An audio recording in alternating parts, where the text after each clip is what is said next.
What do you? Good Now you morning, don't. Chatty House. What's up, Chatty Gang? Hey, Ramsey got the belt today, like almost immediately after we went live. That was wild, Ramsey. It's like you were stalking. Not went live, but hit the stream. Yeah, That was nuts. as soon as the stream was scheduled. Yeah, we're giving away a PS5 today. Let's do this. It's crazy. Brutal. I'm surprised Staley's not already gone. And what's up, Brian? What's up, dog? What's up, Manny? I don't know why people are still talking about this De'Aaron Fox extension. Like, What's up, Steven? Will Z in the house. Will Z Stats. WillZStats.com. Shout out. What about him? Santa Ham. Yeah, it is.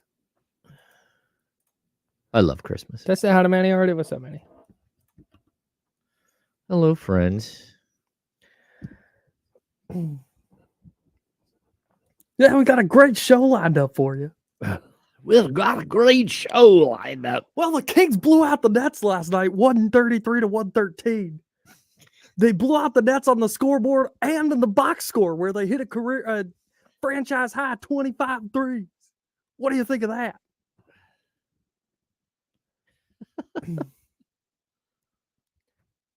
We said beat the Nets. We just meant Brooklyn, not the ones in the Rams. Okay, here we go.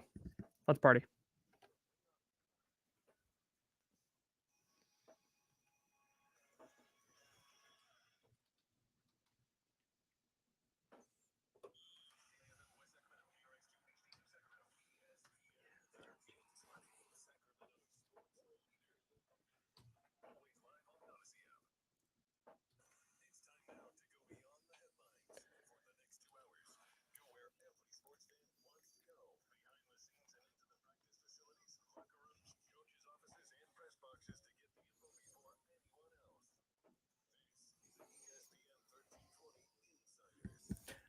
I'm going to recycle a joke. Oh? Yeah. Let's hear it, Kyle. Hey, Kings. When we said to beat the Nets last night, we just meant Brooklyn, not the ones in the rims. You didn't have to also take out those Nets. That wasn't very nice. Yeah. They did not treat their guests very cordially. As Sacramento Kings beat the Nets 133 to 113 last night at the Golden One Center. They set a franchise record for made threes in a game. And James Ham, that's him. I'm Kyle Madsen. We're hanging out with you until noon. We got Kings Talk. We got the Niners punching their playoff tickets. We have another PS5 to give away, courtesy of our friends at Jiffy Lube. Mm-hmm. We have the Jiffy Lube Fast Break Player of the Game, as Jiffy Lube is bringing a ton of light to this holiday season by just giving stuff away. They are so generous. We're they are happy to participate. But I thought last night, James, was perfect modern offensive basketball by the Kings. Like, I don't think you can do offense better than they did it last night. And it's not just because they made threes. They were getting open looks. They were executing. They weren't turning the ball over. They had 38 assists. And we talked about it before the game. Like, just run your offense. Stop trying to mess around. Just get into your offense and go. And we saw it last night. And we saw, to me, a maximized version of the Sacramento Kings. Yeah, I mean, it's funny. Like, I hate to give props to George Karl because he wasn't very nice when he was Sacramento Kings head coach. But I will tell you that, like, a lot of what we see now, the dribble, drive, motion offense, attack the paint, kick to the corners. Kings shot 9 of 11 from corner threes last night. Man, like, they were on fire because it's the highest like rated shot in the league. Yeah. Right. So when you shoot that high on a 3-point shot, and that's just crazy talk. And you're right. It's modern basketball. Shout out to Vance Wahlberg, who helped design the dribble, drive, motion offense at Clovis High School. Sure. Yeah. Mm-hmm. In Fresno. So but it's modern basketball. Like, the ball hopped from one hand to the next. 38 assists, Kyle. Like, it was beautiful basketball. That's it. Beautiful basketball. And I I have a running joke at my old station that I made up the phrase "make or miss league" because I kind of hate that phrase, but I also at the same time I love it because I get it. And I get the Kings aren't going to make 25 threes every night because the shots just don't always go down like that. But it's hard for me to watch a game like last night. And the Nets weren't bad coming in. I think the Nets were a half game worse than the Kings. They were 12-9. And granted, we talked about it. I think the Magic were the only team that was a top 6 seed that they had beaten this year. But that the Kings go out and perform like that, and you start to see the pieces fall into place. And, oh, hey, there's Keegan Murray looking like the player that we thought he could and maybe should be by the end of this season, looking like that now, looking like the back injuries behind him. And you start to see, and then you look up and you're going, okay, it's Oklahoma City. That's a young team. Okay, it's the Timberwolves. How much are we buying what they're doing in Minnesota? I'm personally buying it, but if they fell off a cliff and lost 8 of 10, would it shock anybody? Probably not. And then you're looking at the Nuggets, who Jamal Murray's hurt again, hurt his ankle last night. And all of a sudden it's like, man, is there... It feels like there's a path to the number 1 seed for Sacramento. Not if they make 25 threes a game, because of course. But if they just play like they did last night, and they get the contributions they did last night from Malik Monk and the bench and Trey Lyles that specifically, you get Keegan Murray looking the way he looked. De'Aaron Fox and Domantas Sabonis were themselves. It's easy for me in that instance to go, oh yeah, this is one of the 2 best teams in the Western Conference. Okay. Maybe the best team in the Western Conference. I see where you're going. There is a pathway for them to be the best team in the Western Conference, the best regular season team in the Western Conference. Now, what that means down the road, we don't know yet, right? Mm-hmm. Like, this team has to continue to prove it, and that's kind of where we are, right? Like, when you've only done it once, when you're just a team that's starting to grow into who you might be, you need to show that you can do it more than one time. That you can maybe do it 3 times. But for right now, like, look, this is a team that last season, we talked about this a little bit yesterday, they couldn't get over this hump that was a magical, like, they were 4 games over 500. And they did that like 8 times. Yeah, you went through all of them. It was like again and again and again and again. They got to 5 games over 500 last night. And to me, that's like one of these things where that's no longer a barrier. So what's the next barrier? And, I think the next barrier is your ability to look like a reasonable basketball team on the second night of a back-to-back. And that's what they'll face tonight when they go down to Los Angeles and play the Clippers. Yeah. You got to show that, every team has back-to-backs. You can't just write off 15 back-to-backs and say, oh, we're going to lose all of those. You can't lose 15 games just because. That'd but be tough. There are certain things that the Kings are doing right now that we pointed to. Number one, they're winning at home. They're 7-3 at home. You run a 70% win percentage at home, you're going to win 50-something games. That's huge, right? On top of that, you brought up Keegan Murray. Keegan Murray looked like what we were like what was advertised. Like, that's what that was. That was like, that dunk on Giles that's the kind of hops that you're like, that wasn't he like stopped 2 feet elevated. That was nice. Shout out to my guy Harry Giles. Yeah. Shout out to my guy Harry. Glad he got that ovation. That was cool. Yeah. People really in Sacramento love him. And I'm glad he got on the court. The only way you were getting him on the court was to beat that team soundly, because that's just how his season's going right now. But yeah, like, really, really impressive team win. There were so many elements to that victory. So many different players stepped up in big moments. And, whether it was Keegan, whether it was Malik Monk just being a star, De'Aaron Fox going for like an easy 29, Domantas Sabonis ripped down 16, 17 rebounds. There were so many different elements to this game where, okay, Kyle, like, I can see where you're going. Right. I can see where you're going. You see it. I said I had the wrong score written down. 131-118 was the final. Okay. I don't know where I got. I think the threes from last night got in my brain. I had 133-113 written down. Oh. So I think it was just all the threes just kept. Oh, they just hit another one. 26. That may have been me making a mistake in the rundown. No. I definitely did that one. That's on me. Foul on me. That's my first. I got fouls to give though. That's the flag. That was one of my favorite things. I was playing pickup when I lived in Arizona, and this guy just got beat on a drive, and he just reaches over and just hacks the heck out of the guy. And the guy goes, "I'll take that foul," and the guy goes, "It's all right. I got fouls to give." And I just thought that was a really funny thing to say. in a pickup setting. So no, big win for the Kings last night. We will continue digging into that. A big win for the 49ers last night as well. The legend, Tommy DeVito, leads the Giants back to a 24-22 victory over the Green Bay Packers.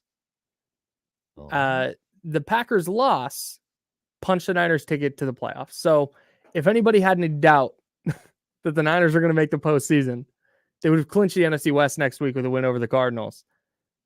They're in the playoffs. They clinched it a week earlier than they did last year. Talk about backing into the playoffs, Kyle. Yeah, boy, that's not how you want to do it. That's not how you want to do it. On the back of DeVito. There we go. I don't know how much that was. Last night was the TV plus phone plus laptop combo for me. Yeah. Why did we have 2 Monday night games? I didn't understand that. It's strange. I don't either. Would you take 2 Monday night games every week if they eliminated Thursday night football? Oh, yes. I would too. Yes. You would need to do like a 4:30 and then a 7:00 kick though. Yeah. So you'd have to have one West Coast game. Yeah. And then one East Coast game. Yeah. Or Central, whatever. That's probably the deterrent from making that a regular thing, is because schedule wise, it would be so hard because it would need to be in the Western time zone if you're starting it at 7 p.m. Yeah. Well, there's going to be a huge amount of football fans that just aren't going to stay up for a game that starts at 10 o'clock on the East Coast. Yeah. No. And you have, so if you're going Western time zone, you have the Cardinals for like half the season, the 49ers, the Raiders, 2 LA teams, and the Seahawks. Yeah. You have like 6 teams to cover Monday nights for a whole year. That's just not going to fly. No, that's not enough. But it was fine. I thought it was okay for the most part. I don't like watching the Titans. They were the phone game. They've been really, really boring for going on like, I don't know, like a decade and a half, 2 decades. I respect it. They win games. I started out at USA Today Sports Media doing Titans Wire. Oh, yeah. I've watched a ton of Titans football. I still have a ton of friends who follow who are Titans fans, and I follow them and I keep up with the team. They are so boring. They are. And, we missed this yesterday, but thoughts and prayers go out to Frank Wycheck's family, who passed away over the weekend really at brutal. like 52 years old. Yeah. What was the Motor City Miracle? Is that what they called that?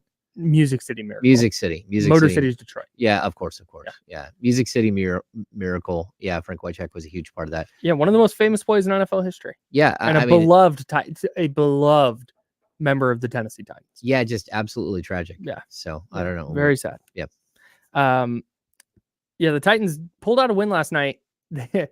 They beat the Dolphins, and we got to talk about the Dolphins. Jesse Tapia is not here today. Oh. So we're talking about the Dolphins. Yeah, they blew a 14-point lead with less than 3 minutes to go. All right. Before last night and since 2016, let me make sure I have this number right. I believe teams were, here it is, 700 and 700 and I don't have the. Was it 64? Why does that stick out in my head? You put the number. 726 wasn't right though. I saw the person tweeted the wrong stat. So whatever the number was, they were almost 800-0 when leading by 14 with less than 3 minutes to go, and the Dolphins blew a lead last night. Wow. That's tough. That's a tough way to go out. And not even against like an offensive juggernaut. No, as a rookie quarterback. It's a Tennessee Titans. It's not a good defense. I think though, last night you saw Tyreek Hill's MVP case for real. Yeah. He's banged up. He's not playing a full load of snaps. He's not as effective as he is. And you see that offense just collapse on itself. My brother needed 5 yards from Achane in the final minute to make it to the fantasy football playoffs. He ended up getting it, and he won by 0.08 to make the playoffs. Wow. 0.08. Congrats. There it is. That's incredible. Hey, let's give our Jiffy Lube Fast Break player of the game before we hit our first break. We will get to your 6 quick thoughts on last night's game after this. Who are you going with for the player of the game? The password is Monk. Malik Monk, player of the game. Am I wrong? No, that's right. That's 100% correct. Oh, yeah. Yeah, Malik Monk was really freaking good last night. We need to have a conversation about Malik Monk. We do. 21 points, 9 assists. and looks like a lead guard, man. Yeah, he looks like a really, really good player. Yeah. That 360 spin move layup, like $5 million move, 3-cent finish, where he missed. Sure. That was frustrating for him. But the tomahawk, He is having quite a year. We have to have a Malik Monk conversation, but let's dig into this Kings 131-118 over the win over the Nets with James Ham. 6 quick thoughts. That's coming up next on ESPN 1320.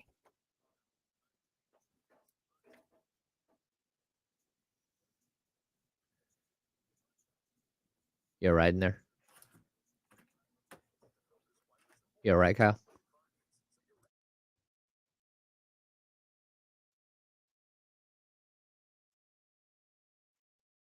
Hi, everybody. What's going on?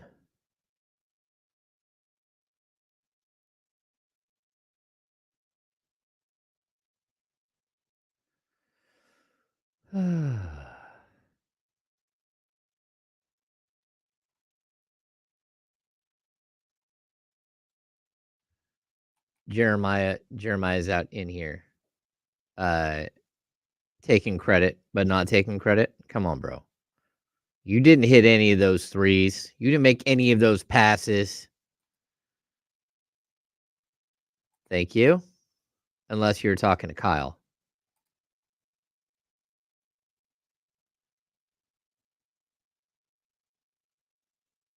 What? Oh.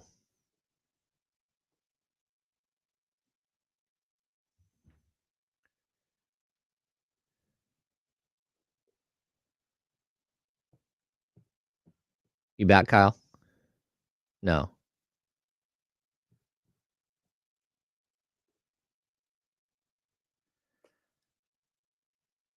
Mikey Canahan. I don't know if they're doing the run. I think so. But you know, those things take a while to build. Oh, it looks like the password is now fixed. That could have been my fault. Very much so.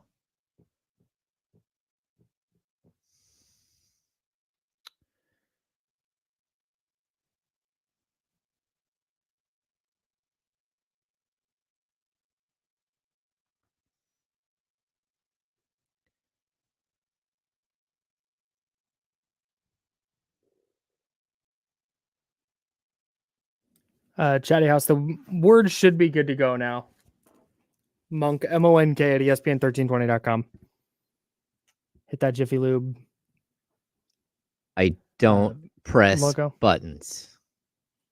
Nah, it was my fault. 100% on me. Well, was that my fault were we not going to do that before the break? Nope, that's my fault. Oh, okay. I am supposed to take care of that behind the scenes stuff like a long time ago. Oh. And I did not. So. Yeah, I could see you were like, oh no.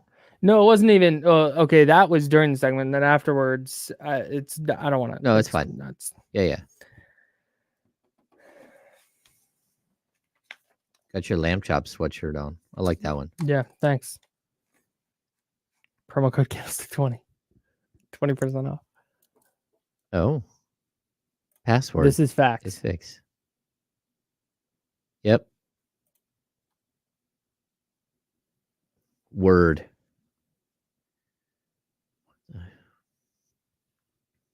All right, coming back. Here we go.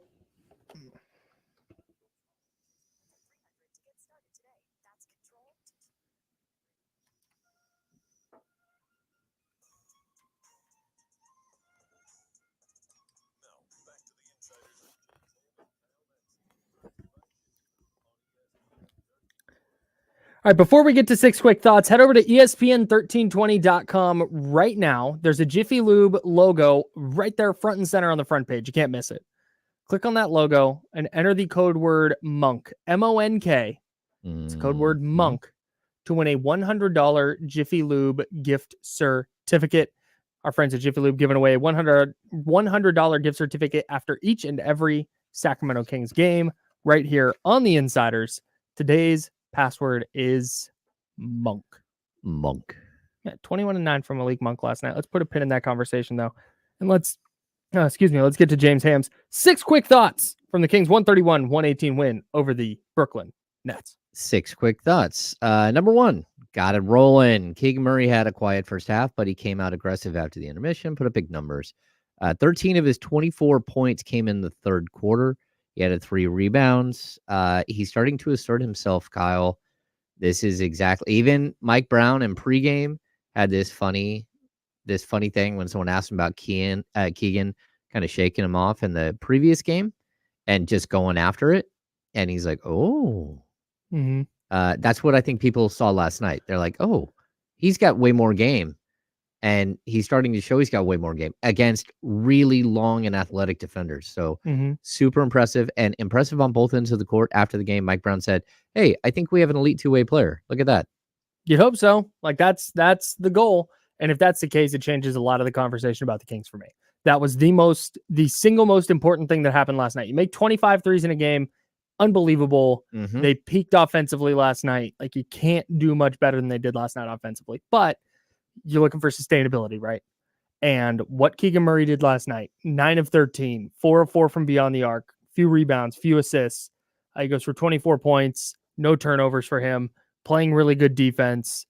That is the version of Keegan Murray that had people excited about the Kings for this season. Yeah. That was going to be their big offseason acquisition, was like, hey, get De'Aaron Fox taking another little step forward. You're getting this version of Malik Monk, and you get Keegan Murray making that second-year leap. Now all of a sudden you're working with something. Yeah. And that's what was encouraging to me. Yeah, and he played defense on Mikal Bridges. Bridges finished 6 of 13 from the field. He had a decent night, 22 points, but 5 turnovers, only 5 assists, 5 rebounds. Not super impactful. Yeah, and the big thing I'll circle too is the field goal attempts. He held Mikal Bridges to just 13 field goal attempts. I know the prize pick number last night was 18.5. Yeah, he's averaging, for this season, he's averaging 17. Yeah. Yeah, so you were able to limit him by not giving him all those chances. Yep. Yeah, good stuff. Really nice job by Keegan. Number 2. Number 2, electric. Malik Monk is more than the first player off the bench for the Kings. He may be the beating heart of the club. Monk started hitting his 3-point shot early and set up his teammates. Finished with 21 points on 4 of 7 from deep to go at 9 assists. Man, he's electric, man. He is crazy good. Really good player. I have questions about him and his future that we can discuss later. Number 3. Oh, you're going to make people sad, aren't you? No, not sad. I got questions, dog. More, it's not to make it is about the philosophy of team building and this team specifically. Yeah, Number 3. Yeah, totally. Steady. De'Aaron Fox continues to plug away at an elite level. Like, look, when he coasts into 29 points, not only that, 5 of 10 from 3, Kyle, added 8 assists. Like, this is a superstar. And now you're starting to depend on him for, well, not even depend, just write in pen superstar numbers. Yep. Like, if you can write in a Sharpie 29 points and 8 assists, the Kings are going to be really, really difficult to beat. We said before the year, if he gets to 38% from 3, he is going to be nigh impossible to guard. He's at 37.9. Yeah, absolutely. And he is nigh impossible to guard. Yeah, and I know Sabonis talked about it in the locker room. He said, look, if he hits those threes, what's different now is I don't have to set up 3 screens. Yes. Like, it's one screen. They can't go under the screen anymore. And if they're going to go under, barbecue chicken. And the second they start going over the screen, that's when he gets downhill. And I think they're in a spot now, and we gotta move a little bit here, but I think they're in a spot now where, okay, you get into a playoff situation where your offense is getting gummed up a little bit and their defense is throwing a curveball that you weren't ready for. You just spam De'Aaron Fox pick and roll. Yeah, just do it. Just let him cook. Yep. Number 4, we've got stacking games. Domantas Sabonis has settled into a standard triple-double, double-double form. He sounds like my in-and-out order. Yeah, exactly. But like anytime you're big can just kind of quietly post 15 points, 16 rebounds, 9 assists. He did have 4 turnovers, but against the best rebounding team in the league, the Kings won. He dominated the inside. Yep. We talk about this all the time with Domas. If you're not going to have a 7-footer with some girth, Yeah. he is liable to push that player around. Yeah, it's game on. Yep. Like, he's just going to throw you around. He got a couple of shots blocked, but at the end of the day, like, he was just dominant. Yep. Okay. Really good game. Number 5. We got a heater. This was a Trey day, right? So the crazy thing is Trey Lyles had 9 points on 3 of 4 shooting from long range in the first half. He came off the bench and carried on what the starters had started. He started raining threes, and it changed the way that game was played. Mhm. All of a sudden, it became a 3-point fest because you had another guy step into the role. He finished with 17 points, 5 rebounds, a career high 5 made threes, I believe. Just really, really impressive night from Trey Lyles as another scorer for this team. I guess you could say it was training threes. It's training threes. Okay.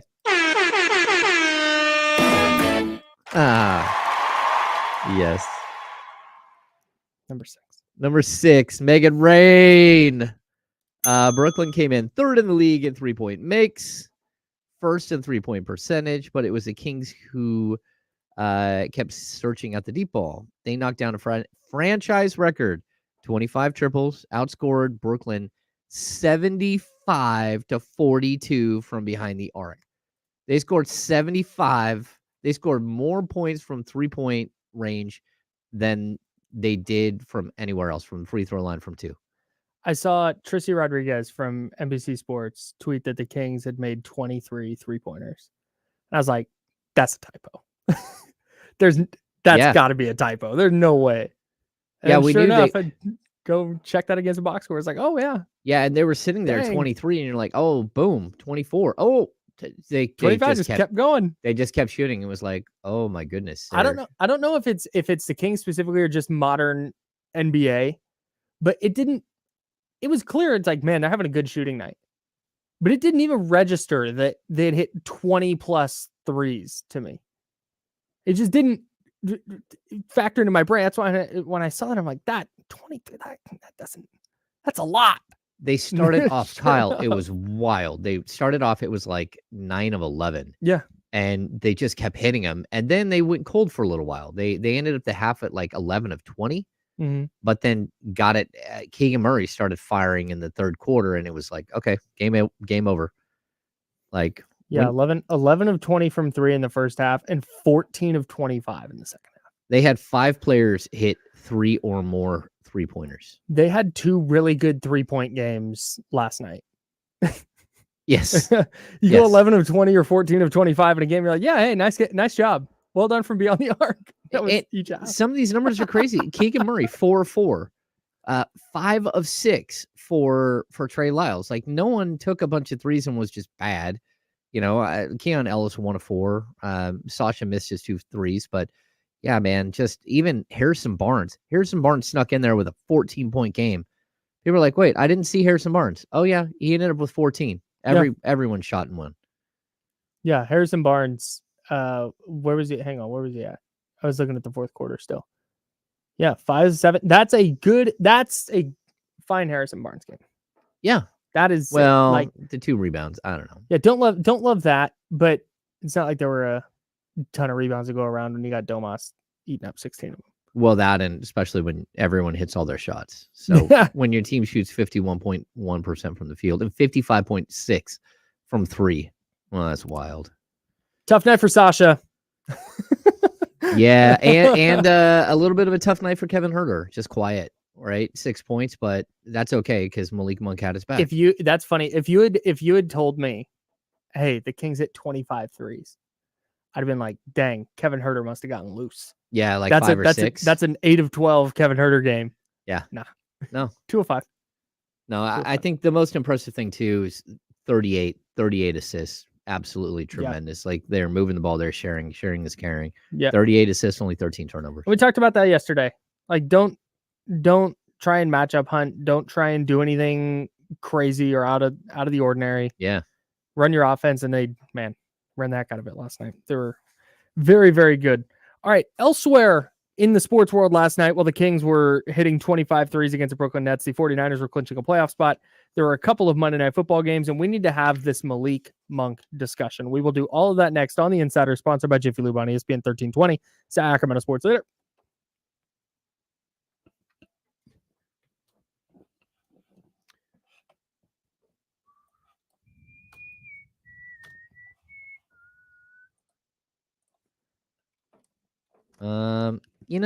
Sass, I'm gonna pull this up. Yeah. Feels like Herter's losing minutes this season. Like, I think the problem is that you have other guys who are stepping up, and Malik Monk is averaging 4 more minutes per game. So yes, a lot of those have come from Kevin Herter.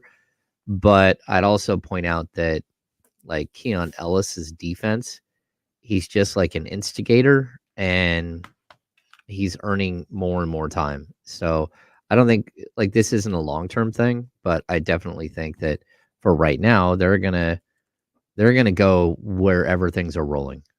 And I like that Mike Brown doesn't worry about how many players he's putting in the game. Like Kessler Edwards can go in there to finish a quarter and play defense and get, an accumulation of seconds that equal like a minute and a half of play. That's fine.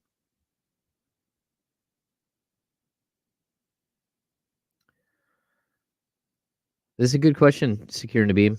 The answer is you play it out as long as you can. So, like, you only get 50 games with your two-way players, but 50 games can take you until after the trade deadline. So, why not take advantage of that? And then if you get through the key is that through the deadline, you would have an extra roster spot. So the Kings have an extra roster spot right now.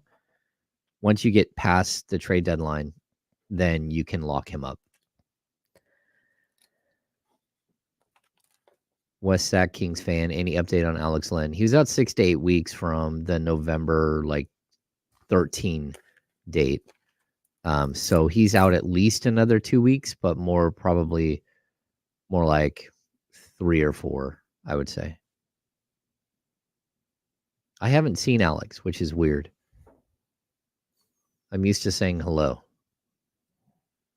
I haven't seen Colby Jones, which pisses me right off.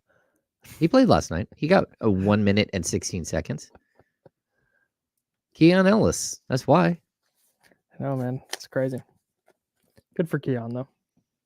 I agree. I guess. I mean, Mike Brown saving Colby Jones for the playoffs. That's got to be it. Chris Duarte can't get off the bench. I mean, well, yeah, this is cool. Mark Jones shouting out Young Zell. Oh, I didn't see that. Oops, that was the wrong one. There we go. I did mess with Mark Jones for giving me a shout out on the air. I played defense in front of him. Nice. He was laughing. I was laughing. Did you draw the charge? I would have. Nice. Hell yeah. Okay, here we go.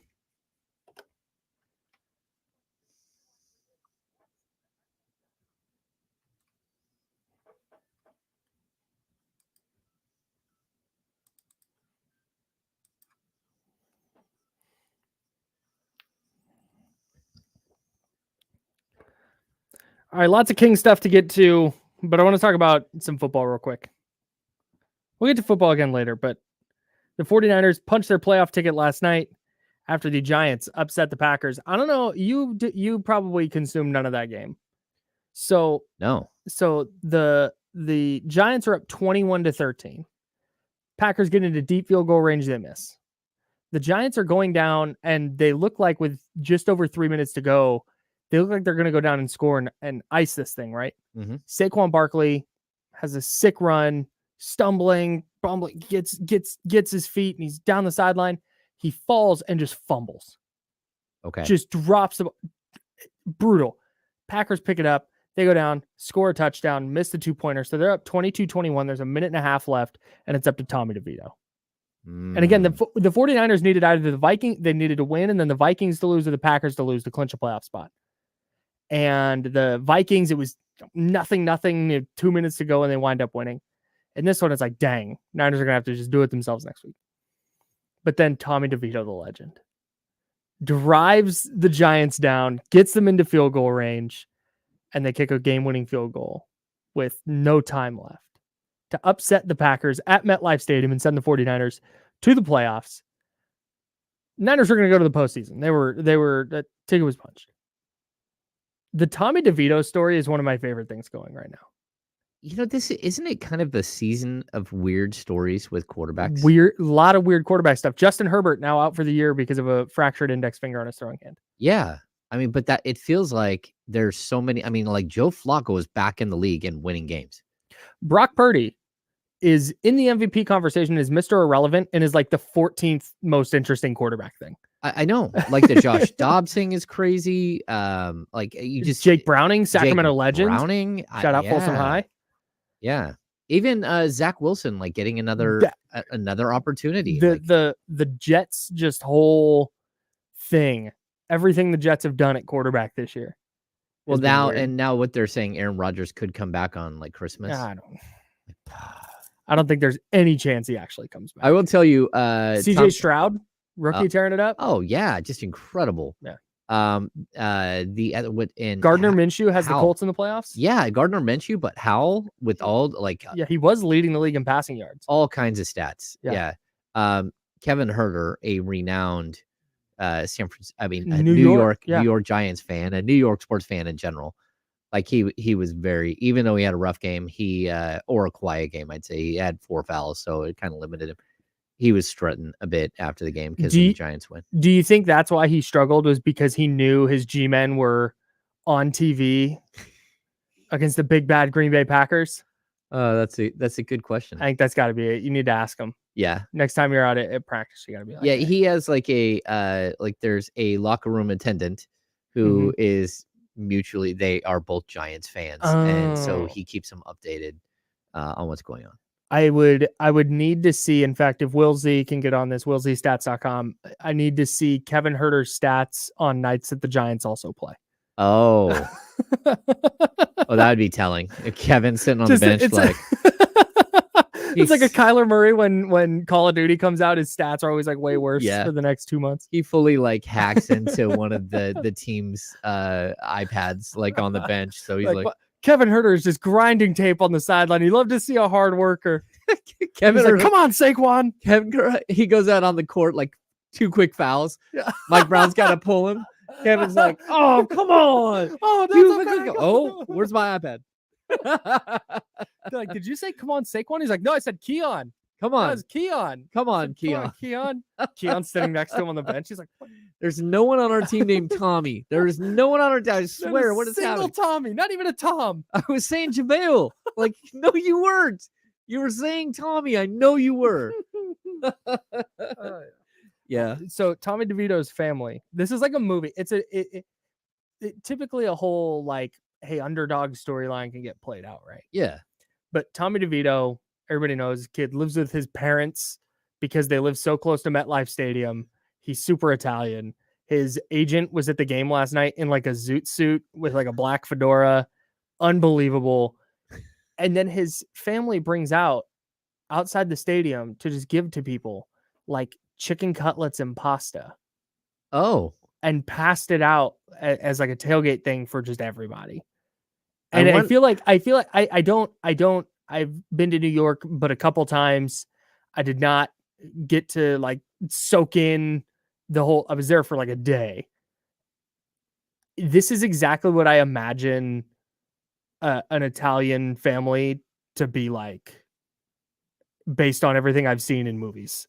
That's funny. When I lived in Berkeley and I worked for Copeland Sports in Berkeley, right? I had a little like power lifter Italian guy that worked for me. Hell yeah. And like late at night they'd move all the racks, and him and a couple of the dudes from Oakland would throw a cardboard down and start breakdancing. They'd like, it was crazy, like wild stuff. I'm sorry, what?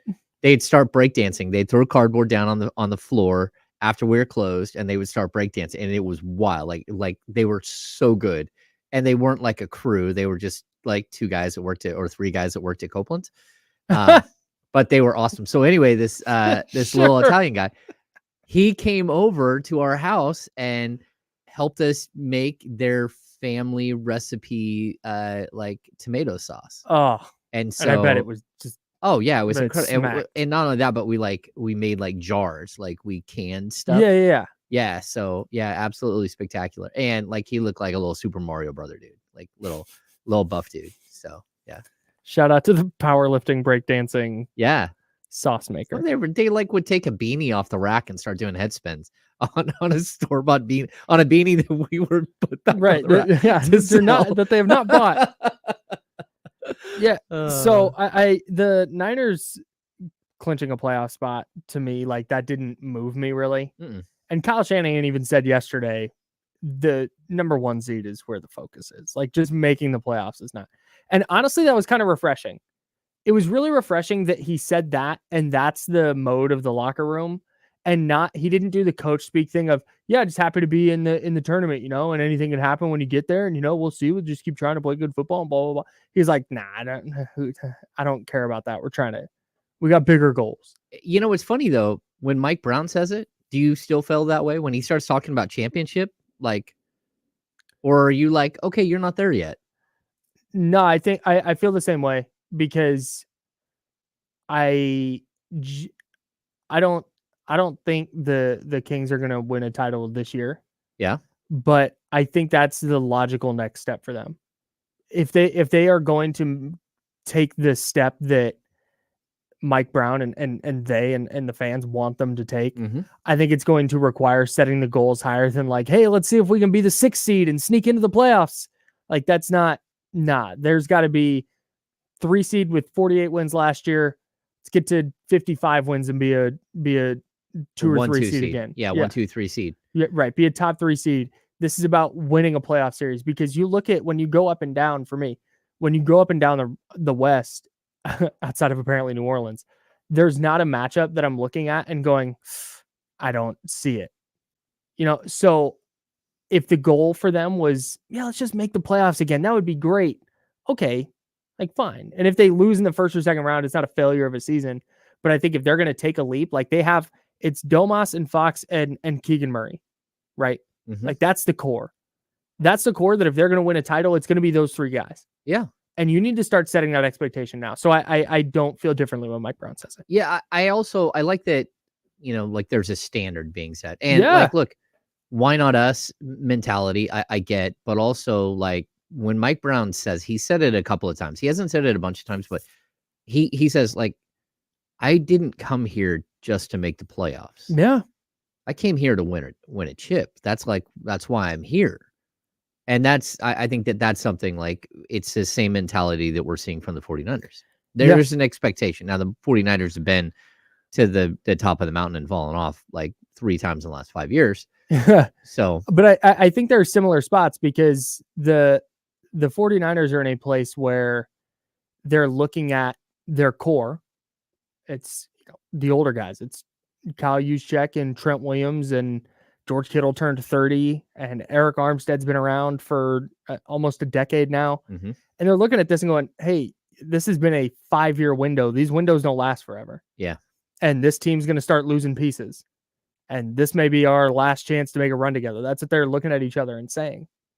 And I think the Kings, conversely, it's not exactly the same, but I think that they've got to be looking over this year and maybe next year going, man, with this group, if we're not getting it done, making improvements this year, and then certainly making a real leap next year, then 2025, 26 is probably going to look a little different. Yeah. So I think they're in different spots, but kind of looking at the same picture. Yeah. And I think of course, the Kings window, they're at the beginning of their window. They're like year 2 of the window. Yeah. Maybe they're year 1 of the window, truly. And then whatever happens where the window goes, we don't know. But the Niners feel like, the window is slowly starting to close. Oh, for sure. With Trent Williams. Yeah. So, yeah, a lot of those guys are, they're aging. So yeah, it happens. They're definitely at the end of it. Where, and I say the end of it, not that they can't be competitive next year or the year after that or the year after that, but with this particular group of players. Oh, yeah, totally. With Deebo Samuel and Trent Williams and George Kittle and Fred Warner And even Christian McCaffrey at 27 for a running back. Sure, yeah, Christian McCaffrey. But with the 49ers guys, and Trent Williams has not been to the Super Bowl, but he's been on these last 2 NFC title teams, and he's 35. So he sees the light at the end of the tunnel for his career. And you have all these other Niners players who have been to a Super Bowl and lost, and then been to 2 NFC title games and lost, where they're looking at each other going, man, trying to make these runs is going to get more and more difficult. So you got to get it done now. Yeah. And I think that's where I draw the Kings comparison is if they're not getting it, if they're not getting it done and they're falling short in, the first or second round and just kind of moving laterally over the next 2 seasons, they're probably going to look and go, man, you know what? This group is probably going to look a little different. And that's, like I said, same boat, but different places in that spectrum. Yeah, I definitely agree. I'm trading all my draft picks again to move into the top 10 so I can draft an offensive tackle. That's all I'm doing. On the Niners. Let's extend this thing. Let's extend this run. Yeah, I think I'm fascinated by what they look like in the draft, and I think it's going to depend a lot on what happens in the postseason. Yep. I was going to talk about the Dolphins, but I don't have anything else to say about the Dolphins. Yeah, they're fraudulent. Yeah, I think they're fraudulent with a PH. Yeah. With Tyreek Hill, sure. But I don't, outside of that, with Jalen Phillips out, he's their best pass rusher, and I think their defense is still okay. But it's clearly not the same. And then when Tyreek Hill isn't there, they're just not, I just don't buy him. But if Tyreek Hill's in and he's healthy, I think they can beat anybody. It's pretty crazy. You've seen the separation now. It's Baltimore 10-3, Miami at 9-4, but then Jacksonville, Kansas City, Cleveland at 8-5. Like the group has kind of separated. Yeah. And we'll do our top 5 teams coming up a little bit later on. We're also giving away a PS5 a little bit later on. We are. It's a Jiffy Lube Christmas. Jiffy Lube hooking you up. They're also hooking you up with a $100 Jiffy Lube gift certificate. Head to ESPN1320.com right now. Hit that Jiffy Lube logo right on the front. Enter the code word Monk, M-O-N-K, Malik Monk. He was our Jiffy Lube Fast Break player of the game. Go enter that code and enter to win a $100 Jiffy Lube gift certificate. But that's not where Jiffy Lube's stopping. They got a PS5. Yep. NBA 2K24. A sweet Insiders hoodie that I believe both of ours are in the wash because we have worn them so much. Yes. It's the hoodie I was wearing yesterday. James wore it on Friday. Get it in blue, red, or black. You'll also win that. We will let you know when to call and what number caller you need to be coming up a little bit later on in the show. Can we talk about Malik Monk? Yeah, let's do it. Is he... this may be improperly wording it, but fix it as needed. Is he playing his way out of Sacramento? I don't think so. He just screams he looks like a lead guard. Okay, like maybe he gets his own team and someone says, okay, Malik Monk is our guy. But I don't know. Like, I think that you can create a situation here in Sacramento where he can be great in his role. Like, again, Lou Williams made the All-Star team, right? I believe. I think there was one year where him and Montrezl Harrell were so good that, like he can be that good and he can. Lou Williams did not make an All-Star team, but he was the 3-time Sixth Man of the Year. Okay. And so maybe that's where he's going to come to the point where like, hey, look, I want that type of acclaim. I want to average 20 a game. I want to be this. I want to be that. But I also think that there's a possibility that he can do that in Sacramento. And I don't know, there might be a team. I haven't looked to see who has, X amount of dollars in cap space for this summer. But I'm going to keep coming back to this fact that, when you're looking at salary cap situations, in order for the Kings to lose him, someone would have to come in with a massive offer that is straight cap space, right? And there's just not a lot of straight cap space. And if a team believes that Malik can be that player and basically put a team on their back and make them into a really good as a starting guard, that might be like the opportunity is for him to go start. But at the same time, like I look at it and there's plenty of opportunity here for him to grow and to expand his role. and to get up to 30 minutes a game and to average 20 points a game if that's something that happens. As a guy who's in the rotation, whether he's a starter or whether he's finishing games, he's still going to be a major, major player in their system. I just think that it's tough because if the Kings want to improve defensively, they want to be great, all that stuff, you need Kevin Huerter's size in the starting lineup. You need his three-point shooting, even though Malik is a great three-point shooter at this point too. But you kind of need some of the things that Huerter brings, and then you need that energy that he brings off the bench. I mean, if it's like the choice is to lose Malik Monk or make him the starting shooting guard, I think the Kings would think long and hard about making him the starting shooting guard. But at the same time, like, you're going to lose opportunity by moving into the starting lineup. Again, like, look at what Kevin Huerter gets 6 shots last night. That's what starting shooting guard got. So you might be right. But again, let's just say the mid-level exception is at like 11.5 million bucks. And that's all a really good team can offer Malik Monk. If they offer him that and a starting job, is that enough to lure him away? Or is 17.5 million and a 6-man role in Sacramento, starting salary of 17.5 and 20 million a year over 4 year, basically, it's like a 4-year 80. Is that enough to keep him? And I'm going to say it might be enough to keep him. I also think winning is going to matter too. Well, I don't know. I don't know if a bad team throws a bag at him, if that's going to interest him. Like, with being the lead guard on a team that's not going to make the playoffs, or they might fight for a play-in spot, is that better to him? And I don't know. I genuinely don't. I think he likes being in Sacramento, and I think he likes playing on this team. And I think I assume, based on what I see and the joy that he plays with, that he likes his role on this team.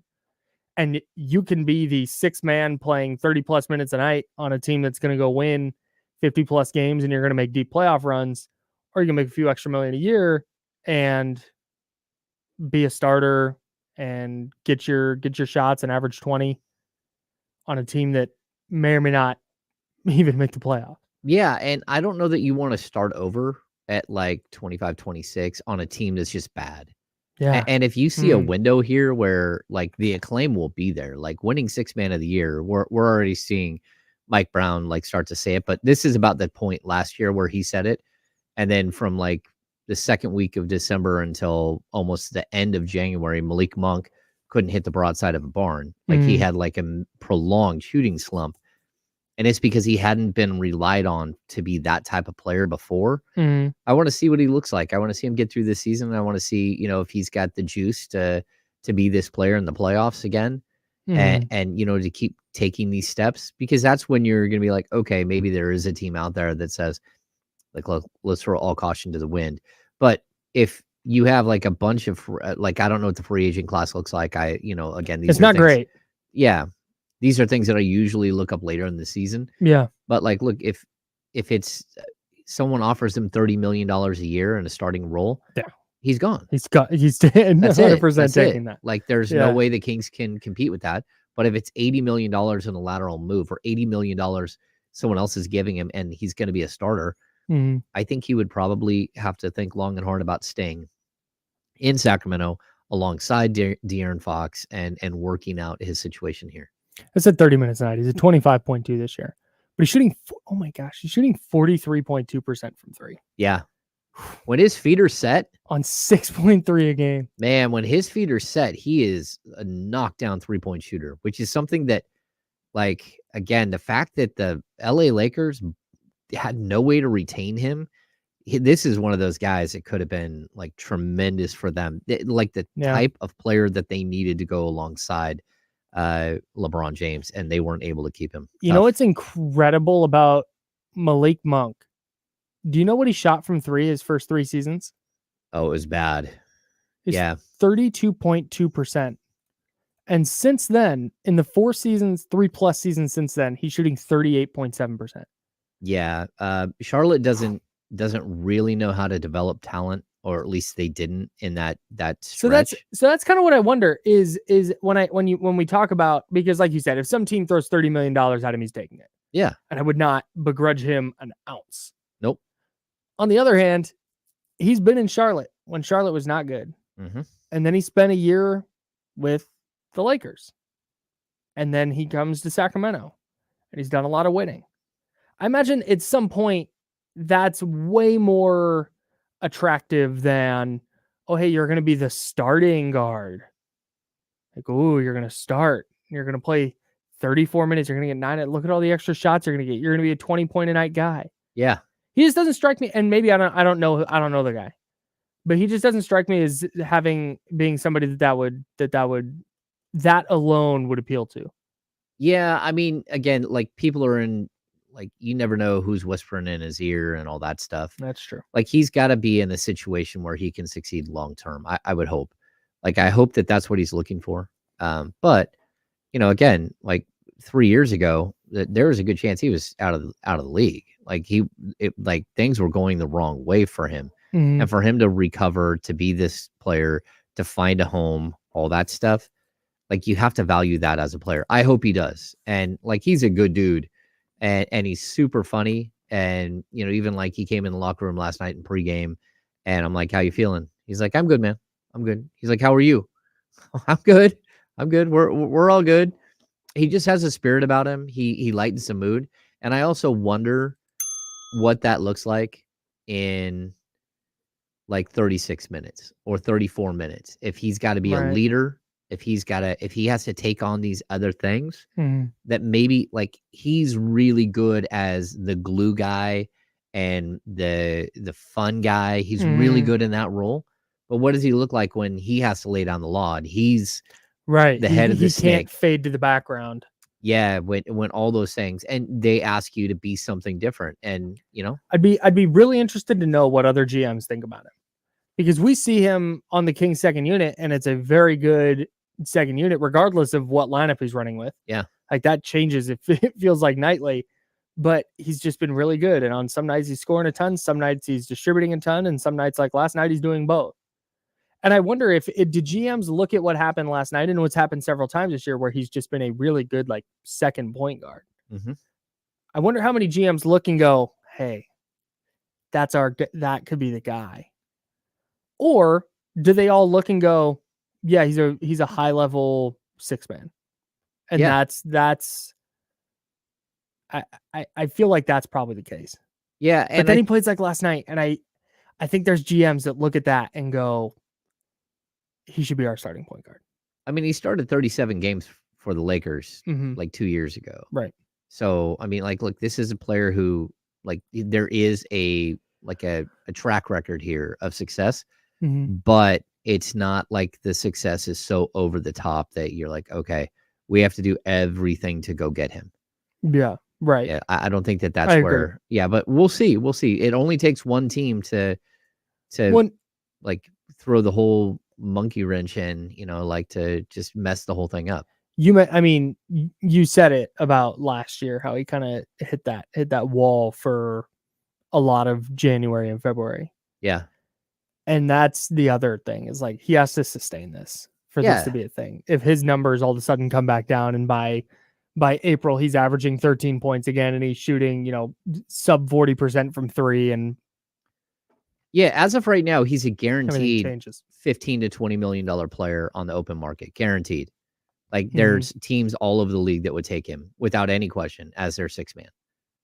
So it's whether he can sustain that and become like a 25 or $30 million player. Yeah. And I don't know. I mean, like, and whether he even gets that opportunity in Sacramento. Yeah. Because you're always going to play second fiddle to Fox at this point. Well, if he's becoming a $25 to $30 million a year player, the Kings are going to win a lot. Oh, totally. And that would include the playoffs. So yeah. If that's what he becomes, I think the Kings would probably take it, because it gives him a real shot to make noise this year. Yeah, totally. And I would look at him like right now in the Bruce Brown category, where there are going to be a bunch of teams that are really interested, but whether or not they've got enough money to go get him, and whether he fits the role they want, all that stuff, and whether he can just get that in Sacramento. Yeah. Yeah. It's going to be a really interesting rest of the season for Malik Monk, and an interesting offseason as well. Let's dive back into Kings Nets last night. The Kings beat the Nets 131-118. Let's discuss that game, the good, the bad, and the ugly. That's all coming up next in the second hour, right here on The Insiders, sponsored by Jiffy Lube on ESPN 1320. with some more straight talk.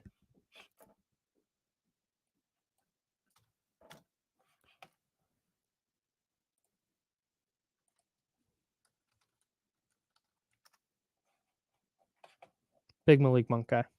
Yeah. There's a guy that sits in front of the press box or the press area at Golden One that has a Malik Monk Kentucky jersey. I love that guy. Yeah.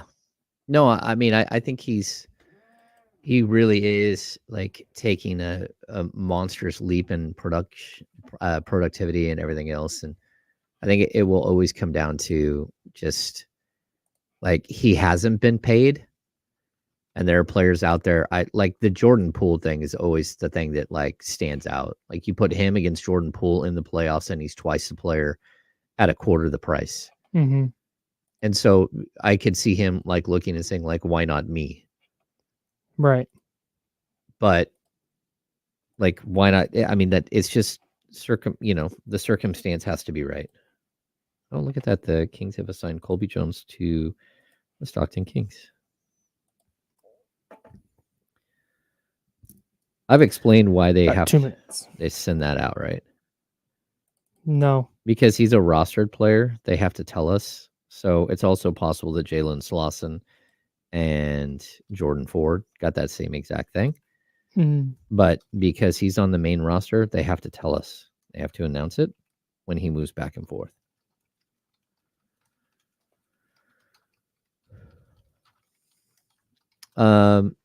Patrick Keller, you don't think 18 million is enough? It's not 18 million that they can sign him to. It's more than that. The starting salary is 17.5, but they can give him 17.5 and 8% raises.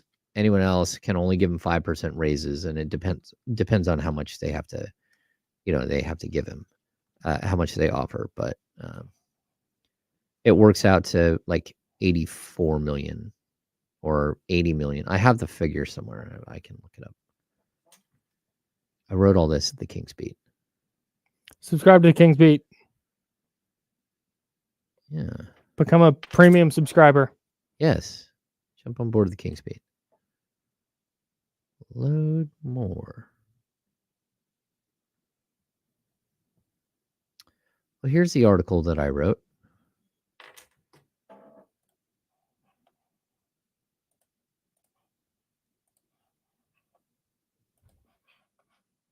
Log in.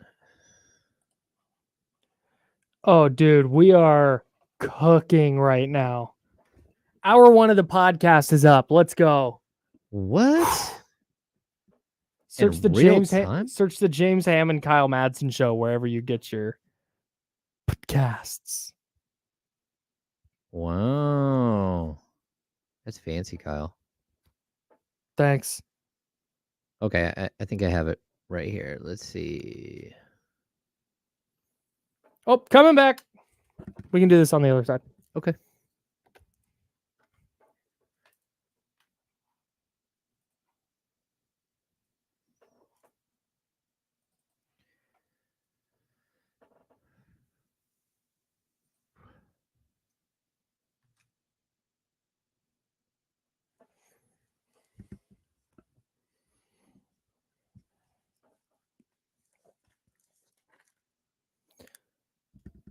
I'm Kyle. That's James. Kings, Nets. 49ers clinch a playoff spot. Is Malik Monk playing his way out of Sacramento? We're doing all of that with you today. We're also giving away a PlayStation 5 a little bit later on in this hour. So keep an ear out. We'll tell you what caller to be and when.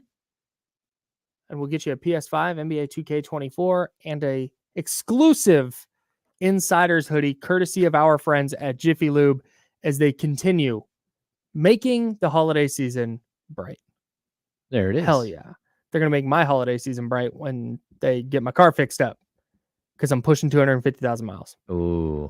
I'm going to make it a countdown. I got to make that a thing. That's a lot of miles, Kyle. I'll just come in and update everybody on how many miles my car has. It's a lot of miles. Yeah.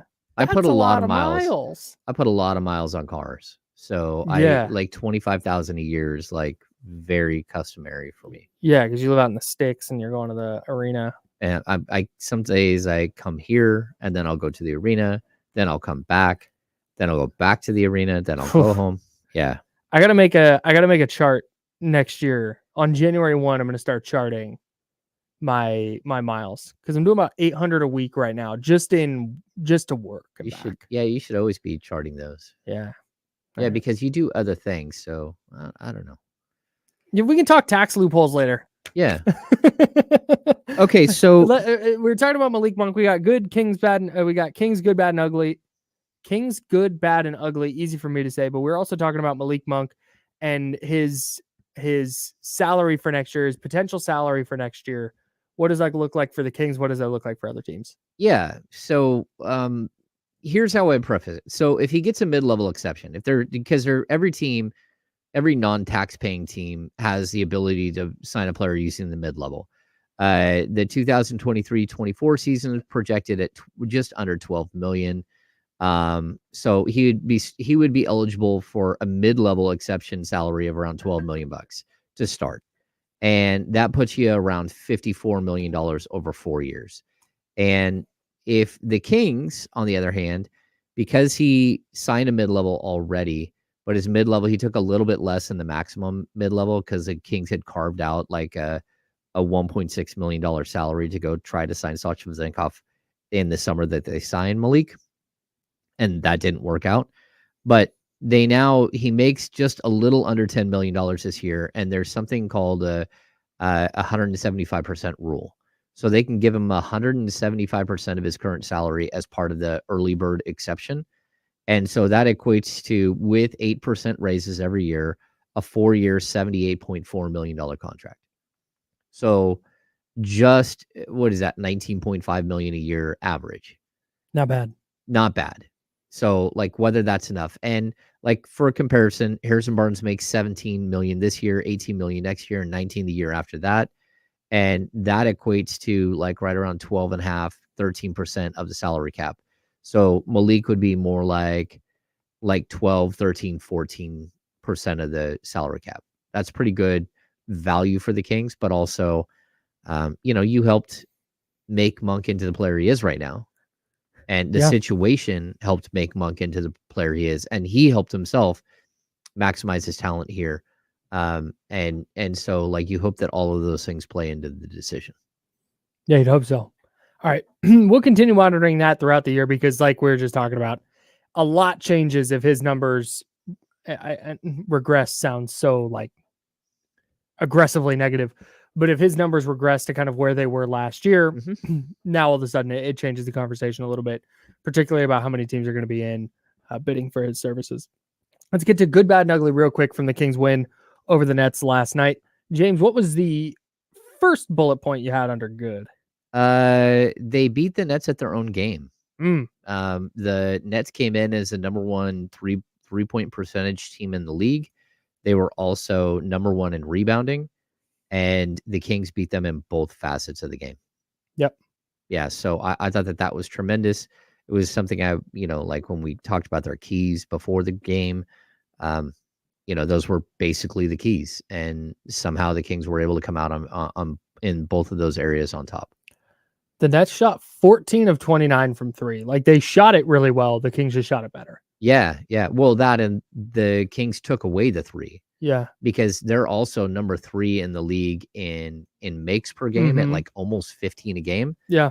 And sure, they came close to that, but the Kings were able to just do what they did, like percentage wise, but like just keep shooting. I mean, 25 of 45 is crazy. Outscored them 75-42 at the free throw or at the 3-point line. Yeah. I mean, that's a game right there. That's very much the game. Yeah. Yeah. That was, a lot of teams are trying to do what the Kings do. It's motion offense, pass the ball, get open looks at 3, and the Kings just did it better last night. Yeah. Yep. I totally agree. What else is good? So many contributions. A lot of contributions. This is one of those games where, Trey Lyles had a big game. Malik Monk had a big game. Keon Ellis played really strong defensively. Don't buy into his plus minus. But then you had Fox, you had Keegan Murray. You had Harrison Barnes come up with 14 points. You had Domantas Sabonis. Like, this was a 7-8 man wrecking crew that demolished, a team, a really good team. So it wasn't just one guy. The thing that sticks out the most to me, and this is our next one, was Keegan Murray. Yeah. Looking like the player that, again, not expecting him to look like he did last night, every single night moving forward, but you see it's there. You see what he's capable of. Mm-hmm. Now, how does he piece it together to be that player? Because if they're getting that version of Keegan Murray that they got last night, every single night come April, yeah, now they are exponentially more dangerous to me. Well, I would even say if that's who the player that they get in 24-25 season, then like the Kings are cooking. Yeah. They're one of the best teams in basketball, not in the West, in basketball. They're one of the best teams. But for him to take that leap and to find that consistency, like, we can't just say it's going to happen overnight. And, so I think you want to build this year. You want him over 15, 16 points a game this year, and then you want him to take another big jump next year. Yep. What else you got? Monk Stars, which we've covered a lot. Yep. I think Lyles and Barnes both stepped up. And then the 38 assists to 13 turnovers. Nutty.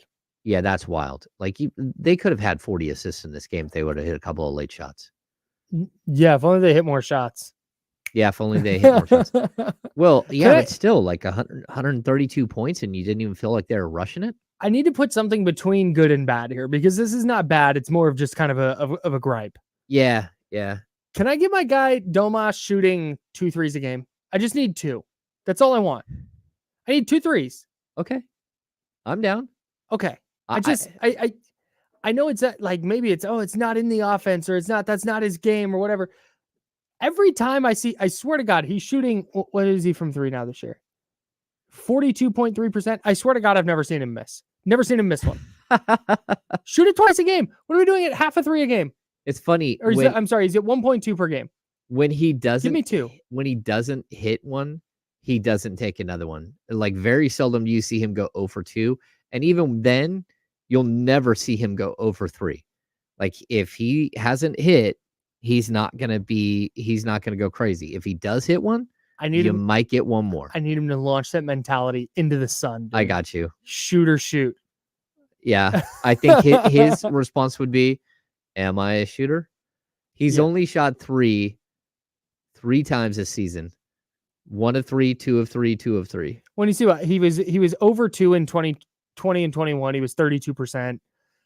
He was exactly 2.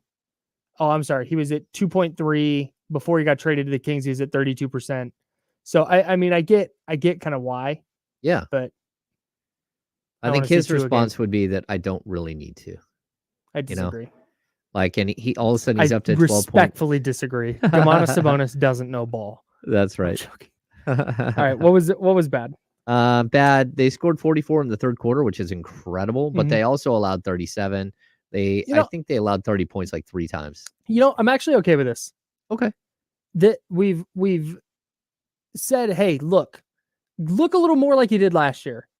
Just stop trying to figure out wrinkles and stuff on offense. Just run your offense. To heck with defense for a minute. Just get in an offensive flow. So I'm fine with a couple of bad quarters defensively last night. Yeah, and I mean, I think when you beat a team soundly like this, and it was a wire-to-wire win, they never trailed in this game. They did have 2 ties, but they never trailed in this game. When you do that, it's hard to pick out bad. Yeah. And that's why even like Kevin Huerter was quiet, but he only played 17 minutes. He had 4 fouls. Like, they didn't need Kevin Huerter. Yeah. Like, there were other players that stepped up. Kevin Huerter played fewer minutes. It's okay to have the games like that. Yeah. Definitely not the end of the world. What was ugly? Ugly was Sabonis, Murray, and Fox all played huge minutes on the first night of a back-to-back. Kings flew out last night to Los Angeles. They play the Clippers tonight. Luckily, the Clippers, who were at home, but the Clippers had to fight, and they had a bunch of players play 35-plus minutes. Blazers a little feisty. They're a little feisty. I kind of like the Blazers. All right, that's good, bad, and ugly. Coming up next, let's talk top 5 NFL teams, and we will reveal what caller you need to be to win a PS5. Oh. We're not going to tell you now. Don't call right now. If you call right now, I'm blocking your number. I'm joking. Oh. I'm not going to do that. But we'll tell you coming up next what caller you need to be, and exactly when to call. We will do all of that after the break on The Insider, sponsored by Jiffy Lube here on ESPN 1320.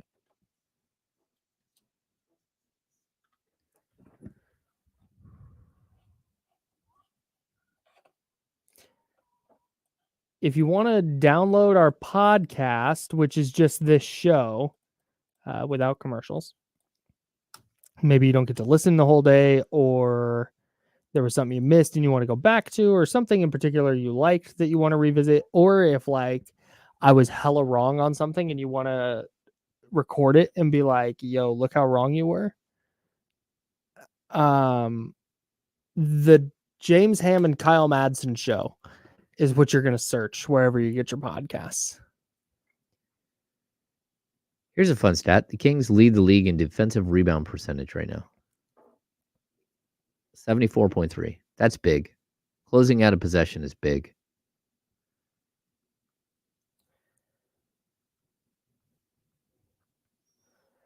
I should probably subscribe to our own podcast, right? That's possible. Where are you subscribing at, Kyle? Oh no. It's not on Apple Podcasts yet, which means I'm gonna have to go to the free Odyssey app. Oh. Look at you. Kyle just throwing stuff in there. Let's see, what was the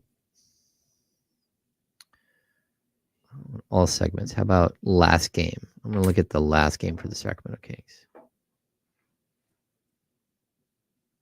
Offensive rating 131, defensive rating 118.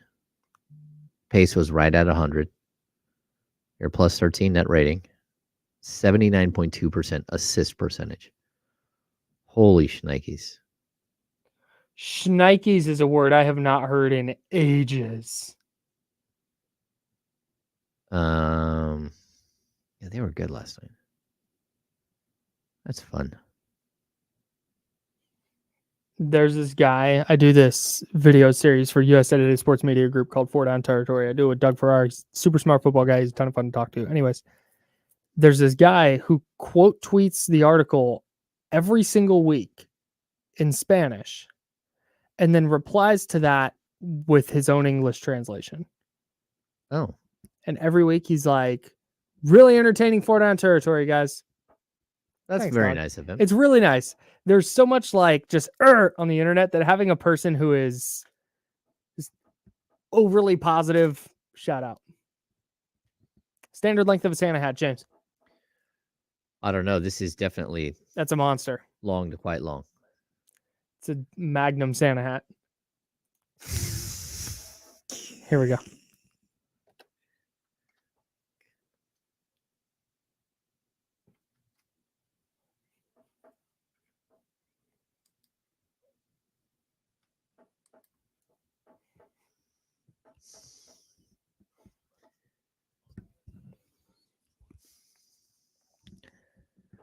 Who the heck are the top 5 teams in the NFL right now? I typically have a really good idea. Like, these are the 5, but then, you know what? Here's 6 and 7, and I'm kind of good. I feel good about these. I've got the 49ers 1. Is that, we're there? You with me? Yeah, it's over. Okay. That's their 1. You Niners can just 1. write it in pen. The Cowboys 2. Cowboys have been really good. They're beating the heck out of, they haven't beaten a ton of good teams, but when they do, they beat the heck out of them. And they had a really nice win over the Eagles on Sunday Night Football. I agree 100%. Got the They are Cowboys number too. 2. Number 3? I have the Ravens. Oh, man. I have the Ravens 3, and I feel really good about it. I also feel really good about the Ravens at number 3. Yeah, I think the Ravens might just mess around and win the Super Bowl. Yeesh. They're gonna be tough for sure. Yeah, I just everything they can do defensively, their offense is, when Lamar is playing like he's playing, their offense is just so hard to stop. Yeah. Baltimore's really good. But I definitely have them number 3. Then number 4, I don't know, dog. It's got to be Philly. I'm not just dropping him because they dropped 2 games against good teams. Okay, Philly can hang out. Philly can be number 4. Okay. I rock with that. Yeah, Philly can be 4. Yeah. That's fair. I was gonna make them 5, but 4 counts because I don't know who else to put there. The Lions defense has been an abomination. You can't lose to the Bears and be a top 4 team. And they should have lost to the Bears earlier this year as well. Yeah. So I'm out on the Lions. It looked like, oh, hey, here come the Packers. The Packers sneaking up. No. Lost last night to the freaking Giants. Shout out Tommy DeVito. I'm going to make the Giants 5 because of Tommy DeVito. I'm joking. Okay. I don't actually mean that. I think even like I don't feel good about Kansas City at 5. I don't feel good about Jacksonville at 5. Miami? I'm not feeling good about Miami at 5. Is Buffalo the 5th best team in the league? Oh man, really? Is it Buffalo? I don't think it's Buffalo. I kind of think it might be Buffalo. I don't think Kansas City's good. I don't. I don't think Kansas City's good. Like I'm not saying that they're not going to make the playoffs, but like they're not good. I like the Browns too. I like the Browns more than I like the Dolphins or the Browns with Joe Flacco over Tua. Stop. Stop. I will not. Patrick Mahomes. I will not have this. Here's the reason. I'm going to make a case for the Bills, even though I hate this. Their loss to the Jets on the open in the season opener, fluky and weird, and that's going to be a trend here. They lose to the Jags, but that was a game where the Jags got to stay in London, remember? And then the Bills had to go across the Atlantic after the Jags got to play there 2 weeks in a row. Mm-hmm. So that's a tough one. They lose by 5. Okay, weird game. That game at New England, give up a game-winning touchdown drive to Mac Jones. Nope. In Mac Jones's moment of his career. Weird loss, but definitely weird loss because they come back, they beat Tampa Bay, then they lose to Joe Burrow and the Bengals. Like, okay, that's a good team. That's fair. That's a loss. You just lose in Cincinnati. Yeah. But then they lost to the Broncos when the Broncos got rolling. They lost by a couple points there. Then they come back. They beat the heck out of the Jets. They lose to the Eagles on a insane go-ahead field goal or game-tying field goal late. And okay, they lose that one.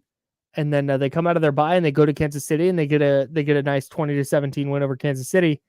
There's nothing that the Bills have done this year that I've been like, oh, they're a really bad team, outside of just had some weird losses. I don't know. There's multiple times this season where I've just thought they're not even a top 10 team. Like that the way they lose is frustrating, and they have a quarterback who makes mistakes, and sure, they have moments, but I don't know. For me, like I can't put them up in the upper echelon. They got 6 losses, man. I don't know. Cleveland has lost to the Pittsburgh Steelers. They got smoked by the Ravens. They lost to the Seahawks. Okay, they but lost the Seahawks by 17 were good points to the Broncos. Okay. They lost by 17 points to the Rams. And then they snuck out a 4-point win over the Jags. Okay, but how many of those games were with their quarterback versus without? Like that's my problem. Yeah, is I'm not betting on them, I'm not putting them there because their quarterback situation is a mess. And I would over my dead body, am I putting Joe Flacco, a Joe Flacco led team in the year 2023, as the 5th best team in football? But they have David Njoku. Are you kidding me? If the logic is they are 8-5, then we're putting Miami there, I guess, or Kansas City. No, I can't deal with the Kansas City situation. They just first of all, the temper tantrum this weekend was it was really off-putting. It was very off-putting. I mean, he's apologized this morning. I guess he was especially upset with the way he handled his post-game conversation with Josh Allen. But look, man, if you're the leader of the team, hold your players to a higher accountability.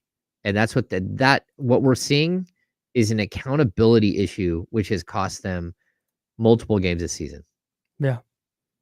Brian Kivett in the chat wants you to take it easy on Patrick Mahomes. He's going to cry again. I know. He's going to cry again. He acted like a baby. It was very frustrating. It was bananas. Just how maybe I won't keep him fantasy this year for the first time since his second season. Stop. I'll have to change my name. It will no longer be Rolling with Mahomies. Stop. I don't know. like watching them, like it's tough because they just like the GM there just has let them down. Go get anybody who's reasonable. Don't have like a, again. So I think they made a big bet on Kadarius Toney, and Kadarius Toney being this number one guy. What'd they give him? And though? then Give up for it, like a 3rd round pick, 4th round pick. Yeah, but that was this offseason. They were going, hey, we are going to build a inexpensive, talented receiving core. This guy, if anything, can catch a screen pass or catch a short throw and turn it into a long gain. Awesome. Because FYI, Patrick Mahomes gets more yards after the catch than Brock Purdy does, but that's a different conversation. Okay. And they go, okay, Rashee Rice is going to be a dude, and Marquez Valdez-Scantling can play. So we just piece this together with Travis Kelce and everything's going to be fine. And like I said, we've found now that there is a bar for wide receiver play in Kansas City. Like Patrick Mahomes is good, but we're at the limit of how good he is, quote unquote, on his own. Well, it's even the plays where, like, Mahomes threw the ball to Scantling Valdez, right? Valdez-Scantling. MVS. Like, and it's a clear PI. And there's like 2 or 3 times this season where there's a clear PI. You're not getting the call because your receiver's not good and the refs aren't going to bail him out. Yeah. Like it's tough, but I'd also like, if you're going to put all your eggs in Toney's basket, like there, like it's very similar to what happened in Indiana Jones in The Last Crusade, where the guy chose the wrong cup and his face melted. And not the face melting where he withered and became dust. When he chose the wrong Grail cup, like, and the knight says, you chose poorly. Like, you chose poorly. The guy's not good enough, but you knew that in week 2. You knew it in week 1. You knew it in week 2. You knew it in week 3. Go out there and find somebody to help one of the greatest quarterbacks we've seen get like back level. DeAndre Hopkins was available. The only thing that saved them realistically is that Travis Kelce hasn't got hurt since week 1. You remember he missed week 1. They lose week 1 because he can't throw to anybody. Like, these guys are dropping every single pass you throw to them. Like, it's not science. It's not brain surgery. Like, go out there and get the guy like a halfway decent wide receiver. Don't go out at the trade deadline and get McCole Hardman. Like, you've been there. You've done that. He wasn't good enough before. Why? Like, all right. That was kind of wild. I get they're up against it a little bit cap-wise, but come on. Okay. Do something. Just do you can win the Super Bowl every year. You just go convert stuff to convert players' contracts and kick that stuff down the road. Yeah, kick it down the road and find somebody that can help you. Really, I don't, we spent a lot of time on this one. Part of me wants to put the Chiefs at 5 because there's that piece of me that's clinging to it's Patrick Mahomes, it's Andy Reid. They're going to figure it out. This is still really good defense. The Chiefs can play the heck out of some defense. Shout out to Steve Spagnuolo. But that's their defensive coordinator. Yeah. But I've watched the Chiefs last 3 weeks and it's just like, I thought I gave them till week 9. I kept saying like, hey, week 9, they'll have it figured out. Now we're finishing up week 14 and they still don't.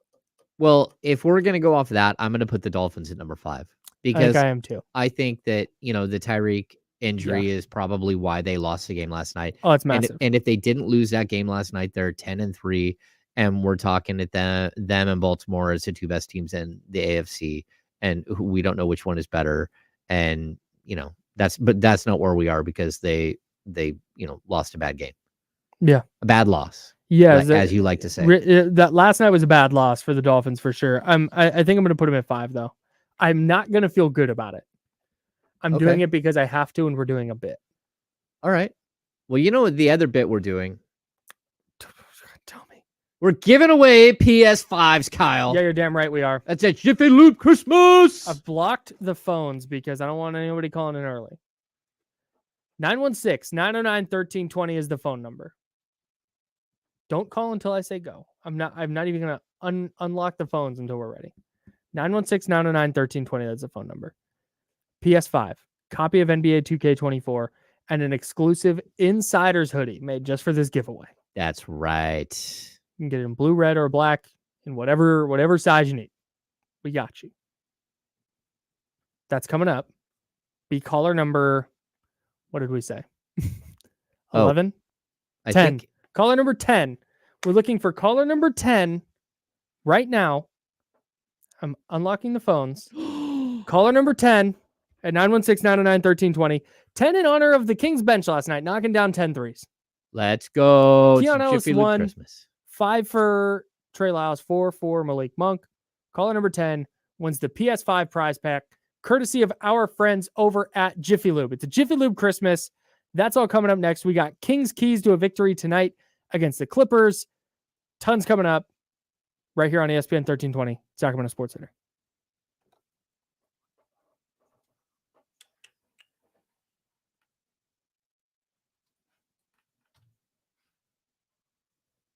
Oh, I turned that down. Hopefully that didn't do. Did you guys still hear me?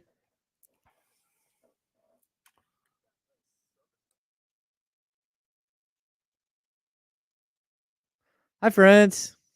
Hopefully all of you guys are in here.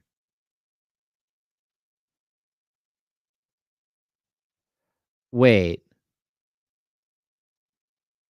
Did Brian Kivett win yesterday? Is that what we're seeing?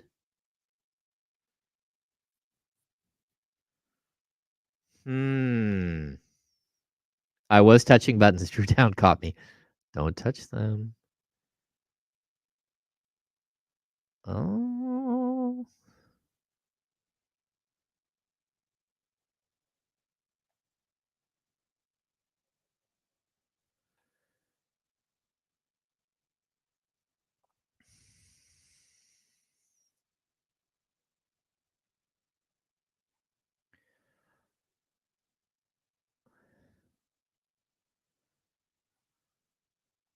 Jason, it's 2000. Are we supposed to say that in 2023? Come on.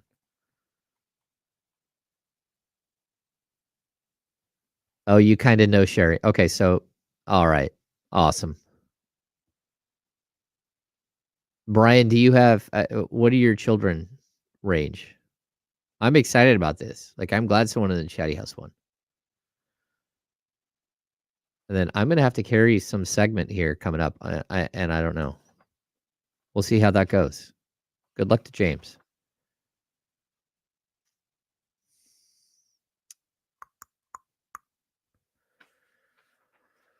Oh.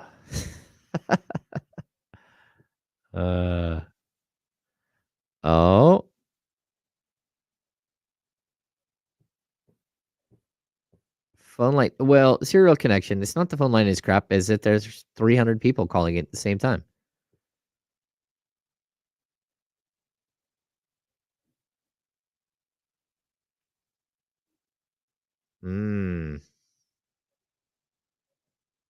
I think Kyle is still in there talking to people. I don't know what's happening. I'm excited about this.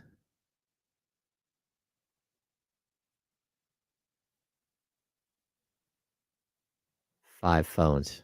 I think Kyle is still going here. I don't know what the deal is. I can't hear what's happening in the other room.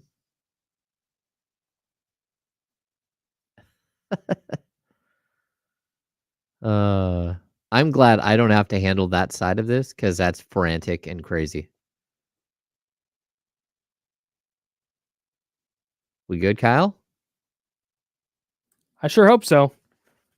Oof. All right. Fingers crossed. How much time do we have left?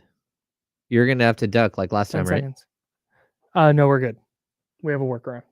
Here we go.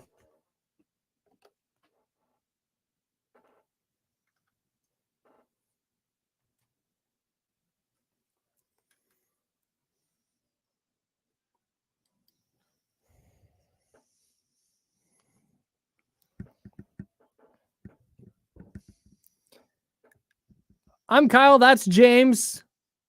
Taking you right up to noon. Then we'll hand it over to D-Lo and KC. Can't wait for some Young Zell. We'll get some Light the Beam at noon today. It's one of my favorite things. After the Kings win, a D-Lo and KC intro is one of my very favorite parts of the week. Yeah, and Drake bars. I think we get Drake bars, don't we? Was last night a Drake bars game? I think you get a Drake bars game every time they win, don't you? I don't think it's every time they win. I think Kenny decides. I do know the Kings are like 21-0 in Drake bars games. Pretty incredible. Pretty remarkable. We have a PS5 to give away, courtesy of Jiffy Lube. Do we? Yeah, no, we sure do. Let's grab caller number 10 here. ESPN 1320, who's this? Hey guys, this is Carlos. How's it going? Hey, what's up, Carlos? Can I interest you in a PlayStation 5, a copy of NBA 2K24, and an Insider's hoodie? My man, I would be delighted to accept. Okay, very good. Okay, well then, congratulations. We have for you that PS5 prize pack, as our friends over at Jiffy Lube are trying to bring the gifts this Christmas. Carlos, congratulations, and thank you for listening to the Insiders. Awesome. Thank you guys so much. Merry Christmas. Merry Christmas, Carlos. I think Carlos is like at work and had to be quiet. Yeah, no, that's all right. We'll get excited for him. Here we go. Hey, shout out to our friends over at Jiffy Lube. That is another big time winner.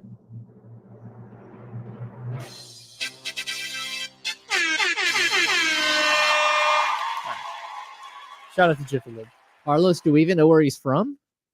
Carlos is in Rockland. Carlos from Rockland. That's him. Uh-oh. If you know Carlos, give him a shout out. Sweet. It's the second PS5 we've given away. 2 down. Carlos is a winner. Yes, he sure is. I should have. I'm a winner. That's right. Thrown that one in there. That's what You Carlos would is not telling. be slept on no more, brother. Carlos is telling everybody at work right now. Yeah, Carlos went, hey, I'm going to win a PS5. Standing on business. That's what he's doing. That's right. Mm-hmm. I think Katrina in the chat says Carlos sounds like he's a fun guy. I think he's at work and probably wasn't supposed to be calling in at work. But hey, it's okay. It's either that or he's like my dad. Every time I talk to my dad now, Kyle, like it's just like, man, change the battery in your smoke detector. Like all I hear the entire time I talk to my dad, it's the loud beep of a smoke detector going beep, beep, like the whole time. Why doesn't he fix it? Well, first of all, he can't hear it, so he doesn't know which one it needs a battery. Oh no, dude, you got to get over there and fix that. That's so brutal. I told him, I said, you know, your neighbors probably hear that. They probably hear it, and they're like, where is that beeping coming from? Because it's so high pitched and shrill. You know what's nuts about the fire alarm beep is that it goes off, but I swear to you, it is at different time intervals because it'll go beep, and then you'll sit there and you'll be like, was that the smoke alarm? And then you hear it again, and you're like, dang, it was a smoke alarm. But then it'll take like 45 seconds, and then you're like, oh, maybe it wasn't. Then it beeps again. You're like, dang it. And then it'll go at like 30-second intervals or whatever it is. And you're walking from one room to the next. Like, is it this one? Can't find it. It's not this one. It moves around. It's a different length. And then you go, like, it'll be quiet for 2 minutes. Like, all right, I'm going to go back to what I'm doing. And right as your ass hits the couch, it goes, boop. Like, ah! I just like, I've never been I've on unplugged all my smoke detectors. like on the phone with somebody where it keeps beeping and you're like, bro, it's been 4 days. We've talked about this multiple times. Like, you got nothing else going on. Can you please go figure out which smoke detector is in need of a battery change? And my dad's one of those guys, just so people know, my dad is one of those guys who buys batteries in bulk. He has the battery buddy, and then he gives the battery buddy as gifts to everyone for Christmas. So the dude has plenty of batteries hiding in his house to go fix this. He has probably 20 9-volt batteries where none of us, the rest of us, we do not have a 9-volt battery. We have to go and buy a 9-volt battery to swap out. No, he's got them. He's got them in his battery buddies buddy. for days. He does. He's got it in his battery That's buddy. honestly really dope. He can even check which one of the 9-volt batteries has the most juice in the battery buddy. It has a meter. Your dad lives a life that I aspire to. He needs to fix the smoke detector. Someone's calling in. Kyle, someone's calling in. ESPN Right now. 1320. Who's this? Gone. Oh, Kyle. Out of here. Kyle, you're just making people sad. Did you see? No, I was gonna tell them to call back tomorrow because we're giving away a PlayStation 5 each and every day this week. And I'm gonna, little spoiler alert, it's not gonna be at 11:30 tomorrow. Oh. We're changing the time. Oh. And did you see it was Oh, someone else is calling. Hang on. ESPN 1320. Who's this? Oh, this is Leroy speaking. Leroy, were you calling about the PS5 because you were not caller number 10, unfortunately? All right. Yeah, sorry, man. Hey, but I've got some good news for you. We're giving away a PS5 every single day this week. So you've got 3 more chances. I appreciate it, man. All right, Thank buddy. you so much. Yep, thank you. Kyle, ESPN 1320, who's this? Did I win, Kyle? No, you didn't, man. I'm sorry, but we were giving away 3 more, 1 each day, the rest of the week. So try again tomorrow, and if you don't get it tomorrow, try Thursday and Friday as well, okay? Gosh darn it. Thanks, Kyle. It's okay, guy. All right. Should we do one more? Do we want to do another one? 916-909-1320 if you want to talk about the Kings, by the way. ESPN 1320, what's your name? Yo, Ham and Kyle, what's up? It's Leezy. Leezy, my Hey. guy. Hey, you didn't win a PS5. No, I know. Okay, Hey, good. long Oh, time you just listener, want to- first time My caller. man, let's go. Leezy, let's Leezy, go. What's good, bro? Let's go. Yes. Hey, what's up, guys? Hey, I'm happy I can finally call in. I know you guys talked a lot about my fantasy trade. Just fan of the show. But hey, I had a question for Ham. Ham, yesterday you were on D-Lo and KC, and you were talking about the Halliburton-Sabonis trade. We all know about that trade. But there was another trade you said the Kings tried to do, but the player didn't want to come here to Sacramento. Nobody asked you a follow-up question, so I'm asking, can you reveal who that player was or what team maybe? No, I see that's the problem. We do know that there was a trade that the Kings had worked out that Thanks, Leezy. and it went to the player, and the player turned down the trade. And that typically means that the player is in the final year or final 2 years of a deal and can kind of like say, hey, I'm not going to resign. That's the only way that you can really like turn down. Like players don't have, I mean, there are players with no trade clauses, but for the most part, like a random, like most of the Kings don't have a no trade clause. Yeah. Like I think Harrison Barnes has a 15% trade kicker, but like most of the other players on the roster don't have no trade clauses.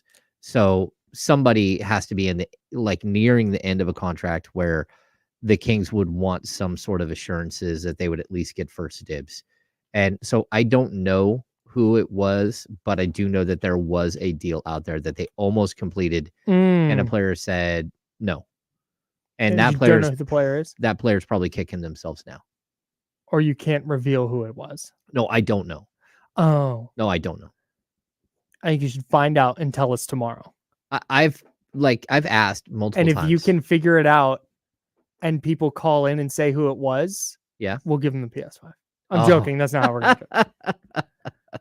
And we've Uh, already given away a PS5, but there's still people on hold. So let's see what's cracking. ESPN 1320. What's your name? Nick Mustang? Nick. What's going on, man? Hey, nothing much, man. Just on break at work. Are you? We've already given away our PlayStation 5. Did you have any Sacramento Kings takes to get off? Any what? Any Sacramento Kings takes? Oh, they're great. Slow start, but they're fantastic. No, I totally agree. Okay, so we're giving away a PS5 each day this week. We've given away the one today, but try back tomorrow, Thursday and Friday as well. Okay. All right. Is it like around the same time? Boy, you're gonna have to tap in at 10 o'clock because that's how radio So you told giveaways me to work. call at the It's same to time. All right. facilitate listeners. So tap in at 10. We'll let you know. Top of the show, just for you, bro. Top of the show, we right. will let everybody know when to call. Okay. Appreciate you. Thank All you. right. Yep. Thank you. There we go. I'm having way too much fun with You this. are having too much fun with this. Did you see Brian Cavett one yesterday? It's Sherry Cavett. Yes, His yeah. wife You won you yesterday. didn't tell me that. Well, I mean, it's the wife of Brian Cavett. Yeah, he's a Yeah. P1. He's in the That's chatty house every day. That's amazing. Yeah. I'm loving that someone from the chatty house won. YouTube.com/ESPN1320. Also Twitch.tv/ESPN1320. If Yeah. you want to participate in the show via video, please do so. Maybe you're listening in your car on the way to work, and then you get out of your car and you get into work and you're like, I don't want to work today. Pull us up on YouTube. You can participate in the chatty house. We always have a ton of fun in there. And if you have good questions and stuff, we answer and we talk through the breaks. We're just in here answering questions, talking it up. It's a Hanging very out. good time. Yeah. Good spot to be. We got 916-909-1320. We've given away a PS5, but if people got Kings takes, we'll take them. ESPN 1320. What's your name? Zabo. Zabo. What's from going on, man? Marysville. It's Hey, Sable. I I don't think I won the PS5, even though I have like 4 phones here. You didn't win the PS5, but that's okay. I know you got a Kings take for me. What do you got? I love how Keegan Murray is playing. 2-way player. Looks Mm. great. His shots coming in. You know, it was only a matter of time before it started going down, but he is playing some nasty defense, and I love it. My man. Appreciate you, Zabo.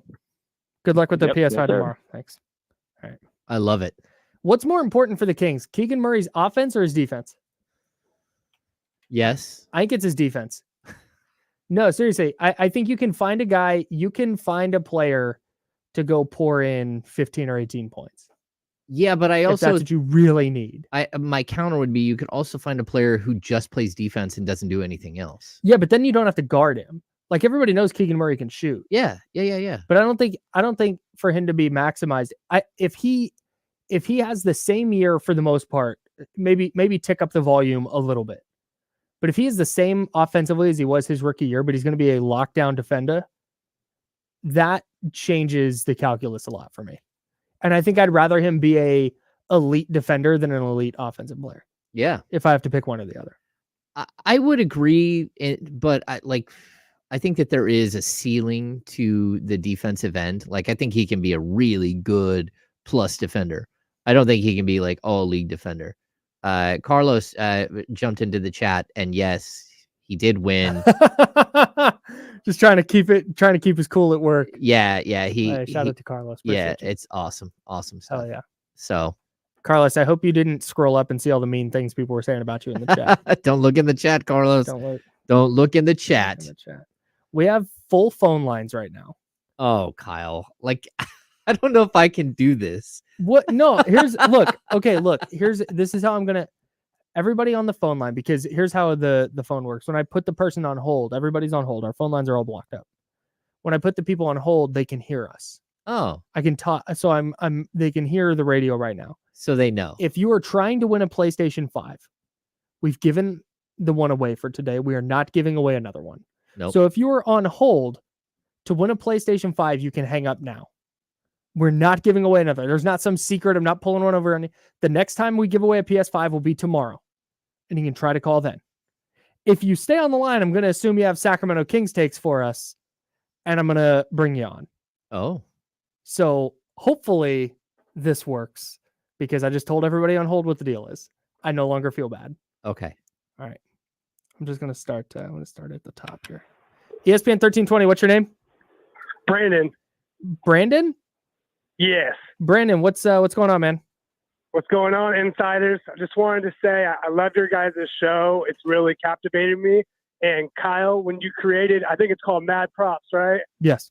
I think that's the best contest I could hear on the radio. My only, I guess, suggestion would be, since we're getting close to playoff time and we're past the first quarter of the Kings basketball season, can we start keeping score between you and Ham? Because I like to play it with myself, and I don't know who's winning right now between you two, but I think keeping score would be fun for us to hear. Okay, perfect. Yeah, we can definitely start doing that. Thanks, man. Appreciate you, Brandon. I'm going to drop him there. Hey, Kenny's going to be so shook when he sees that we have callers right now. We have callers, Kenny. All kinds of callers. This is big time. So if you're on the line right now, you may also get to speak with Kenny Caraway as well. Oh, there we go. Yeah, this is a big deal. I think based on what I'm looking at on the caller ID, I think this is Will Z. Hey, is this Will Z? It is. The famous Will Z of WillZstats.com. What's going on, bro? Amazing. Will Z in the house. What's going on, man? I just wanted to expand on the Kevin Huerter New York Giants theory. Oh, and my man. officially request that Oh, yes. the Kings no longer schedule games on that day. Because Herter's averaging 9 points, 4 rebounds, and 2.5 assists on 33.3, 41.7, 50% shooting splits with the DNP. Seems suspect to me. So, Yikes. We That's found tough. the mystery That's stuff. tough. Will, you are the man for going and finding that. I couldn't resist a bit. I had to do it. My man. All right, check him out. WillZstats.com. Thanks, Will. Man, That's awesome. what was that? 9 and 4 on not great shooting splits on nights that the Kings and Giants both play. Yeah. All right. That's some heavy research, dude. You got to go look up every New York Giants game from the past couple of seasons and then cross-reference that with Kings games from the last couple seasons. That's amazing. Hell yeah. That's awesome. It just tells you Kevin Herr lives and dies with the New York Giants. Yeah, he sure does. On the corner, look. ESPN 1320, what's your name? Kyle Ham, what's up, man? It's TC. TC, my guy. What's That's going on, right. bro? How you doing? Man, what's going on? Hey, look, you know I have to tap in. I always call my boys. You know I have to call y'all. So, man, what's going on? Hey, y'all doing a great job. My man, appreciate you. Yeah. Is that it? Hey, go ahead. I'm sorry. No, go ahead. Yeah. Hey, look, Ham, Kyle. Hey, the Kings are back on track. Hey, I want to say, Ham, am I right? Was it that Brooklyn game last year when they turned the corner on TNT when we blew them out and they took off? I think so. Yeah, it feels right. Yeah. But you have to remember, James, the band is back. the games running together in James's head. Yeah. I'm not John Dickinson who can separate all the games out. No. Or even Kenny. Kenny, like, oh, this play, that play. Kenny's game recall is nuts. Yeah. So, all right. Thanks, TC. Appreciate you, dog. Kenny Caraway in the building for the handoff. What's going on, fellas? Kenny, how we doing, man? The one thing that I was thinking about last night when I think it was like 17-point lead, did it like before it, like they really showed some spurtability. Did it, was it like 15 or 17? I don't know. It doesn't matter. Anyway, it got down to like 3. And I said, oh no, it's the Nets. This is what they do in Golden One Center. They erase leads like no other. And I got nervous. But then I did too, because that entire game, I kept going, well, they're going to cool off. Like they're not going to keep. Yeah, that I was unaware that they had hit 20 plus threes, but I'm sitting there going, well, they're going to cool off. It's not sustainable. Right. They're not going to like hitting all these threes is not sustainable. That's kind of, I think it was 5, was it, in the fourth quarter? And I'm going, oh boy, here it comes. The Kings are going to start missing shots. And the Nets, oh boy. Well, check it out though. So Will Z, he knows, we talk about this endlessly since last year. I always talk about like the amount of wide open threes the Kings get. That's always the thing. Wide open threes. Yep. They got 24 last night. Good. They gracious. hit 8. Well, I thought they hit. Oh yeah, they hit 18 of 24, 75%. Well, you saw the corner 3 number. They were 9 of 11 from the corner. But look, so the thought is they should just cool off. I told Will Z they hit 75% last night of the wide open threes. I'm like, they should hit 60 to 70 routinely. Maybe not every game, but routinely. Wide open threes, catch and shoot, 60 to 70% of them. That's crazy. Okay. 60-70% is a lot. The key to all of this is getting the wide open looks. Yes. And they do it better than anybody else. I agree. They can generate the wide open looks as good as anybody in the league. That's why they can get those 60 to 70%. That's why my thing this whole year has been like when they've struggled offensively, it's like just get into your offense, man. Worry about the wrinkles and stuff later. Like just get back into your offense, start knocking down some shots. Okay, so on occasion we talk about like points per possession, right? So mid-range jumper, like a mid-range jumper, you shoot 40% on average from mid-range jumper. So that's worth 0.8 points per possession because of course it's worth 2. Right? When you shoot 9 of 11 from the corner, that's 81.8%. Here's the crazy stat. On those corner threes, they averaged 2.45 points per possession in that game on a corner 3. Just for that, so what 2.45 points per possession is? Games have about 100 possessions. That's scoring 245 points. Yes. So if all you took was corner threes, you would score 245 points. But I mean, I think that's one of those things where if you're a team who's playing against the Kings and you're not shooting the 3 at the same clip, there is no way to maintain. If you're averaging 0.8 or you're averaging 1 or even 1.2, and they're out there averaging 2.45, that means every single play you're falling behind by 1 or 2 points every single possession. Just wild. The thing I've always looked at, well, for the last 2 years with this team, Slayer and a half, whatever it is, with this team, is the way they generate the wide open threes. And if they're struggling on offense like they were earlier in the season, but they were still producing those looks, that's the thing that gave me comfort. Because that's like I just said, that's the hardest part. If you producing the wide open looks. Yeah. If you can produce the wide open looks, these guys, they'll figure it out. They'll find a way to knock them down. That's what was so shocking to me in the playoffs last year. It was just how many open looks they generated, so many, and they just didn't go down. Somebody has James tickled. The chatty house has got me going. Somebody, today. hey, it was Kenny, Brandon's fault. Kenny, Yeah. the homie Brandon called in. I love you guys having calls now. Is this the first day of calls? Yeah, first day. Let's go. We had to do Let's this go. for the PS5 thing, and I was like, screw it, we're just leaving them open. In fact, you know what? 1320, what's your name? I think you're talking to Scott. How are you guys? I'm doing all right, Scott. How are you? Hey, so I'm a huge Sabonis fan. Got his jersey. We won that trade for sure.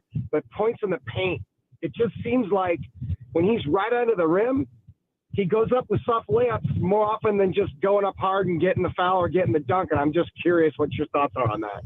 Awesome. The Thanks, points in Scott. the paint were terrible last night. Thanks, Scott. Something to complain Scott about. is my kind of fan. There's something Yes. to complain The about. points in the paint were terrible because I hit 25 threes, man. A franchise record 25. And my man Scott's like, no, points in the paint.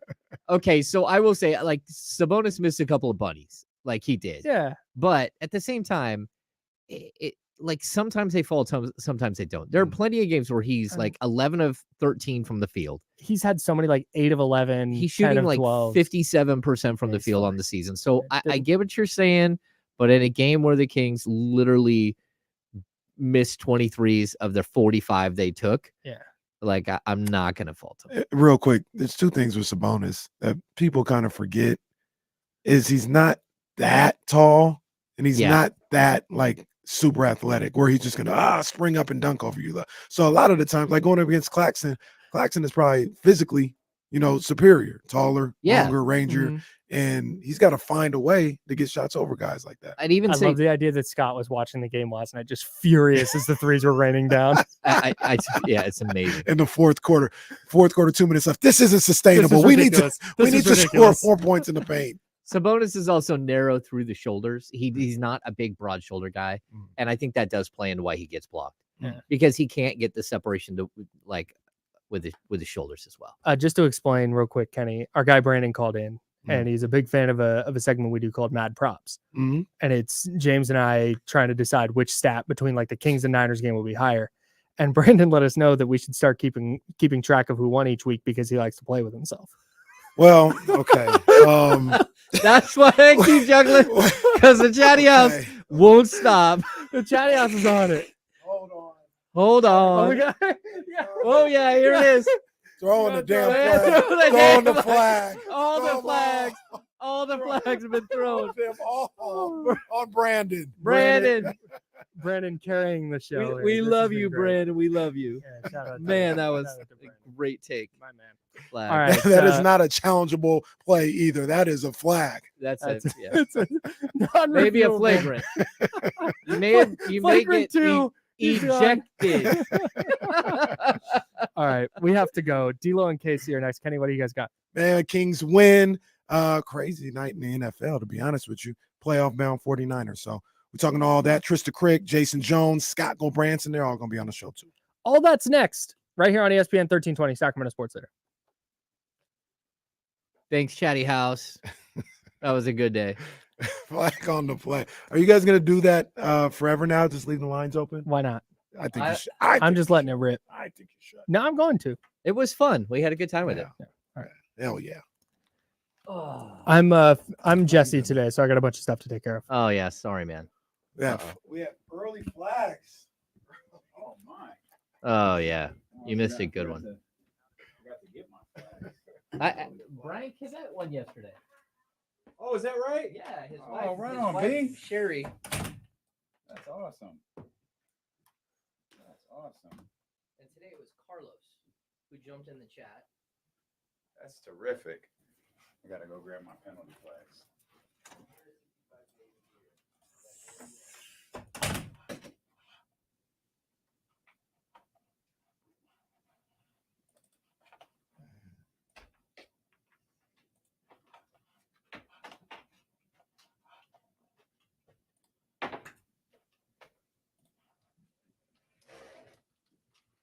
The guys will be here momentarily.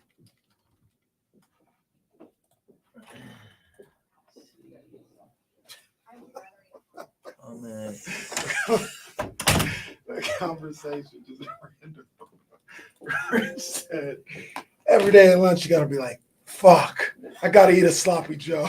What? Who said that? Rich, what? What? Well, that's just what Brandon did to us. Yeah, Brandon said he loves Matt Props. We should keep score. He loves to play with himself. Oh. Call it. Oh. Call it. Flags early. Like, excuse me, what? Oh man. Children. Oh my God. I had to bring in a roller for my Santa hat. Looking like Clark Griswold. It's gonna be the happiest fucking Christmas of all time.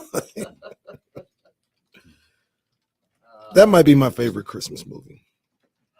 We watch it all the time. That's number one on my list.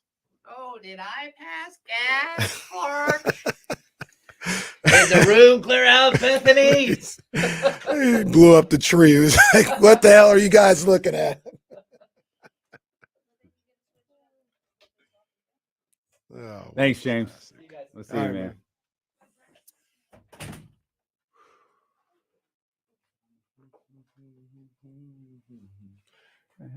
Yeah, who the hell is Mac Wild's in here right now? This. Hey, Hey, Keegan. Hey. Nice solid 3. nice Solid 3 there from Keegan. Oh, he got Oh, Harry. we got I Harry. didn't know he got Harry. Oh. I didn't know he got Harry. I didn't know. Oh, of course, it's followed by a Tyrese highlight. Got to balance it out. Wait, I got it. Wait, can I turn the mics off for this for 2 seconds? Yeah. Somebody.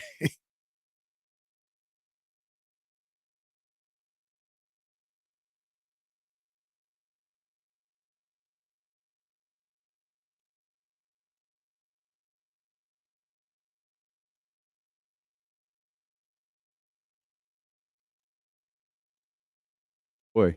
Ooh, that was nasty. That's your boy. Welcome back to the league, Daniel Dice.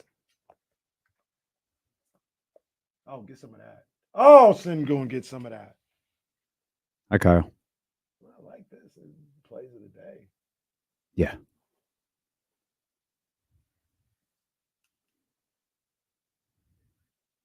Let's try. Let's try.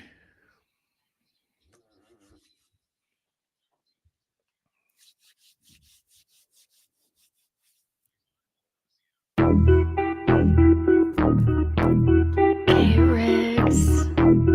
Yeah. We got them screaming D-Lo, KC, D-Lo, KC, D-Lo, KC, D-Lo. We got them screaming D-Lo, KC, D-Lo, KC, D-Lo, D-Lo. We your number one spot. We your number one spot for some sports, huh? Got the city going crazy when we work, huh? We top 2, but we ain't 2, we in first, huh? And when you need the real, we is who you search, huh? D-Lo, KC, D-Lo, KC, D-Lo, KC, D-Lo. We your number one spot.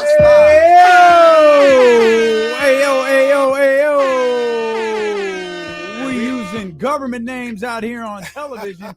That man Denzel Joyce here on the radio. Come on, young Zell, talk about it. They do not know what Sacktown brings. When on the low, that's a Sacktown thing. Talking about us, it's a bounce out thing. Must they forgot we some Sacramento Kings. Whole squad going crazy, yeah, we back with it. Northern Cali going crazy, one sack winning. If you doubted us, then ain't no back spinning. This is real right here, ain't no catfishing. So tell me what you see now. See now. Coming down the lane off the rebound. It's 9-16 now. Look towards the sky like the beam now. Tell them like the beam, like the beam now. You can tell them like the beam now. Tell them like the beam now. Tell them like the beam. You can tell them like the beam now. Tell them like the Franchise record for threes. Come on now.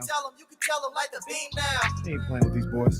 A win against the Brooklyn Nets. We going verse 2. We going verse 2. Come on. Sack crowd, make sure everyone knows. Let me tell you how this thing really goes. Yeah, we travel deep, whether we home or on the road, we lit. You don't want that smoke with the team of the year. We shaking things over here, don't doubt. We believe over here, we don't bleed over here. And let me just speak real real clear. I only deal with real kings over here. So tell me what you see now. Coming down the lane off the rebound. It's 9-16 now. Look toward the sky like a beam now. Imagine being Katie Christensen saying she hasn't heard this song. Come on, young lady. Come on, young lady. We gotta send it. We gotta send Katie the link. We gotta send her the link, man. Come on now.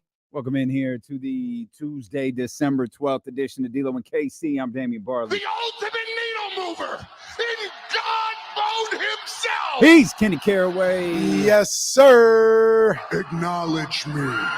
Man, we're so happy that you're here with us after the Kings grabbed themselves a victory last night, 131 to 118. We're going to talk all about that. And the San Francisco 49ers clinched a playoff spot last night. I mean, what you looking at me for? What's my co-host, dude? Where do you want me to look? I mean, what you think I should be happy about that? Just delivering news is very literally in my job description. Job's not finished. I don't know if you're Shaq or Kobe right now. Job's not finished. Okay. All right. Well, I'm just telling people who might not know the 49ers clinched the playoff spot last night. It wasn't necessary. I was talking to the tens of thousands of people listening, not necessarily you. Will you stop with those stupid facial expressions? That's what Kobe did. Will you stop? I also feel like this should be said right out the gate. Today was a planned day off for Jesse. Wow. So regardless of what happened last night, Jesse's not ducking the smoke. He had a planned day off.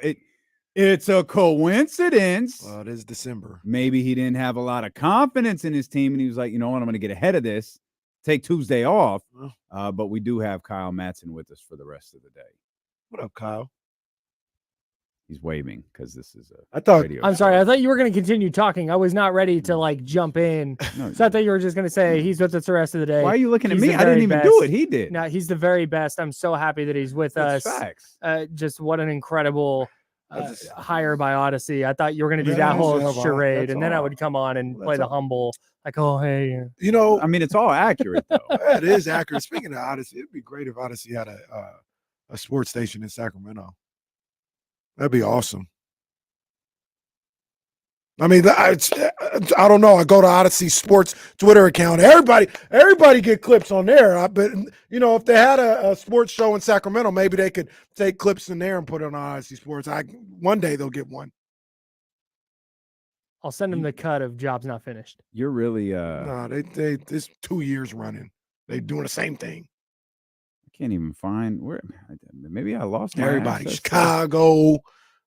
Philly get theirs, obviously the Morning Rose. Everybody, everywhere Odyssey's at, they Odyssey Sports. They be showing love. I don't even guess they're not in Sacramento. I got blocked out of the ESPN Twitter account. I don't even have access to it. My gosh, I changed the password.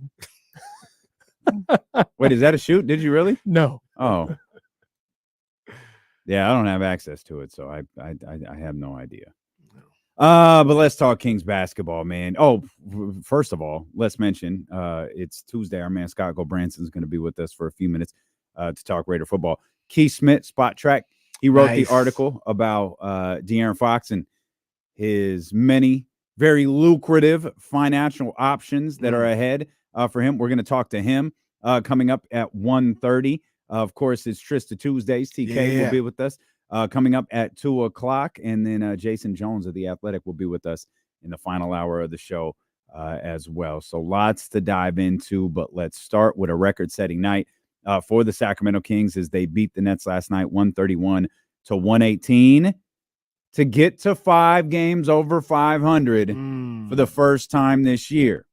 They'll have an opportunity to go 6 games over 500 tonight. We'll talk about that as the day progresses as well, but a single game franchise record for the Sacramento Kings last night. 20, I think I took my notes wrong. Is it 25 made threes? 25 or 25 made threes last night.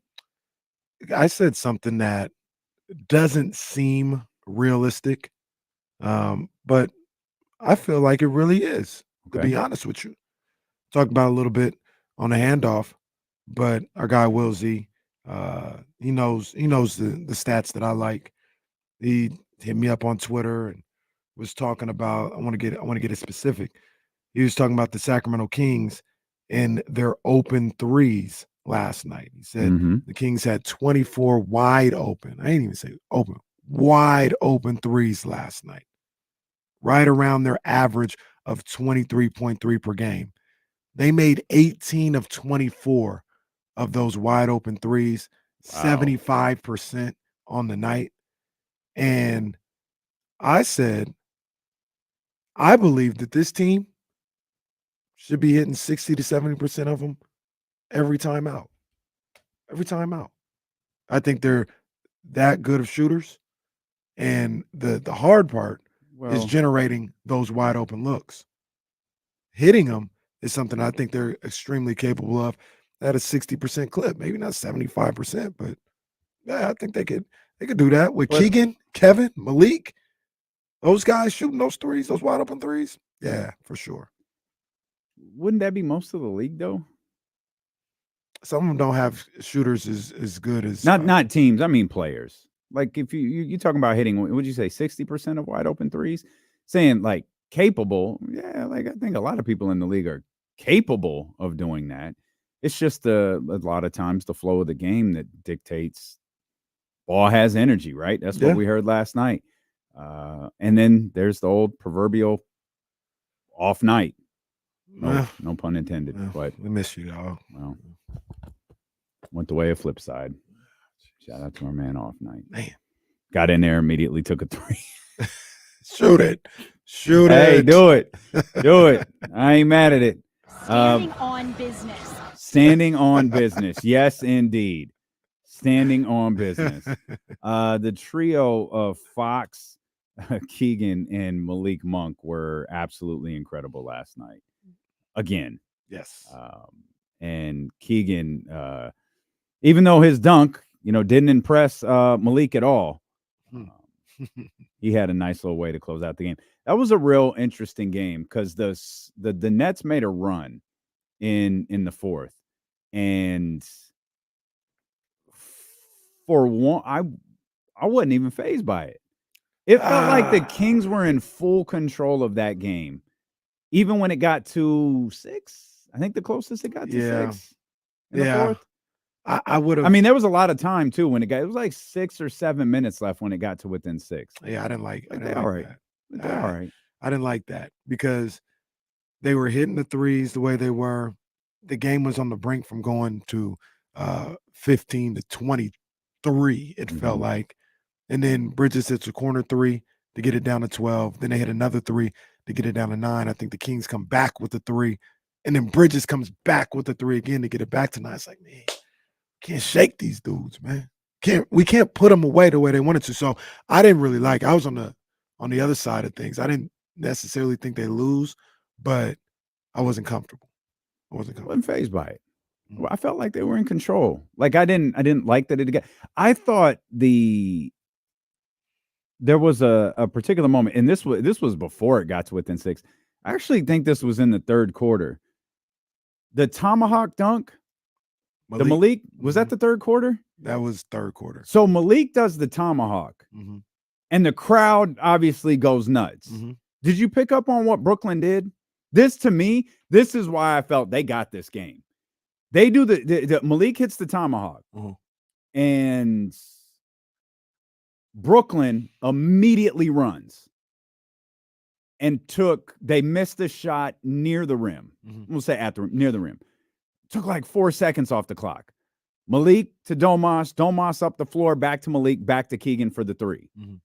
That I thought that's it.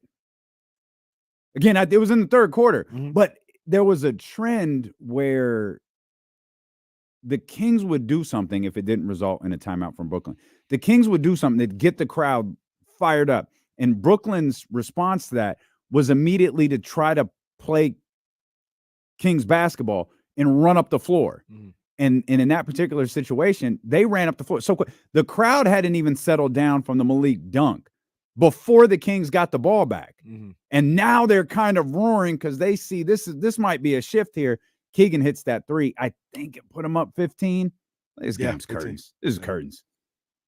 Yeah, I don't care that how was a close great they got. moment. To me, that was the end of the game. To me, that was Brooklyn is trying to. Brooklyn is playing outside themselves a little bit. That's a 3-point shooting team. That's a team that likes to set themselves up a little bit. They tried to sprint and it wound up backfiring every time they did it. Yeah, I mean, well, I'm glad. I'm glad you were right. I wasn't on the edge of my seat, but I wasn't comfortable when they got it to 6. I was like, oh man, come on now. And then I got frustrated, and I told the guys on the handoff, maybe there's a little Nets PTSD there. I'll never forget that. I'll never forget that. Russell? Yeah, I'll never forget that. So I was like, oh my gosh, they pretty much dominated these guys the entire game, and they're gonna mess around and make this a tighter game than what it needs to be, and possibly lose. Oh, come on now. Slightly different Kings team. Slightly different Kings team. No Bagley. At the power that forward wasn't necessary. We'll come back and we'll talk much more about the Sacramento Kings and how they played yesterday to get their second straight win. We got to talk about De'Aaron Fox and the game that he had. We'll talk Malik. We'll talk all things Kings basketball. If you want to get in on the phone lines, you can. 916-909-1320. We're just getting started. It's D'Lo and KC, brought to you by Sky River Casino here on Sacramento Sports Leader, ESPN 1320.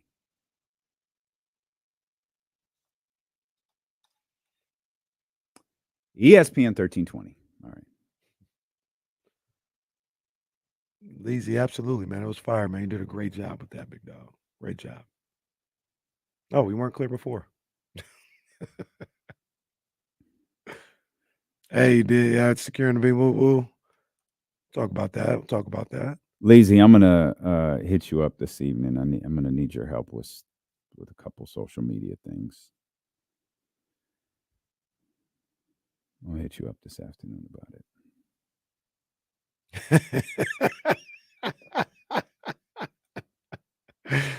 I did see that, Leezy. That boy Leezy making moves. I see you, boy.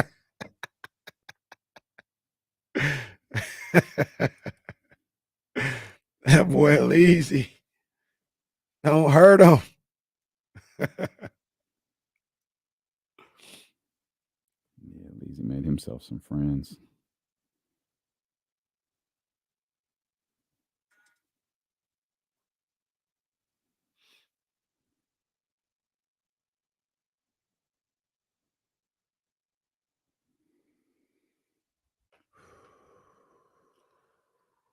Rockin' New Era. What's up, man? What's up, Jess? What's up, Katrina? Miguel, what's happening?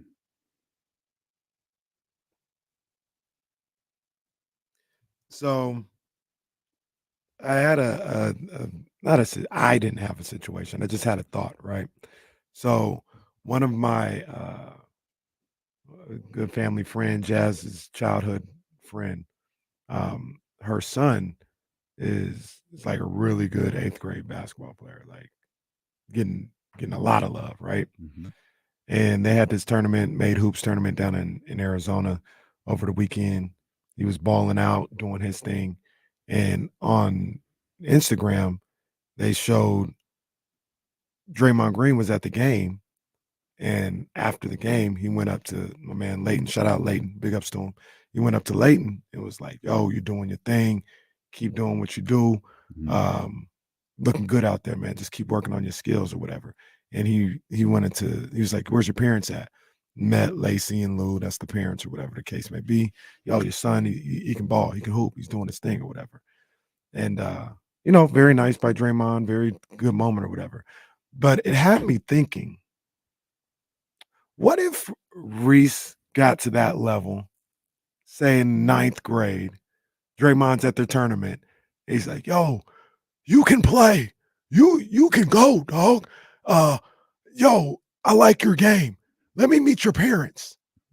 Mm-hmm. And then I goes over and meets myself and Jazz. And I mean, I feel like I gotta say, like, yo, dog, I be talking a lot of shit about you. I don't think you'd have to do that. I think Jasmine would do it for you. I think Jasmine would be like, hey, bro, you should hear the shit this dude says about you on the radio. It's crazy. Yeah. Me and Draymond taking a picture But just the type of I'll be like, man, hey, man. KC and Draymond. I'll be like, Dre, man, hey, I ain't even gonna lie to you, man. I'm pretty damn critical of you, bro. Oh, that's the word we're using. Critical. I am critical of him. No, yeah, it's a word. Yeah, you are. What should I say? What should I say if I met Draymond? I hate your bitch ass. I don't hate his bitch ass. Kyle, what should I say to him? Draymond's my guy, but I hate his bitch ass. Yeah. What should I say to Draymond if I ever meet him? Let's in that setting. Like let's discuss it on the radio. We're back in 10 seconds.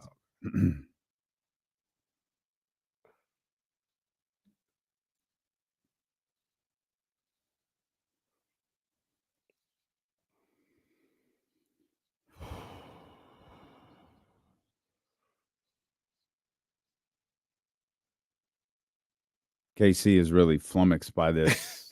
Well, I'm not completely hypothetical situation. I'm not flummoxed. I know what I'd have to do. I'd have to say, hey man, I gotta keep it real with you. I got a radio show in Sacramento.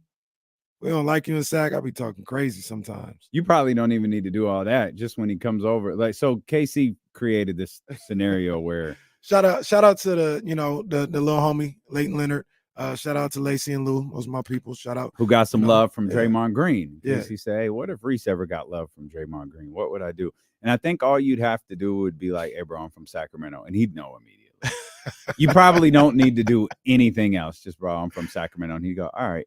Hey, so here's the other thing about it, though. Do you think that I or we have said anything about Draymond that we wouldn't be able to say to his face? I don't think so.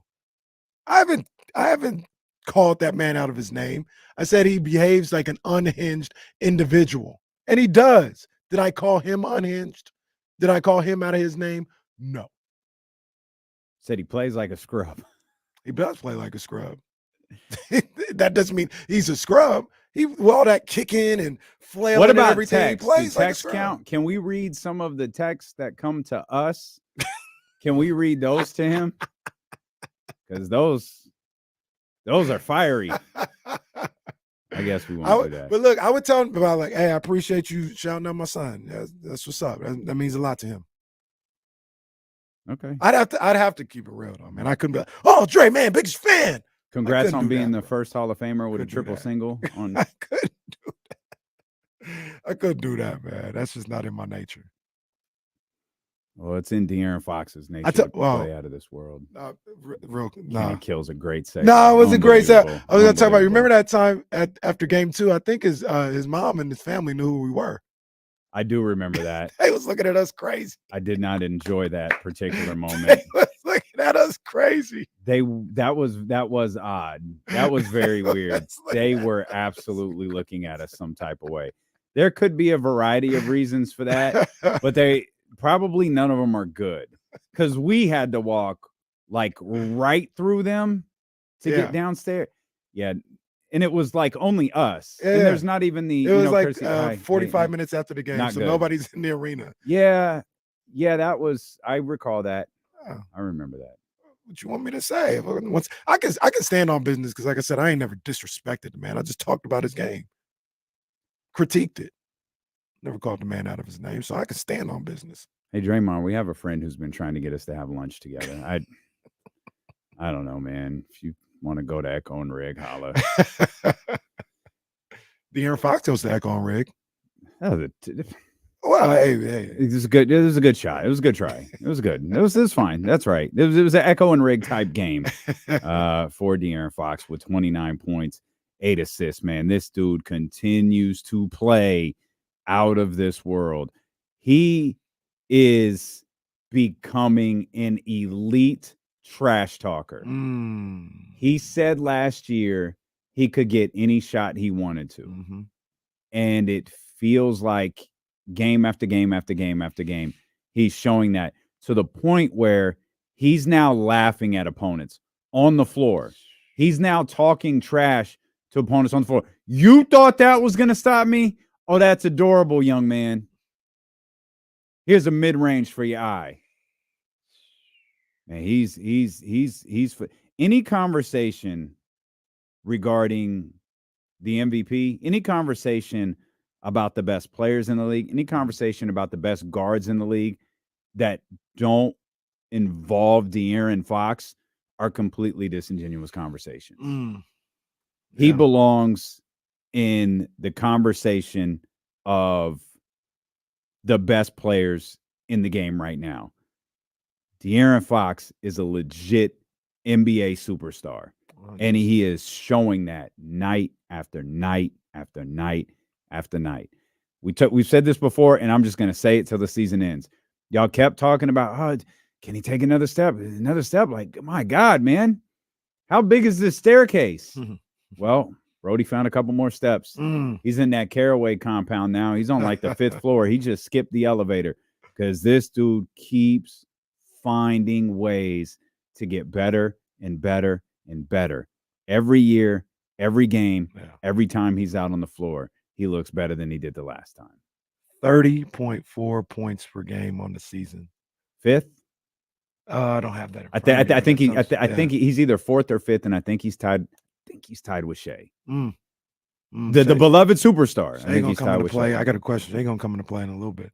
But 30.4 points per game, 6.6 assists, 4.6 rebounds a night. And you look at some of the numbers. This is what I wanted from De'Aaron Fox. I didn't know if he was going to be able to provide this because I didn't know if it was in his nature to shoot this many shots. He's shooting 22 times a night, shooting 8.3 threes a night. Let it fly, De'Aaron. Let it fly. And what's that percentage for? Is he still above 40? For three? Yeah. He's at 37.9, so 38% from three. Let it fly, man. Absolutely let it fly. The only thing that could be a little better is if that 73% from the free throw line was 83%. Yeah. Come on, man. Yeah. Now we're cooking. And if he actually got some foul calls too, that would help as well. But nah, man, this guy's phenomenal. I'll say this though. One of the big reasons you want those free throw percentages up, not just because they're free throws, as you like to point out, his attempts are up 2 per game over last year. He's getting to the, even though he's not getting to the line as much as we believe that he should, he's getting to the line more than he ever has in his career. Plus, tying in last season, it was a phenomenal year, an all-star year, an all-NBA year for De'Aaron Fox last year. 18.2 shots per game. You just mentioned he's at 22.4 right now. He's shooting the ball 4 more times a game than he did last year, and we're seeing him convert on that. Let it fly. He just for reference, I wanted to see this. This is fair. This is fair. He's shooting 8.3 free throws a night. Luka is just randomly went to a superstar. He's shooting 8.1 free throws a night. Last year he shot 10.5. But that's about right. Anywhere between 8 to 10 a night. As much as we think he gets fouled more than he does, that's fair. If he's up there with the Lukas and name your other guard superstars shooting 8 to 10 free throws a night, that's fair. I'm okay with that. Yeah, it's a good number. It's a good number. He shot 6 last night. He was 4 of 6. Actually, not a lot of free throws in yesterday's game for the Sacramento Kings. 10 of 14 was the final total. The Nets were 20 of 21. They converted. As Will Z pointed out, this is a Nets team that shot 47% from the field, 48% for three. They hit 14 threes yesterday. 95% from the foul line. Scored 118 points and lost by 13. And Malik said it. Malik said it in the post game yesterday. It's best offense in the league. When we're doing the things we're supposed to be doing, it's best offense in the league. And 55.6% from the 3-point line last night. That was major vibes. De'Aaron was hitting threes. Keegan didn't miss a three. Trey missed one. Trey was 5 of 6 yesterday. There's so many. Try to hold off. There's a lot to talk about with this game. I don't want to get too far ahead of myself. Yeah, I mean, look, when you got a table setter like De'Aaron Fox, though, he put so much pressure on the defense to deal with him. Like you mentioned, the guy's unguardable right now. Mm-hmm. He's unguardable. You can't stay in front of him with one person. He's just going to blow by. The quickness, the handles, the change of pace, that's all verified and certified. But now he's added the three-point shot to his repertoire. He's hitting that at a respectable level, if not really good. There's nothing you could do with him, and because there's nothing you can do with him, that opens up the floor for everybody else involved. Everybody else is going to eat because not only is he doing that, but he's a willing passer.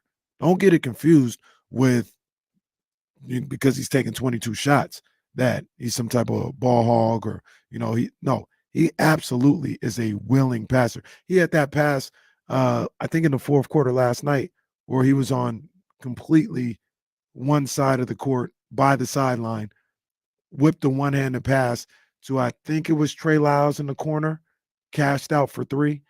I'm not here to denigrate or nothing like that, but let Luka make that pass.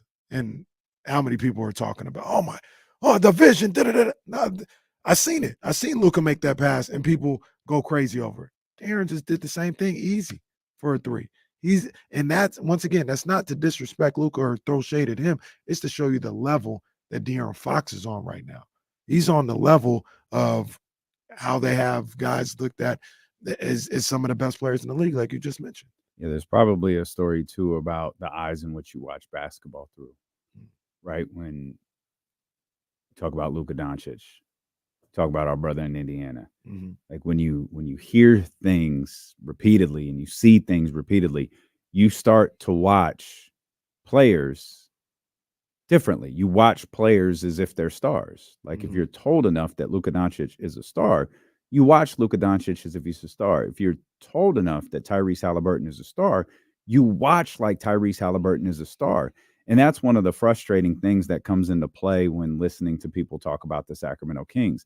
Because as much as we can go from our perspective, from understanding Kings basketball perspective, don't go to Windhurst, don't go to Bontemps, don't go to those guys to get in-depth coverage of the Sacramento Kings.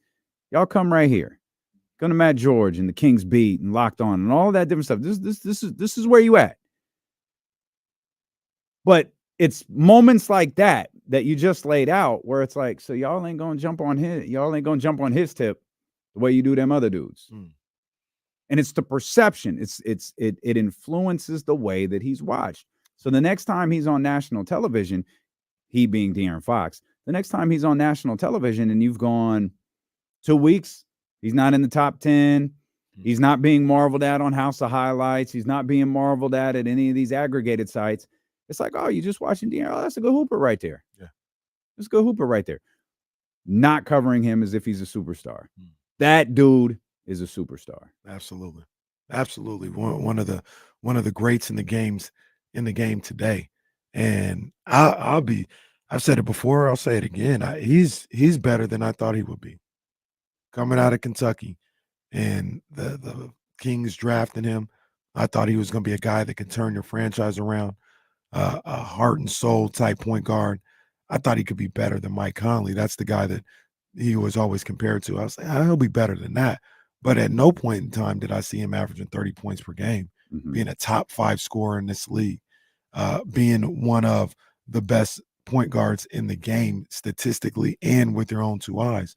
I thought he'd be, multi-time all-star and a really, really high-level ball player. He's exceeded my expectations.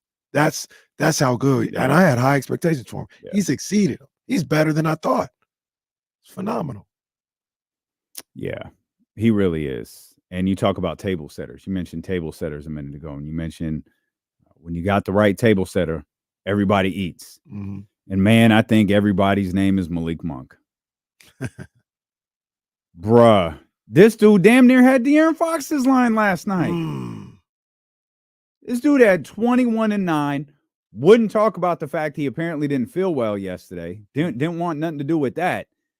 But went out there, 21-9, has no problem hitting a little 360 layup, has no problem aggressively attempting to dunk on somebody, has no problem with none of that. He's going to take his chances. He's going to be, to paraphrase Dwayne Johnson, the most electrifying man in the Golden One Center on a night-to-night basis. There may not be a more exciting player in Kings history than Malik Monk. I'm not going to argue with you. He's electrifying, like you just mentioned. He's somebody that when he has the basketball, you gotta pay attention to him. You got to pay attention to what he might do next, because you don't know if it's going to be a three. You don't know if he's going to dunk on somebody. You don't know if it's going to be a 360 spinning reverse. You don't know if it's going to be a behind the back pass. He keeps you on the edge of your seat, man. And the Kentucky connection, Fox and Monk together, it's really starting to hit its prime. It's really starting to hit its prime. Those two together, it was nice last year. They'd have these moments or whatever. Now, and tell me if I'm wrong, it feels like it's turning into the fabric of this team. Those two. I know we got Sabonis here as well. We love Keegan or whatever. But with each game, each passing game, feels like that's becoming the power duo for this team. For those who watch it, and basketball-wise, maybe it definitely still is Fox and Sabonis. Sabonis allows so much to happen. But do you see a dynamic shift happening with Fox and Monk? And because maybe it's because they're playing together more this year, it feels like. But it feels like that's the thing. Like, yo, that's the killer duo right now.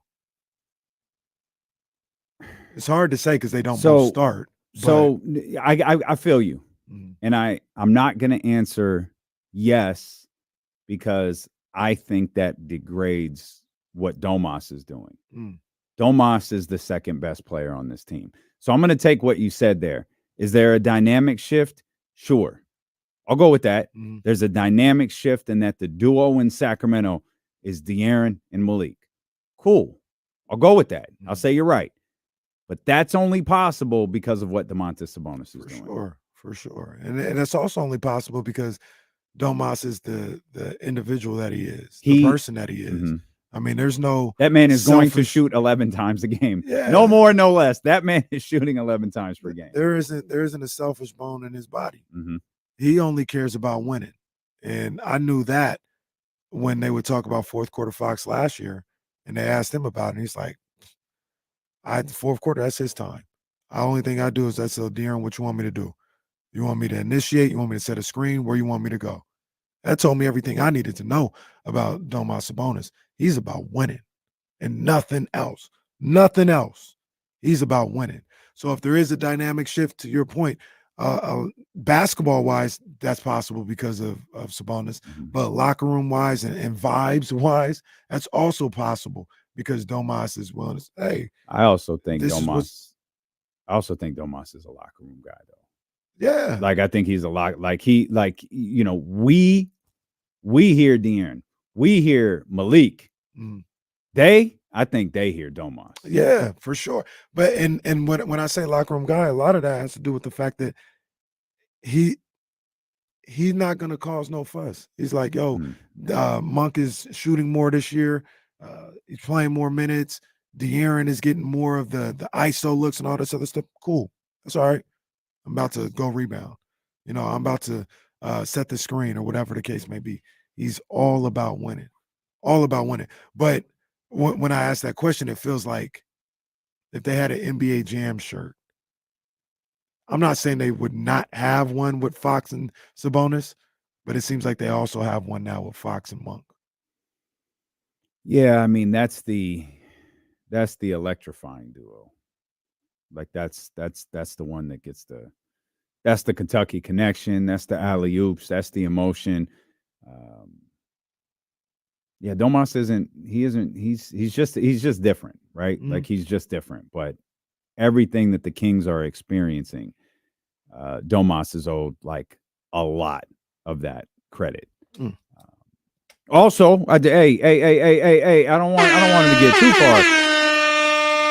Nice little night from Harrison Barnes Hey, last man, night. come on now. I mean, that started a comment. Securing the beam, huge game from HB last night. And I'll say this. There was, I think, 3 instances last night in the fourth quarter, in the third quarter, or the fourth quarter, or both, where the ball got swung out to Harrison in the corner.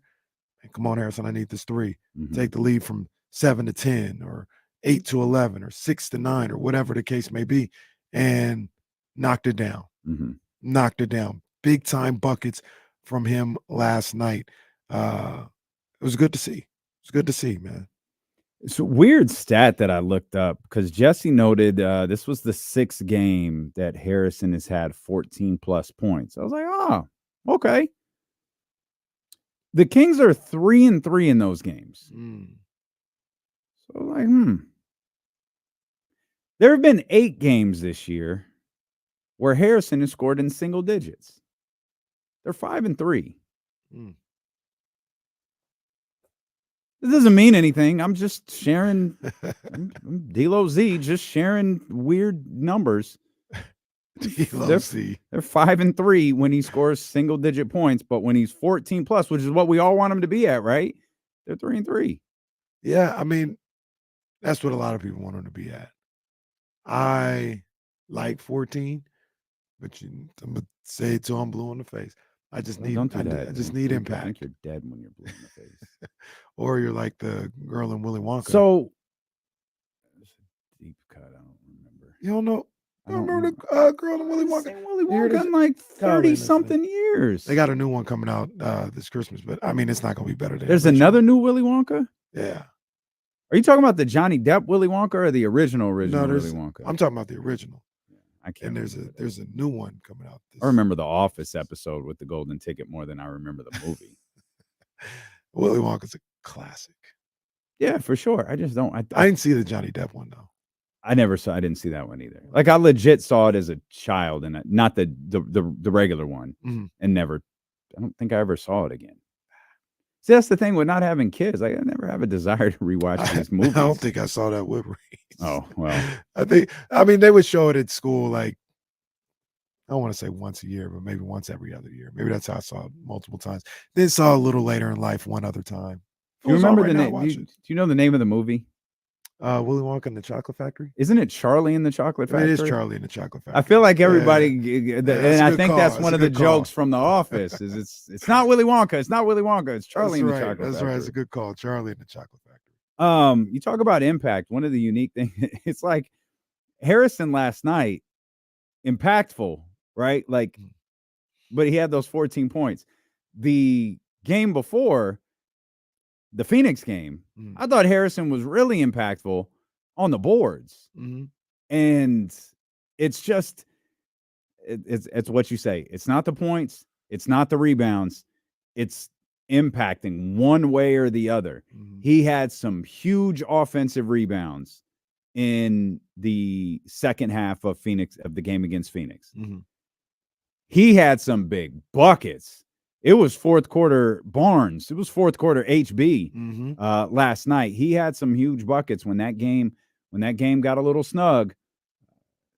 Harrison was connecting. Yeah. I mean, 14 points. He only had 2 rebounds. So that goes, I'm not tripping off the rebounds last night because the shot was falling, you know, and he had some one or big the shots. other. Yeah. So,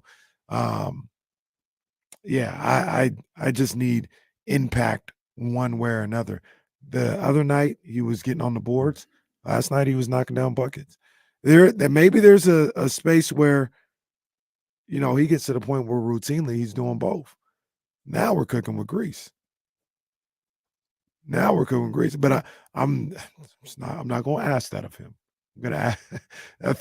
Does that feel like it's asking too much? Well, to be like, so hey, give me 13. So I didn't do this. 6. Let me take a quick look. Well, no. Kings won the rebounding battle 43-41. I immediately went to look. I didn't know the number off the top of my head. You know, why did Harrison only have 2 rebounds? Keegan had 3. De'Aaron had 3. And Domas had 16. I mean, it's hard for me to believe that those things aren't related. You look at the second unit. Trey Lyles was phenomenal last night on the offensive end and on the boards. Maybe I'm just looking to stall Harrison out. I'm not sure. I don't know that that's ever going to be there, though. With a healthy roster, I don't know that 14-5 is going to be there for Harrison a lot. Maybe not. I mean, I'm not No. here to nitpick him. He Though played well, but it was there for Trey Lyles last night. well, hell, it was there for De'Aaron Fox. Yeah, but that's what rebounds. De'Aaron does. Like De'Aaron does that a lot. Well, that's my point. I mean, if De'Aaron's going to get 3, it's Yeah, but it's that's- not out of the realm of possibility on the defensive end to ask you to get 4 what's rebounds. HB? What's HB this year? Is he 4 rebounds tonight? No. It's 3.4.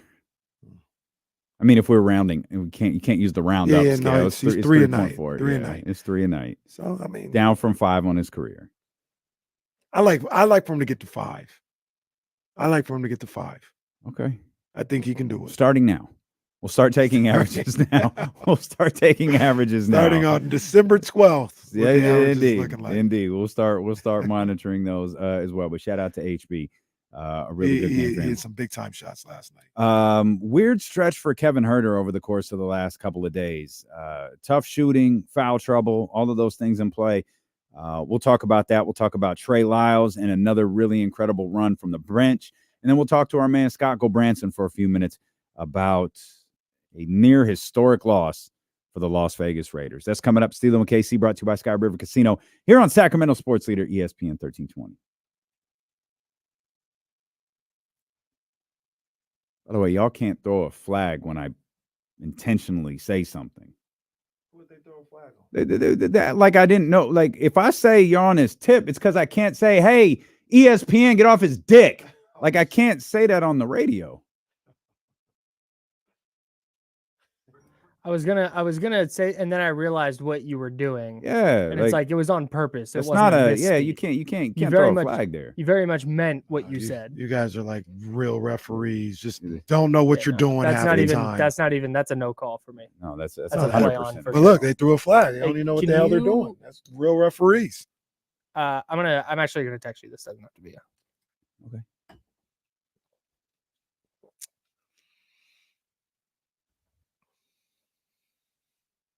Oh, okay. Okay. Yeah. Yep. Keith is on the phone. Mm-hmm. Mm-hmm. Mm-hmm. Mm-hmm. Michigan, absolutely not. They're gonna beat the brakes off Alabama. But Michigan Wolverines, he dominated. He dominated. He's one of the top fighters in the world. I don't know how to send it. It's my guy. He dominated. Copy it link. It was a total destruction of Regis Prograis. And I expect Haney to do that to almost anybody in the world from 135 to 140. I'll send it to your Gmail.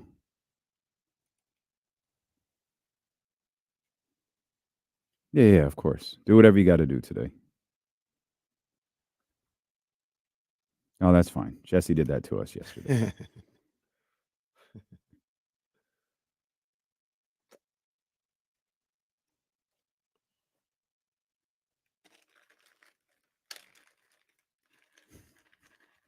An inverted flag. Yeah, they're funny.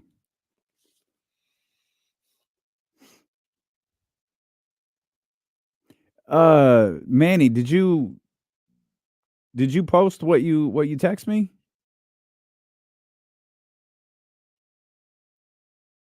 If you did, I didn't see it.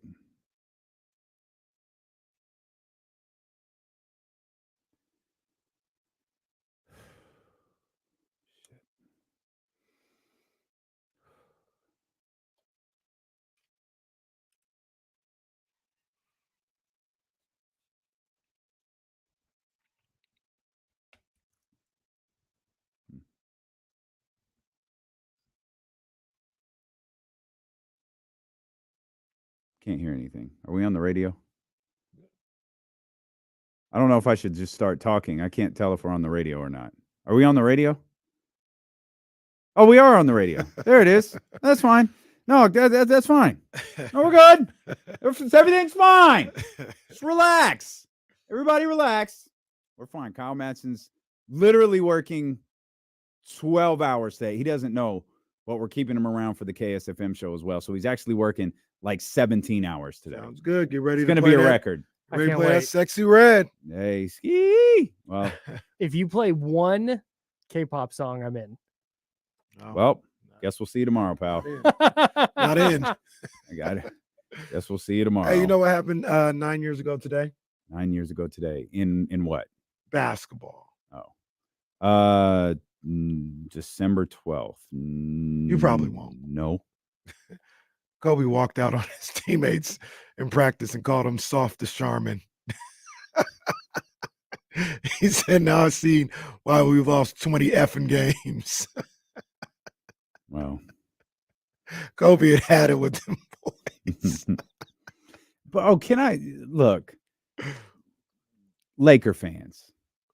Jason Jones joins us later. Just hey, shout out to all the Laker fans, just all of you. Okay, Lake Show. No need for that. Can we just don't invoke Kobe's name into your stupid ass argument? If you're talking about banners, if you're talking about in-season tournament banners, don't talk about what Kobe would want or what Kobe would do. Like, you don't know. Shut the hell up. Don't invoke his name to make your argument look stronger just because he laughed at them kids on Jimmy Kimmel. If it's a competition, Kobe's going to try to go win it. Period. Regardless of banners or anything. Oh, it's a tournament? Oh, there's a winner. Okay, I'm going to try to go win it. Don't tell us what Try that again. Unless your name is Vanessa, don't tell us how Kobe would have felt about the in-season tournament. Don't use that for your stupid ass. They trying to say Kobe Twitter wouldn't have argument. liked the in-season tournament? They said, I said, Kobe would be rolling over in his grave if he saw a IST banner hanging up at the crypto.com arena. I think those are two different arguments. He'd want to win that thing for sure. Yeah, you could argue it however you want to. Don't tell me how Kobe would felt. Your punk ass is on Twitter with 400 followers. Don't tell me how Kobe would felt. You're not tied to Kobe Bryant. Don't do that. Don't do that. Okay. Don't do that. Keep your mouth shut. Don't tell me how Kobe would feel about an IST banner. You don't know that. You don't know that. And truthfully, I don't believe you. I don't believe you. I don't buy into that theory. I just hate when people go, oh, Kobe wouldn't. The hell do you know? Shut the hell up. Y'all look stupid. Y'all look stupid. It's what I told you, though. It's what I told you. The dynamic around this changed the second your sorry-ass team got eliminated. When the team you root for, oh, in-season tournament, yay, yay, yay. Then your team got eliminated. This is stupid. Oh, y'all hanging banners. Oh, y'all popping champagne. Now you care. Oh, now you're in your feelings about it because it's not your team doing it. All right. I told you that would happen. Like clockwork.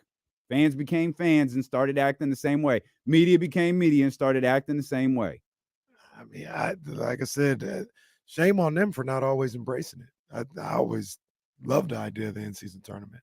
And the fact that, you're playing to win and these guys were playing to win a championship in the in-season tournament. So those people who had those, their takes changed after their team was out. Shame on them. Y'all hate fun. Oh, this is embarrassing. They're popping champagne. All right, dude. Did they? I might have missed. One did kid they pop doubled champagne? their. Yeah, LeBron did it. Okay, I didn't see. I don't anything think in the locker anyone room knew and what stuff. to do. And credit to LeBron James, because I don't think anyone really knew what to do when they got back there. So LeBron did it. They went to the. This is gonna. I think it was. This is what Chris Haynes called it. The champagne room. That's what he called it. Oh, he called it the champagne room, and which was covered in Michelob Ultra, but Bron was the first one to grab the bottle and because I think everyone was like, "I'm not doing this unless LeBron does." Yeah, LeBron was, and high LeBron did it. school high. Yeah, LeBron did it. Yeah, absolutely. And so they did. Good times. I'm glad they enjoyed it. Yeah. I'm glad they enjoyed that one, man. So, yeah, I mean, I don't the banner thing one way or the other. They both work. If the Lakers would have said no, we're not doing it, or that works too. If they change their stance and say, we're raising the banner or we're putting the banner up or something like that, that works too. I think the way that they're doing it is perfect. I think every team should follow that lead. What's that? Raise a banner or some type of banner, just one that represents the in-season tournament. When you win your first one, the banner goes up. You win your second one banner, 2 years on it. Mm-hmm. You win 3 times. I think the Kings should do that for Summer League. Well, now you put a banner up. Do it for the California Classic. Now one banner, multiple years. Nobody runs the summer like the Sacramento Kings run the summer. You're completely out of control now. I don't think so.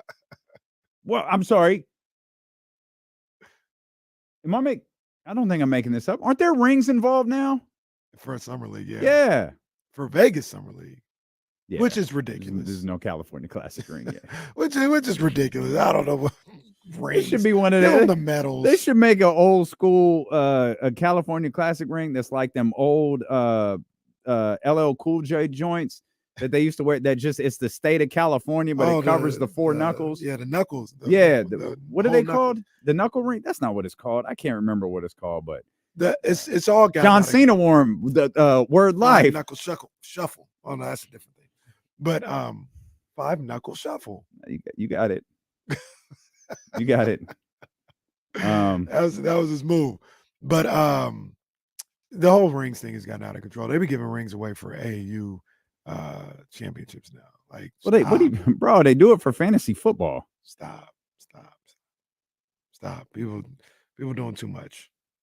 Let the championships be the ring. Guru from 95.7 wears his fantasy football championship ring. I believe that. Come on, go. By the way, sorry. If I had told you to guess one person, it was Guru, who we all knew who did it. Yeah, it was Guru. Maybe Butch. No chance. Butch would be more likely to wear a replica 49ers Super Bowl ring, I think, than a fantasy football championship that's facts. ring. He'd wear his 4th grade AAU championship And ring. Bonte wouldn't even talk to you if you wore one.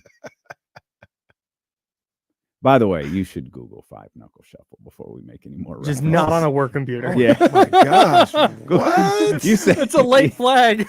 So isn't that what John used to call his move? Yeah. Yeah. Well. But remember, John Cena's move used to be called Kyle threw a flag. What was the move used to be called? What was it called? The FU? What was it called? STFU. He used to have the ST.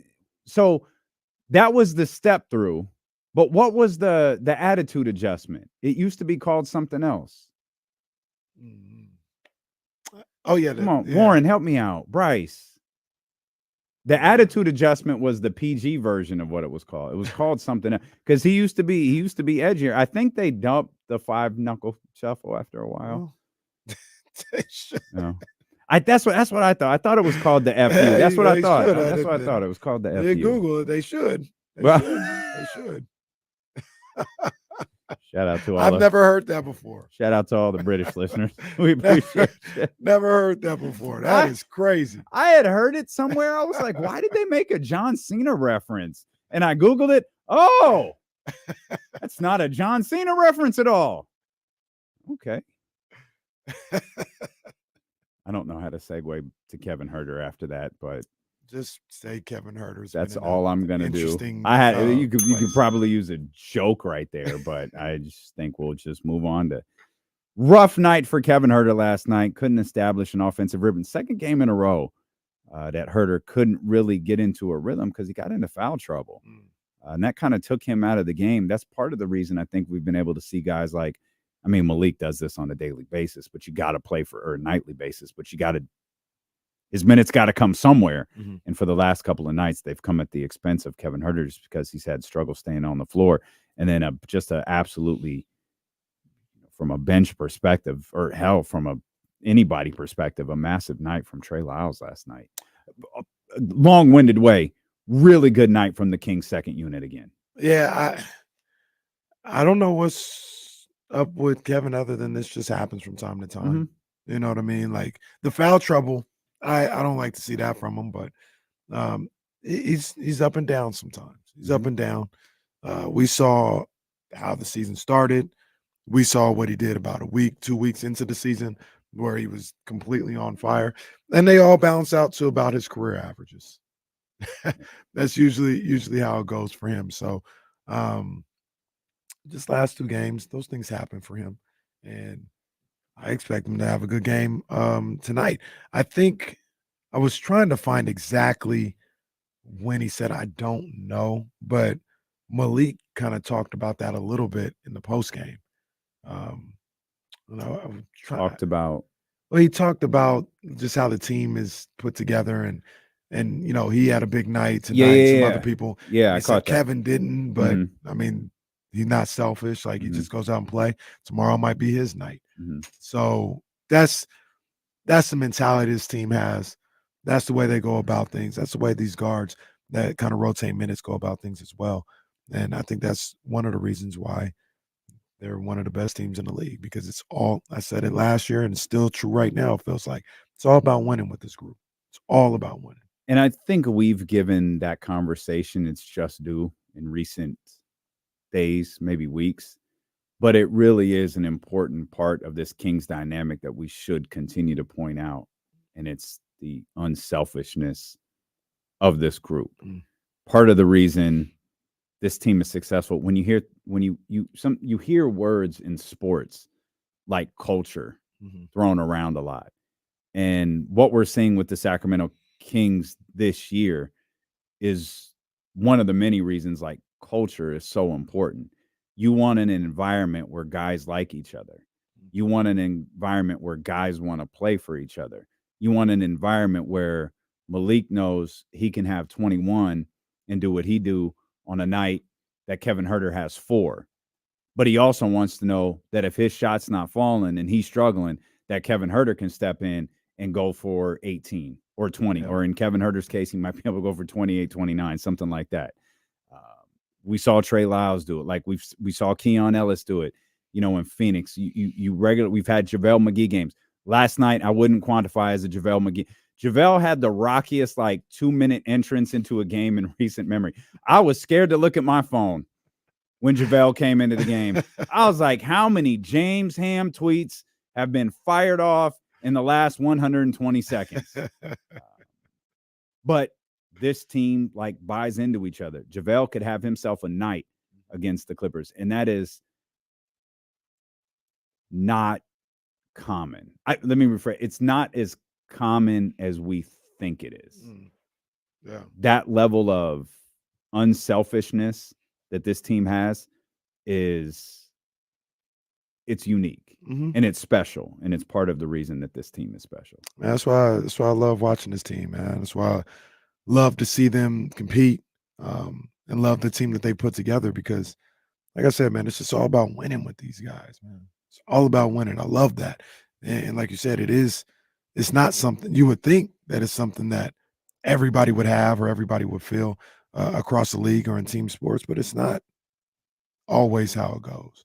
So it's never on display more than guys like you talk about, JaVale maybe not having the best game, not playing a whole lot of minutes. Kevin Huerter not having the best couple of games, or not getting the shots up that, maybe he got 2 games ago, and still just being there, being ready to go. You see it in somebody like Davion. I've witnessed Davion. I've looked at Davion, who's out of the rotation. He's not sulking. He's locked into the game, cheering his teammates on, cheering on Keon, and like you said, some would think, oh, that's what you're supposed to do. You're a good teammate. It's not as common as you would think. Yeah. But when you're on this team, I believe in that contract. I believe in, the commitment they made to each other as teammates. All in contract. All in, man, and they take it seriously, and they don't half step on it, man. I also think, at least in Davion's case, which is kind of unique, is, at least if I were him, as frustrating as I'm certain this is for him, part of him he was here last year. He saw Terrence Shemezi. Mm-hmm. He saw, Rashawn in years past. He knows just do what you do, be a good teammate, Yep. be engaged, because there's probably going to be an opportunity for me again That's right. down the line. For whatever reason it may be, there's probably going to be an opportunity. Just stay locked in, stay focused, and be ready when your opportunity comes. That's it, man. And we saw it last year, like you said, with Terrence and a guy like Metu. Mhm. Seemed like they were out of the rotation. All of a sudden, they're playing 4 or 5 games in a row. Yep. Alex Lynn didn't play damn near all year. Then got re-signed. Yeah. That's crazy. So you never know how these things play out. And talking about this team being locked in and being about winning, it did remind me of Davion and just what I see from him sometimes. And he's still a part of this group. Yeah, he's still a part of this group, and I love to see it. I want to make sure my brother gets his just due, because I mentioned Harrison Barnes hitting some really big shots in the fourth quarter. Trey Lyles did as well. Mm-hmm. In fact, Trey Lyles hit all his shots in the fourth quarter. Really? I didn't even realize that. Yeah, Trey was 3 of 3 in the fourth, 2 of 2 from 3. Also had 5 rebounds, 8 points in the fourth quarter for Trey Lyles to go along. And Trey played 10 minutes. I mentioned the shots HB hit. He had 7. He played 4.5 minutes. And fourth quarter, Fox hit pretty early. And by pretty early, I mean the third quarter. He had a big third quarter, and he let his teammates do a bulk of the work in the fourth, still scoring 6 points, still being in the quarter, a team high plus 13, and Kings getting a win. Yeah. But I thought Trey was super impactful yesterday. And it's this bench, man. It's the makeup of this bench, and after Phoenix, which really, who are we kidding? The game was Friday. We were talking about it yesterday. It's Keon and it's Sasha, right? Well, neither one of those guys had big outings last night, but it was Trey, and Harrison's not a bench player, but he's also, not one of the all-stars, all-NBA guys. He stepped up big in the fourth quarter when, as you pointed out earlier, the game got a little snug. It got to within 6, and it was Harrison and Trey that were like, that's as close as you're going to get. I think this was a wire-to-wire lead, too, for Sacramento. Double check that real quick. I don't know. It was like 2-0. Yeah. They never trailed. Brooklyn never led. I mean, never led. The one thing I was thinking about last night after the game was over and Kings had won, and I was just like, yo, it's crazy, because it's been so long since this has been the case. But the Kings, we got a team that's just good. It's just good. They're going to win regular season games. They're going to win a bunch of regular season games. Yeah. They're going to be in the playoffs. Yeah. Like it sounds very elementary, something very common, something really simple. But bro, it's been, I don't know, almost 20 years. Like, I don't even count last year because yes, they were good, but we were like tripping on every single regular season game. Like, oh, what does this mean? They lose a game. Is this when they fall back? Like, we were now it's like, yeah, Kings beat the Nets. Hey, there's family was asking me yesterday, you doing Drake? No, I can't do Drake bars every game. I'm not a rapper. They're gonna win a lot. They just win. I have select games for when that's what it is. They just win. Is tonight one? I thought about it. Tonight's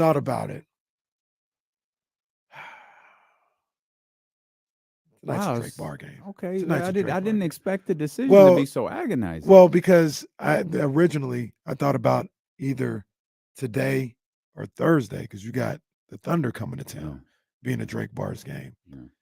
Tonight for sure. I think it might be tonight and Thursday. I think we might just go back to back. Back to back. Drake Bar games. Did you have something on Shea? You said that's going to tie into something later, but I don't know what it is, so I don't know how to lead you into it. No. So we talked about. We will talk to Will Z later about tonight's game against the Clippers. Yeah. So last night with De'Aaron locking up a couple of times on Cam Thomas and a couple other guys, I had the tweet out there talking about how De'Aaron Fox, I said Mike Brown is right. De'Aaron Fox is clearly the best two-way point guard in the league. And a lot of people came back like, you bugging. It's SGA. Oh, you forgot about SGA? You ain't mentioning SGA? And SGA is a hell of a defensive point guard. He does some really good things out there. But the difference between those two, in my opinion, is in the game situations. Steph, you playing against the Warriors, De'Aaron Fox guarding Steph Curry. All fourth quarter, De'Aaron Fox guarding Steph Curry. And the Thunder, as good as SGA is, they put Lou Dort on Steph Curry. And not saying that SGA isn't a two-way point guard or anything like that, but it's different. It's different. He's not looked at to score 30 and stop the other team's best score.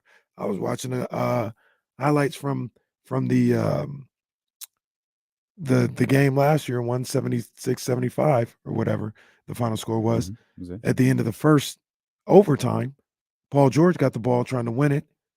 Fox is guarding him, locking him up, making it difficult. Come on, man. That's the difference. Your superstar is not doing that. He's not doing that.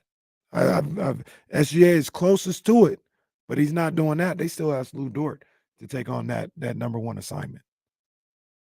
So that's always a lot of people like that. I didn't expect that to get as much traction as it did, but a lot of people were talking about SGA yesterday, and I love SGA. I think he's a hell of a defender. Well, what was the verbiage of the tweet that De'Aaron Fox is the best two-way guard in the league? Maybe what got people upset is I said specifically, it's not even close. It's not even close. Let me see. Where is it at? It said Mike Brown was right. There it is. Mike Brown is right. De'Aaron is the best two-way point guard in the league, and it's literally not even close. So maybe he's saying it's not even close. Brought people like, yo, show some respect to SGA. That's fair. I understand that because he is a heck of a defensive point guard. And I didn't even really think about SGA when I said that. He's in the category for sure, but I wouldn't put him above De'Aaron Fox. I think De'Aaron Fox should make first team all defense. I agree. Yeah, I agree. And man, I know what a moment that's going to be for Doug Christie. I swear to God, Doug has been preaching that into existence for years and years and years. He was the first person that made me look at De'Aaron as a defensive player. When De'Aaron was not a defensive player, he was the one who was like, no, watch. And he told me what to watch for because I was like, what are you talking about? He told me specifically what to watch for. Watch the way that he moves. And they're simple things that anybody could put together. His speed, his reaction time, like all of the stuff that makes great defenders. Yep. De'Aaron has all of that. All of the stuff that makes De'Aaron a great offensive player is what makes him a great defensive player. Absolutely. And I want that for De'Aaron. I want that even more for Doug Christie. I think he's on his way. I also want a plaque for the Kings all defensive player hung up somewhere at Golden One. They got two banner, maybe two all NBA defensive teams, right? Two, yeah. First, I mean, there ain't no way he shouldn't be on one of those. There ain't no way he shouldn't be somebody's all defensive team point guard. Or I don't know if they go point guard, guard, but just two guards. I'm trying to think who's out of the. They probably still have Drew on there. Oh, that's right. I was like, there has to be someone I'm missing. Yeah, SGA, Drew, De'Aaron. They love Drew Holiday. I mean, as they should. Drew Holiday is nasty. Let me see who was it last year? If I got this right, Caruso, Derek White. You can't give him that. Drew Holiday were the guards. Well, Derek White. Careful, that'll be another hour of the show passes talking about our man Derek White. Yeah, Derek. Yeah, White. But I mean, the way the Celtics are playing, he's going to be recognized. Caruso was first team. It was Caruso and Holiday. I was just going to be Jesse and come to the defense of my guy, Derek White. Derek White is playing really well this year. He's a really good player. But Derek White is. He's played really well this year. I mean, I'm sure he was good last Some year. say Do it's you the know why? haircut. That's exactly what it was. Some would say it's the He haircut. came home. He didn't have to wear the bandana anymore, the super high. He's been great at our monthly meetings. Oh, the good. ball Yeah, game. We've welcomed the him gone with him. home. Yeah, Mhm. the gone home group. Very, Yeah, very they're good. there. Yeah. Very good. Praise be to Michael Jordan. We'll come back. We'll come back. I'm really excited to talk to Keith Smith. He's going to join us at the bottom of this hour. If you haven't read Keith Smith's article on De'Aaron Fox and what his contract status could look like in the upcoming years, you're going to want to go see it. Plus, we'll come back, and of course, we will talk about all of that with Keith Smith coming up at about the bottom of the hour. But for the second straight game, Kings had a huge third quarter. Come back, we'll talk more about that as well. Steelo and KC, brought to you by Sky River Casino on Sacramento Sports Leader, ESPN 1320.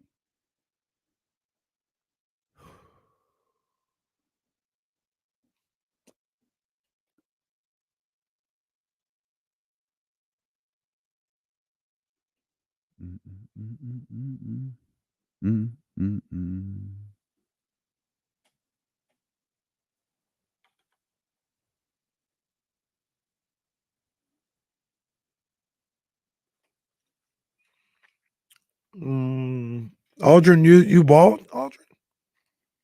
Part of the Bald Brotherhood?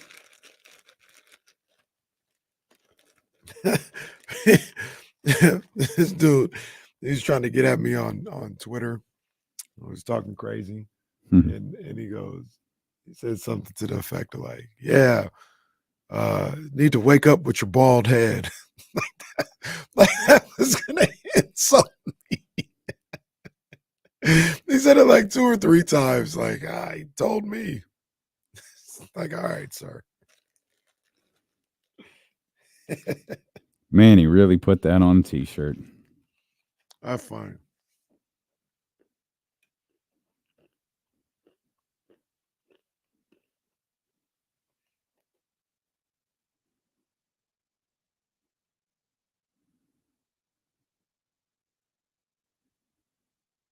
Man, I love when people share pictures like of their view of the beam. Like, this is a great picture. I don't know where that's taken from. You probably can't see it very well, but it's from John on our Twitter account. That's awesome. I love those. Delivery Joe got his merch in. Oh man, that city edition is a nice hoodie. That is a nice hoodie.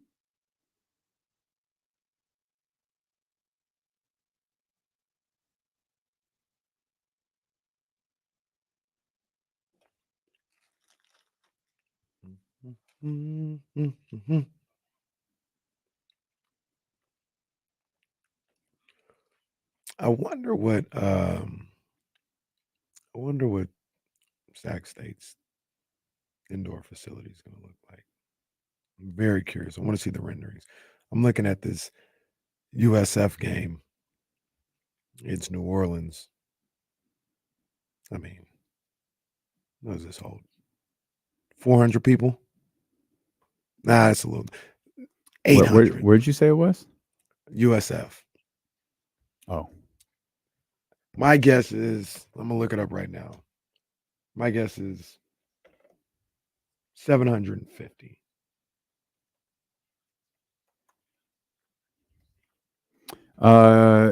Yeah, I can see. Yep.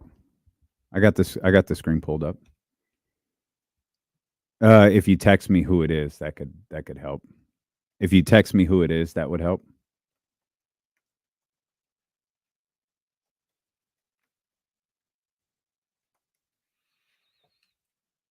Wow, they say 5,300 people can get inside that place. Doesn't look like it. I bet 5,300? You thought it was 700 and said 5,300? Yeah.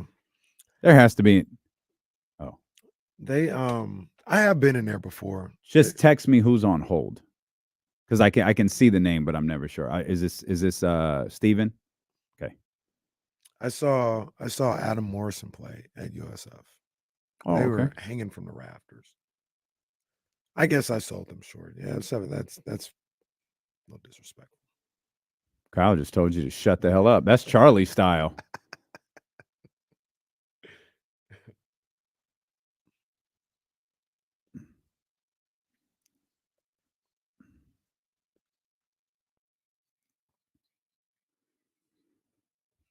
I want to get to Steven here, 916-909-1320. We got Keith Smith joining us in just a heartbeat. But before we do, Johnny G got my attention.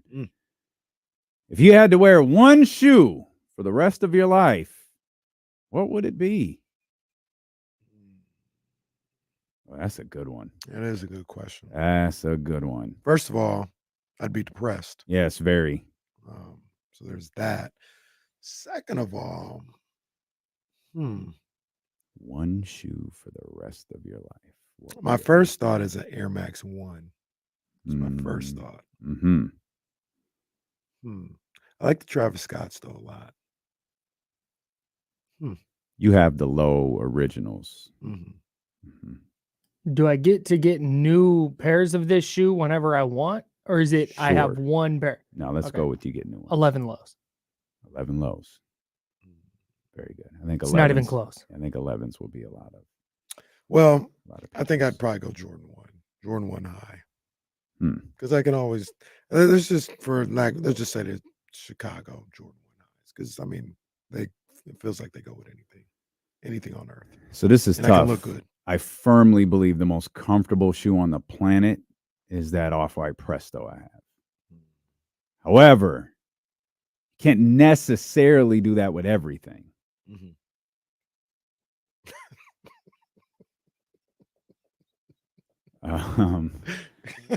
I don't know.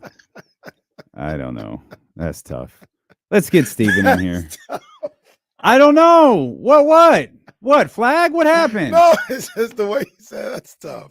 It is. I'm You've trying never to. thought about a question harder than this one. No, You were in a bad space. this is likely the most difficult question anyone's ever asked because there's like I don't think you could do Presto like I can't do the suit look with Prestos. It doesn't work. No. But I could do it with Air Force Ones, which is arguably the most uncomfortable shoe God ever created. I'm not a big But fan it of works Air with Force everything. Well, I have a particular pair that I really like. I don't know. This is difficult. This is tough. Let's I get think I'm Steven. going Jordan 1 Chicago's. I think that's where I'm at. I've still been trying to find out if those Travis Scott Chicago's are ever like if those that Ben Affleck had on, if those were ever a real Those thing. are crazy. The work that is the Cactus Mac or whatever they're calling it. Mhm. I want those shoes when they come out. Those is Mhm. fire. Let's- That's definitely a work. Let's get Steven here. 916-909-1320. Steven, what's happening? What's going on, guys? How y'all living? We good, brother. man.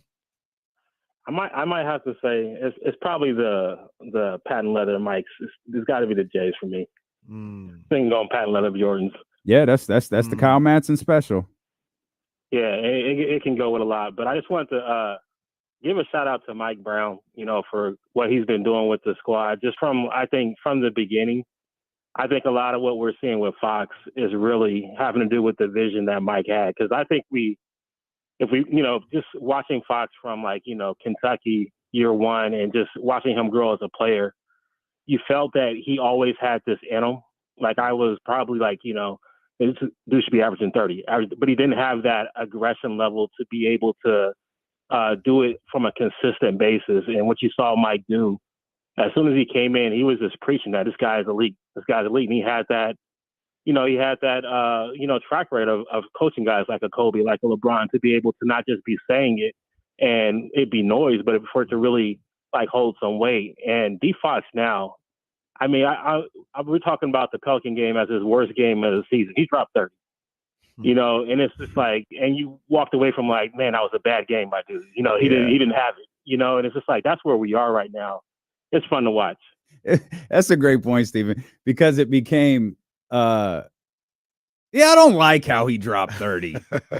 I mean, he dropped 30. I just don't really like how he did it. Boy, times have changed. Man, times have changed. Now you guys get where I come from. Well, Just like sometimes it's like, you know what, that's a great player, but don't like how he did it tonight. Not his best. that's You what get me now. That's what you guys would do with Jordan Poole. I do that with every single player on a team that I like. But you're the doom and gloom fan. That's what you are. Yeah, big time. Like the Warriors have lost every title they've won in the first minute of the first game that they played. Facts. And I know that because Kyle will text me. This series is over. It's 2-0. This series is over. They can't guard anyone. Oh, this is going to be a bloodbath. Do you know how many times This team's winning 9 games this year? I called in 2022? I called Klay Thompson unplayable maybe 50 times in the finals. You know what? I stand by it. Stand on business. Damn right. At least I'm consistent. Standing on business. Thank you. Thank you for that. That's good sound right there. That's good sound right there. I think fans are generally doom and gloom though. Yeah. It's hard when your team's down 10 to go, it's all right. It's all right. This team makes runs. That's what they do. It's cool. It sucks. This isn't great. But they're okay. Yeah. And sometimes it's not okay, and sometimes it sucks. But most of the time, that run's going to happen, just like it happened for Brooklyn last night. The run's going to happen. Yeah. And generally, fans are on one side or the other. Like, they have endless optimism. They're like, yo, settle down. They're down 20 with 6 minutes to go. They're not coming back. Or they're just doom and gloom. Like, at the end of the first quarter, this isn't gonna happen. They're up 3. This isn't gonna happen. It's either one or the other. Yeah, understandable. I go back and forth. Most of the times, I'm pretty optimistic. So is this now like the third quarter Kings? Just a complete opposite of what they were a handful of years ago, where the third quarter they'd get blown out 40-2 in the third quarter. You'd be like, well, that escalated quickly. Now all of a sudden they're coming out. They had 33-12 on Friday. I think they put up 44 last night. Yeah, 44 in the third. 44-37. Man, you had we said fourth quarter Fox got started a little early. Well, it was third quarter early. He had 14 in the third, and he wasn't alone. Keegan, 5 of 5 from the field, 3 of 3 from behind the arc. He had 13 in the third quarter. Keegan turned up in that third quarter, and that seems like the type of game that we want to see from Keegan on a regular basis. Now, obviously, that's like saying, average 24. Not necessarily saying that, but, I want to see him have numbers like that, 17 to 24 points a night. You know what I mean? That's what I'm looking for. The big thing with him that is surprising and showing growth, in my opinion, 9 of 13 shots, only 4 of them were three-pointers. So that shows me he was working that mid-game. He was maybe attacking the basket a little bit more than normal and not just relying on catch and shoot threes. 4 of 4 from beyond the arc last night. I think some of that plays into the fact that he was getting in the rhythm all over the court, not just beyond the arc. Man, watching it, he still smiles, and his personality is still the same. At least his personality to us. Mm-hmm. It feels like his personality on the floor is evolving. He's becoming more aggressive. You're starting to see I'm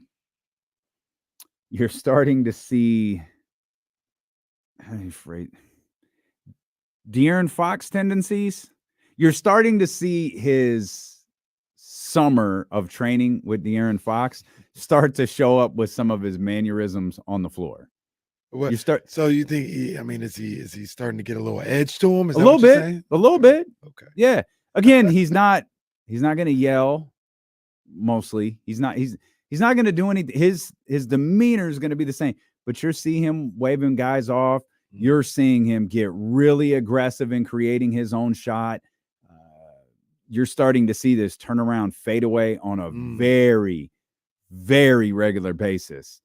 I think you're just starting to see some elements to his game that did not exist last year. You know, a couple of things that he did in this game as well that I really loved is he was around that 15 to 17 foot range, and he would just rise up over somebody and hit the shot. A little bit off the bounce or off the dribble handoff or something like that. That's what, because the comparison stayed in my head since people said it, and I didn't see it, but now it's getting closer and closer to something that I can picture. That's that Middleton level. You know what I mean? If you can be 17 feet away, maybe have the ball in your hands, hit a little hezzy pull up with the left hand, I think that's where his game gets into this Middleton level. That was everyone's favorite comp around draft time. I didn't see it. And now you do. Now I'm starting to see it.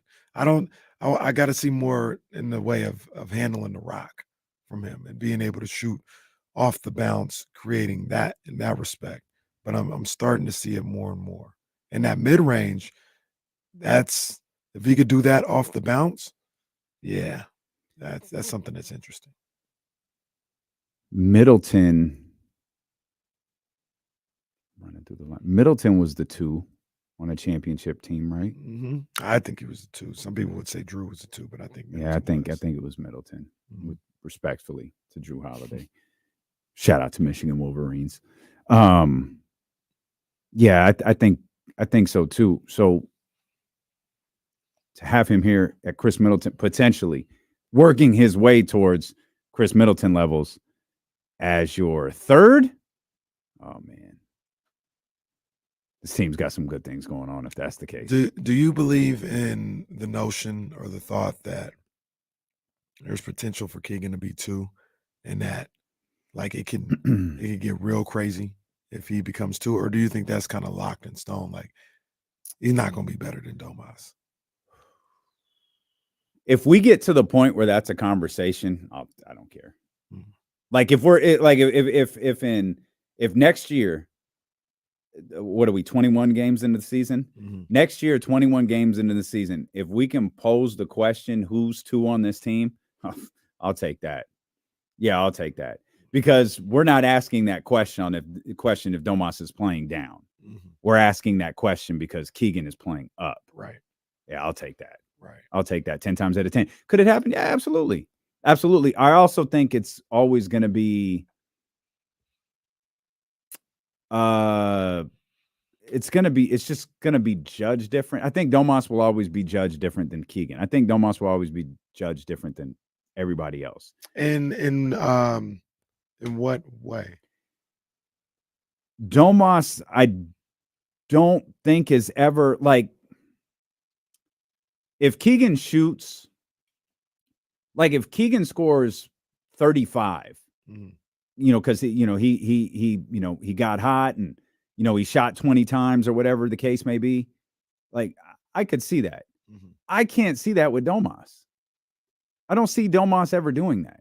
Not scoring 35. I don't see Domas ever really trying to score 35. I just don't think that's unless he's got like 9 offensive rebounds. Right. And he's just at the basket putting it away. I think you talk about facilitator first. I feel like Domas loves to facilitate. Let's bring in our man, Keith Smith. He wrote a great article over on Spot Track that really laid out why De'Aaron Fox passed on that 2-year, $100+ million extension that Chris Haynes wrote about a couple of days ago. Keith, thank you so much for joining us. Love your writing. Always love talking to you. Curious your thoughts 21 games into the season on this version of the Sacramento Kings. Yeah, I think they're about where I expected. They're clearly they're not catching anybody by surprise anymore. No one is like, oh, same old Kings. Like there's none of that, right? Everybody now knows this is a good team, and if you don't show up ready to play, they're going to beat you. And I think now is the question becomes, can they adjust to that and still get wins? And I think they're doing pretty well with it. It's been a little bumpy. They've had some guys in and out of the lineup that's caused some of the unevenness. But now that everybody's back, it seems like they're starting to find a little bit of groove, and they're playing well. They're here. They're a playoff team now, and that's kind of where we're at. Keith, where did you going into the season? Just like, what did you think about the Kings? Did they still have to show you something as far as being looked at as a playoff team, or were you convinced that's who they were going to be this year and they could do a little bit more this year, like maybe Western Conference Finals type team? Like, what did you think about them before you saw them this year?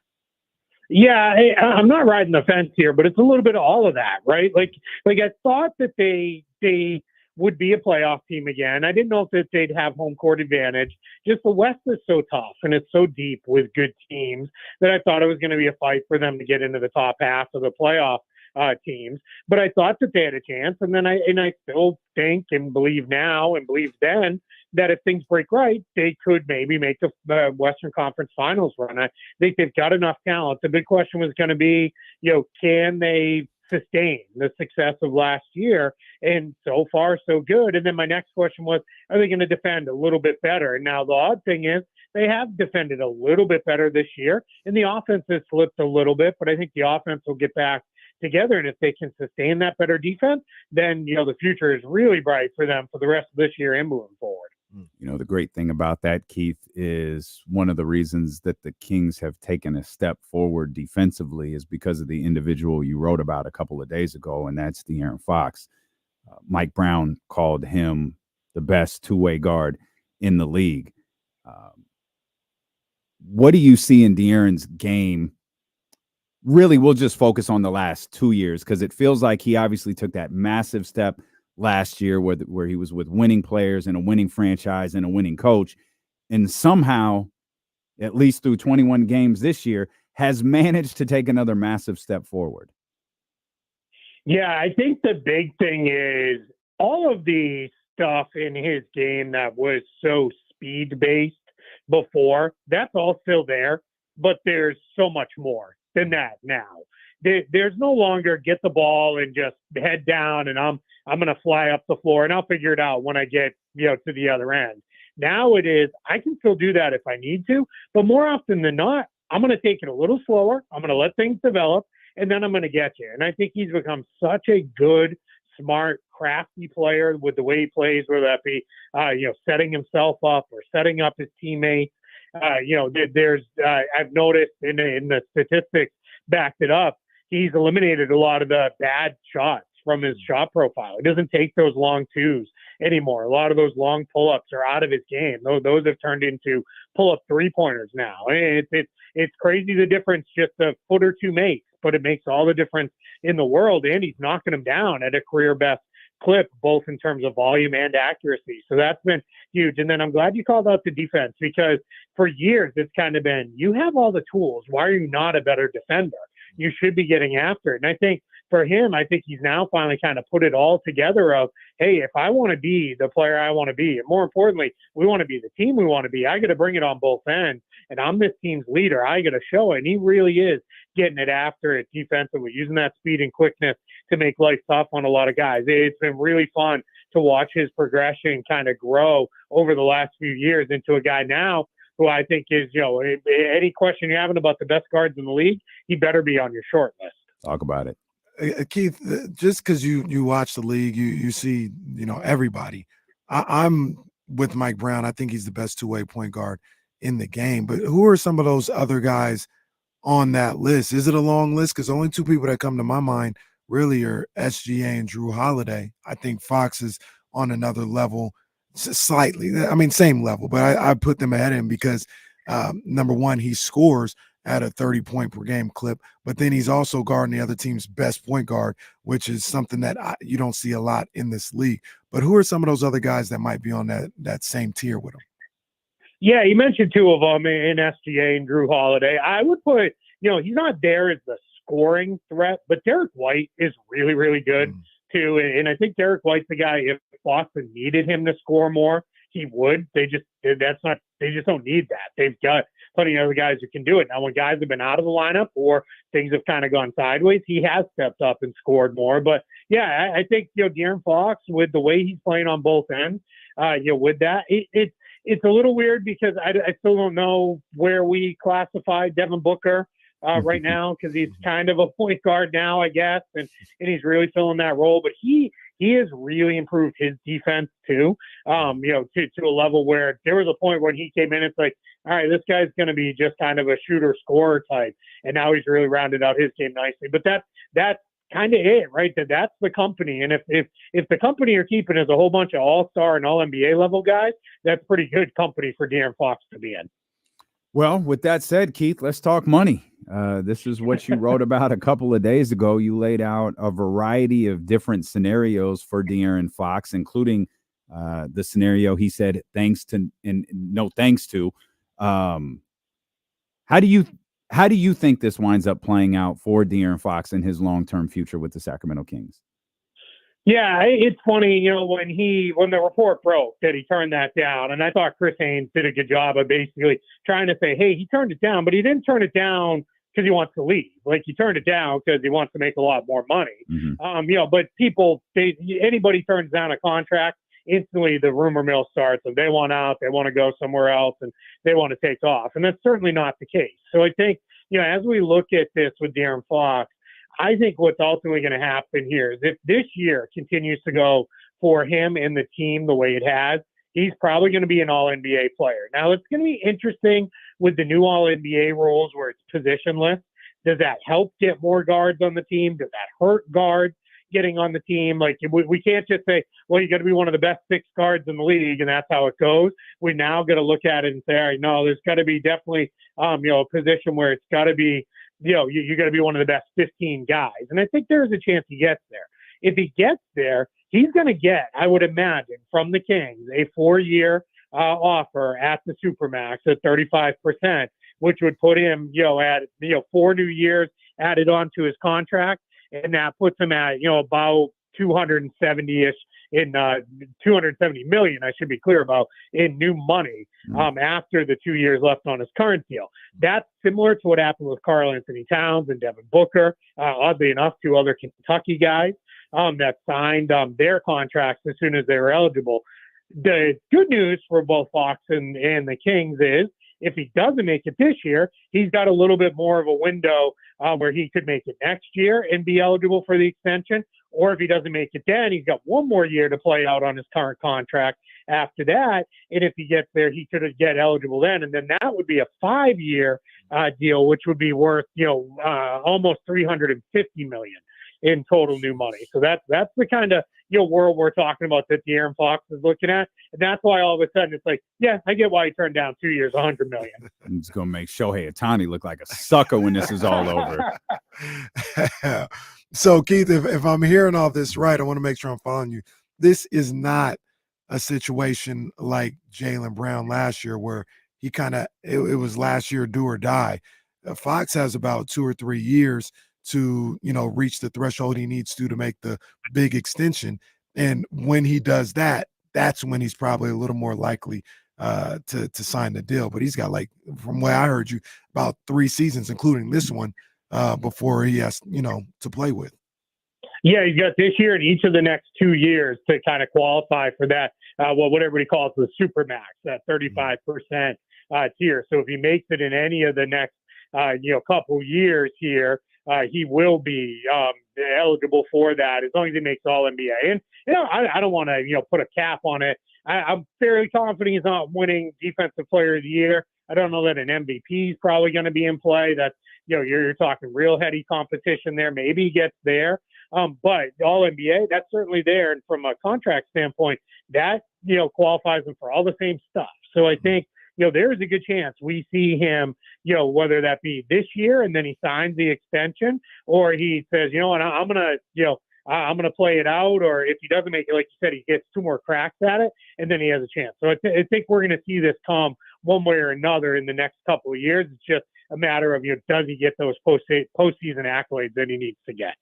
The absolute best breakdown on De'Aaron Fox's contract status was from Keith. 100%. Go out of your way to read this. Can I ask Keith one more question? Sure. We're talking De'Aaron Fox. We love De'Aaron Fox. This is the franchise. But another guy we love here in Sacramento is Malik Monk. We love Malik Monk. There's people already stressing out over whether or not the Kings will be able to re-sign him next season because I think of some of the early bird rights or whatever the terminology is. number one, what do you think the Kings will be able to offer? And number two, what do you think the market might be for Malik Monk this summer? Yeah, that's the tricky part of only having him on a 2-year deal with the way they got him. And, for, in all NBA terms, it's a, low money deal because he's making under $10 million. So your question becomes, can you get him back for, a contract that's only going to be slightly more than the non-taxpayer mid-level? That projects out for next year to be about $13 million. The Kings can offer right around that number. My question would be is for Malik Monk is another team, the team with cap space, going to come in with something in the range of 20-ish million a season? Because then at that point, you're running the risk you're probably going to lose them. If the other option is if there's a chance, nobody's going to come in with that, or does Malik Monk, has he found his place? And it feels like he has, right? It feels like Sacramento is where he's done his best work. I know he's close with Fox and all of that. So the other option would be, hey, we're going to do what Bobby Portis did with the Milwaukee Bucks. We're going to sign you to a 1-year deal, probably, or a 2-year deal with a player option for the most we can give you. Then we got your bird rights, and then we got you taken care of a year from now. So that's something that I think is probably very much in play for Malik Monk, is signs the 1 year or 1+1 contract.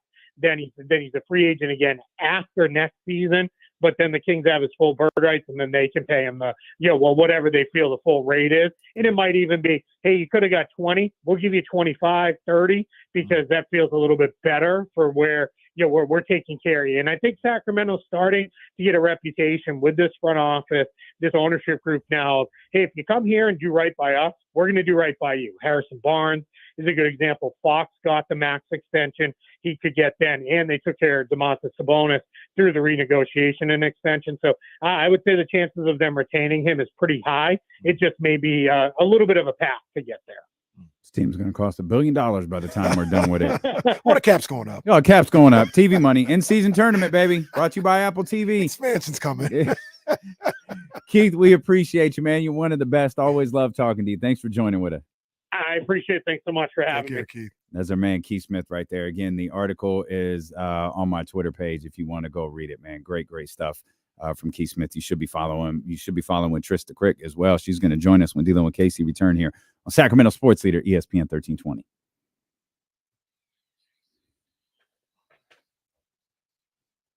That was a good call. I just knew we had Trista coming up. I said that was a good call. I just knew we had Trista coming up.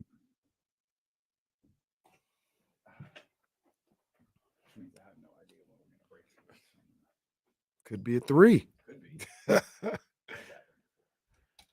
Oh man, hey, starting on Thursday, Kicking It With KC is coming back, baby. Kicking It With KC is gonna be back.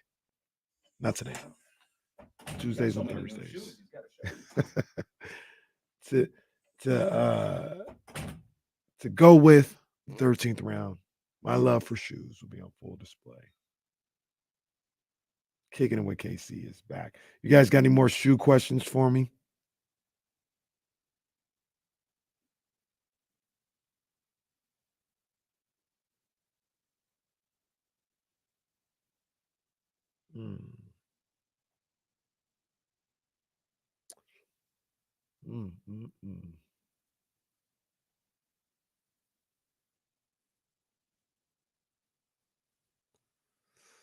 I would. I don't think I am, but I like those. I actually do own a pair of New Balances. They're cool. I don't wear them pretty much at all anymore, just because I don't like the way they look on my feet with my outfits. But they're also not the New Balances I want. I forgot what number they are. There's the number that everybody has, like, the old school, like, running shoe looking joints. I think they're a version of that, and I want those. Those are fire.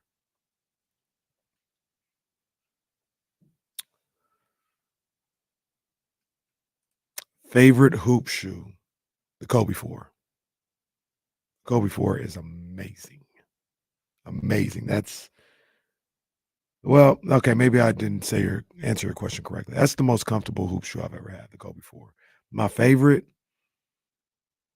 hmm, I mean, the Kobe 4 is up there. I love the Kobe 5. I like the Kyrie 1, 2, and 3s. Love playing in those. And I love the Paul George ones too. Those are some of my favorite. Right now, I love the Tatums. The Tatum ones are phenomenal to play in. Love those. I like the Zion ones too. Zion ones are fire too.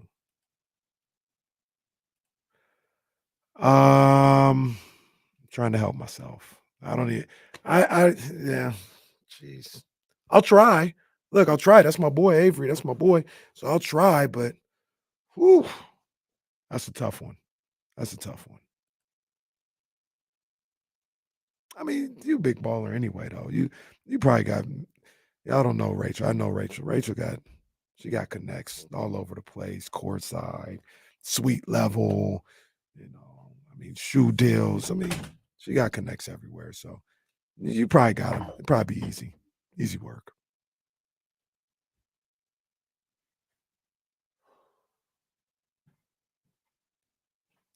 Do the Zions come back with a free pot of gumbo? No.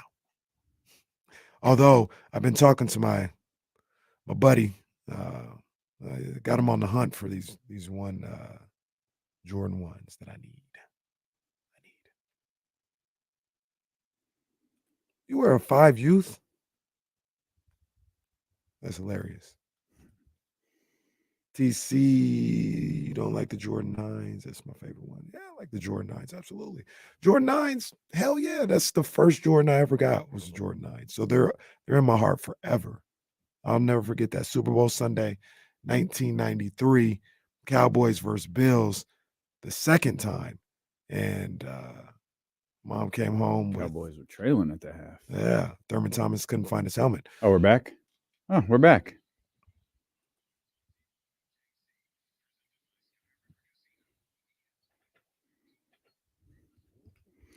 Trista Crick joins us coming up in just a couple of minutes, top of the hour to be exact. If you want to talk before then, you can. 916-909-1320. Can't wait to talk to TK. I think we had a week away from her, so yeah, I'm excited to talk to our homie. Another on this day for you. Okay.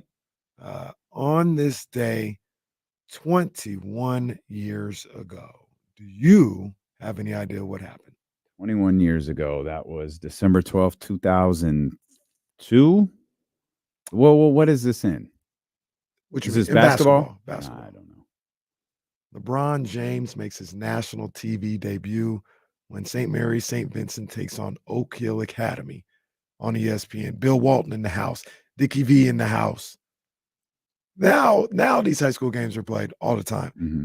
That was a moment. Yeah, that was a moment. That was a moment when LeBron did that, and he balled out. I think he had him right here in front of me. 31 points, 13 rebounds, 6 assists. Did you watch it? Yeah. I We watched that game. I watched it when it was on, and then we had a basketball game. I was at CRC. We had a basketball game like out of town, like maybe in the Bay Area that day. Somebody got the tape and brought it on the bus. We all watched it on the bus as a team watching LeBron. I remember thinking, there's no way. There's no way. Y'all have built this kid up to be like, there's no way. Turns out there was. There was a way. Turns out he is, in fact, the greatest player. Dick Vitale. Oh, he's the real deal. He's the real deal. He's a Rolls Roycer, baby. A PTP'er. What was the 3? Super scintillating, sensational. Yo, y'all have to be. Have you ever heard Dick Vitale out of the gimmick? I don't think I have. He's just a regular guy. Yeah, he just talks normal. He's just totally normal conversation. I think I overheard him once, and he almost snapped back into it. Like, hey, relax, pal. Cameras. I ain't nobody. What's wrong with you? Dick Vitale is synonymous with college basketball to me. I mean, that is he's it, man. And obviously he's winding down in his career the last few years. But y'all just don't know. You young people, y'all just don't know. ESPN, college basketball, Dick Vitale in the mid to late 90s, early 2000s. Come on, man. You want to talk about Big Fight Phil when he was on the call, it was big time.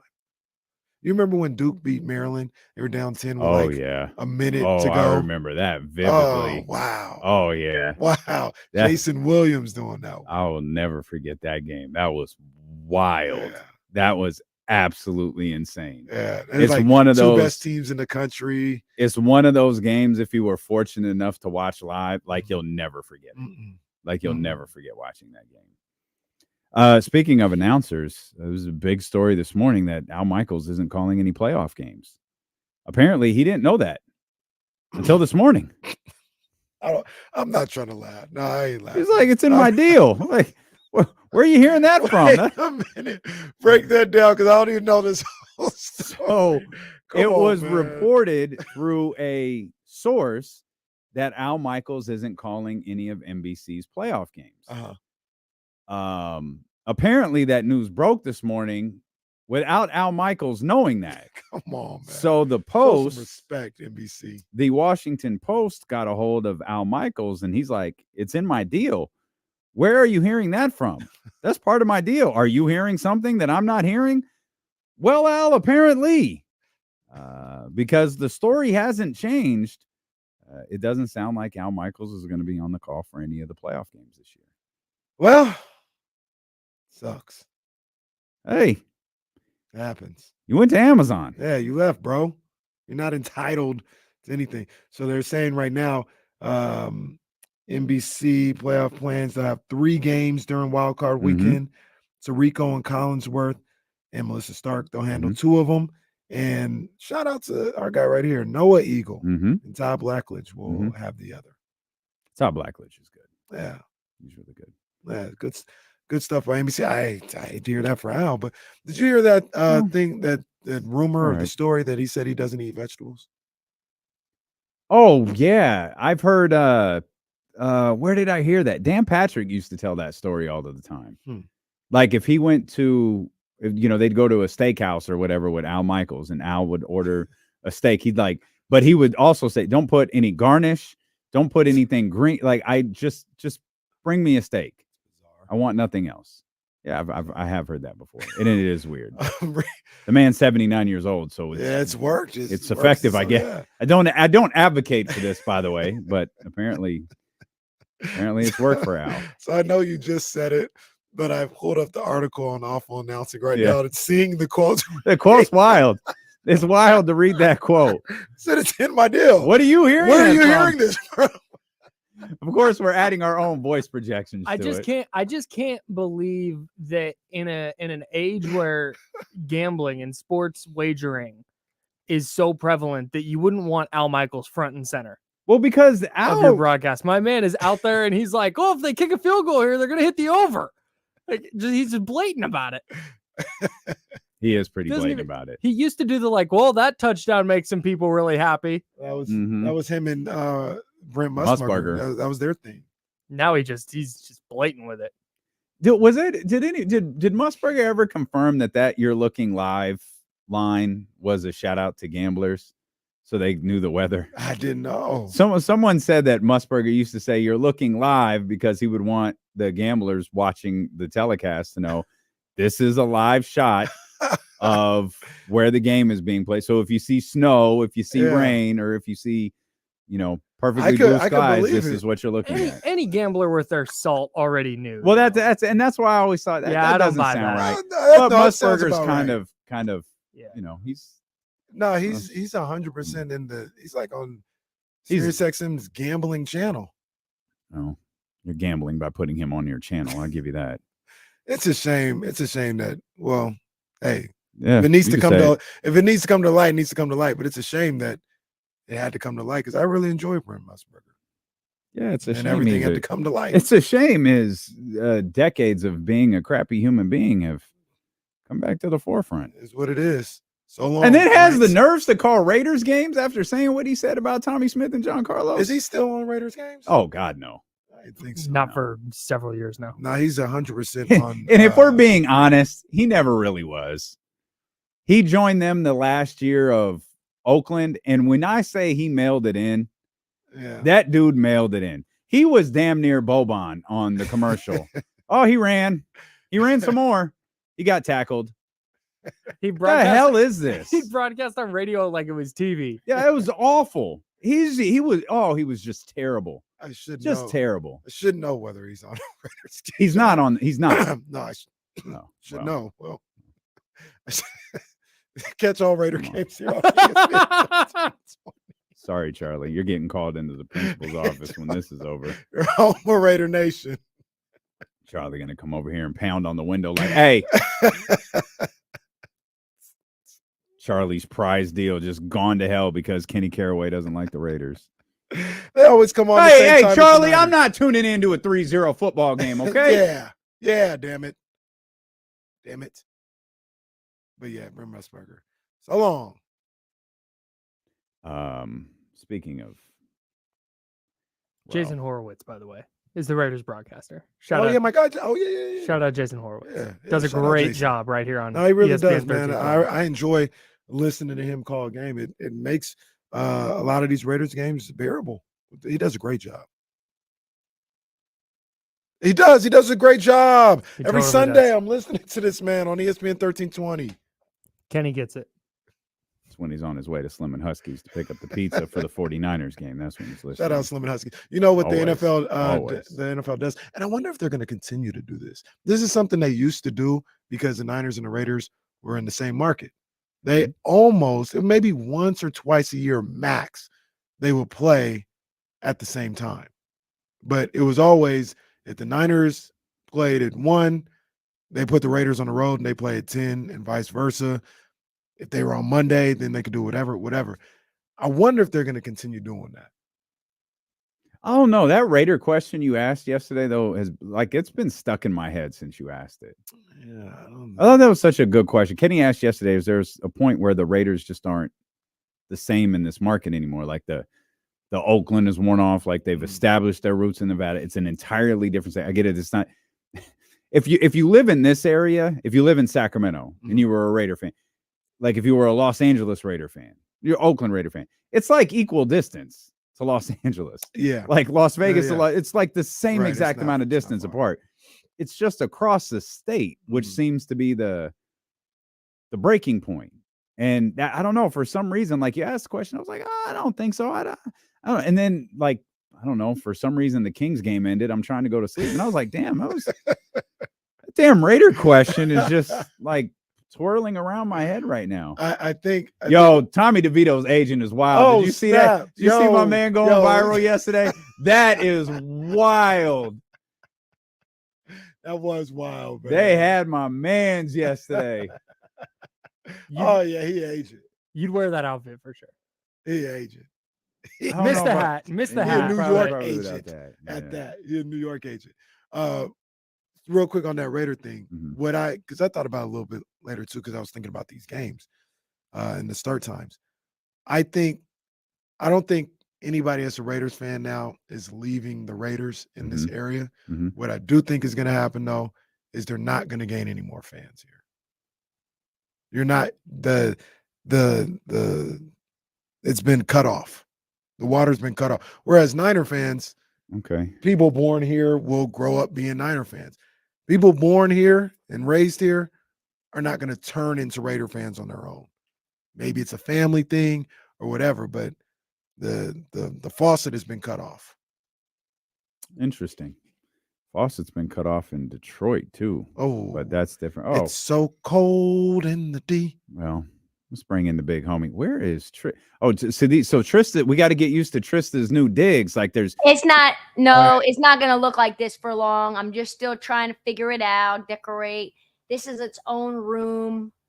We're gonna turn this into a podcast studio, but for now, it's Are you just a gonna? How's the white- Wi-Fi in that room? Because there's some strong James Ham vibes coming from your standard definition resolution right now. No, it's the camera. Oh, it's no, I don't think it is. It is. Oh, Are you gonna put is it a Polaroid, or are we streaming from a Polaroid webcam? Are you gonna put you're gonna put McDonald's carrying cups all on the wall like in Hustle and Flow? No, I am not. Have You guys seen are Hustle and hilarious. Flow? Yeah, of course. That did not feel genuine. That felt that there were heavy sarcasm vibes in the "you guys are hilarious." How's your day? Are you good? Everything good? It's been a lot of stuff going on. Yeah, it's been a lot of stuff. I've been roasting the Detroit Pistons. Oof. God, Well, are they that's the worst? good. They are Oof. the worst, maybe. Just did the pot. I literally finished up maybe 30 seconds before I came on. So Well, don't say too much about them being the worst because the Spurs aren't that far behind. Oof. 20 losses in a row, guys. That's embarrassing. That really is embarrassing. 20 And losses. it feels like I can go back and look. I'll look right now. It Spurs doesn't are feel at like they played a 17. close game. Like they always lose by like 10. I think it's the lighting that makes it look so bad. It's this. It's the camera. It's the laptop camera. I don't know where mine is yet. Do I need to find it? I gotta find it. No. It's not your kid. Well, also, you may or may not be a hostage. She just got up and left. Like, this is the weirdest freaking show, I swear. Like, guests just get up and leave to go look for cameras. We had a whole ass morning show come in here and like join us and then just leave like in the middle of the segment. Kyle popped in and then jumped out. I don't know what's going on here. I don't think it's your okay. She doesn't care what I have to say. She's just setting up the live camera. So for those listening on the Odyssey, again, we're used to this. It's just strong James Ham vibes. Just a little. Okay, there's the switch. Okay, whoa, well, go back to the other camera. Go back to the no. Oh, no, now we can't hear you. You get yeah. Let's just stay here. Let's live in this world. The color's so bad. No, the color's not good. right. Yeah, We'll- no, the we'll color's make it not work. good. It's this room. It's the room. I don't have a ring light. I don't know. It's all right. We're not. It's So- okay. We're here for you. So this is a quick study, real quick. In the 20 games they've lost, they've only lost by less than 5 twice. And if I had more time, talking about the Detroit Pistons, if I have more time and see how many times they've lost by less than 10, my guess is that's probably like 6 or 7 times. Like they're getting destroyed. Ironically, the times they lost by less than 5 was against Denver and Milwaukee. Wow. I think the thing that's making me a little bit, I guess, peeved, I've done 4 straight episodes, including them, and they shouldn't be ever included, is that Monty Williams, this particular time that I'm like a little bit peeved, is he said his quote was, this is what his quote was, that I think we're starting to figure out that we can score if we space the floor properly. I'm still learning how to use the guys on this team. I see growth. I'm encouraged by the things I saw. Bruh, you're the highest paid coach in NBA history, and it took you 20 games to understand that spacing is important for scoring. Did Monty Williams get that Deshaun Watson deal? It seems like it. Where it's like if you're a front office person and you're dealing with an agent, you got to go, okay, look, don't bring up Monty Williams deal. Like that's not our discussion right now. He's the Rudy Gobert trade of coaches. Man. They'll be like, we're going to start with the Rudy Gobert. He set the market. No, he you're didn't. not. Let's just forget about that. That is not what the market is. Let's go back to reality. He's horrible. But the team itself has been bad too in terms of like drafting and roster building.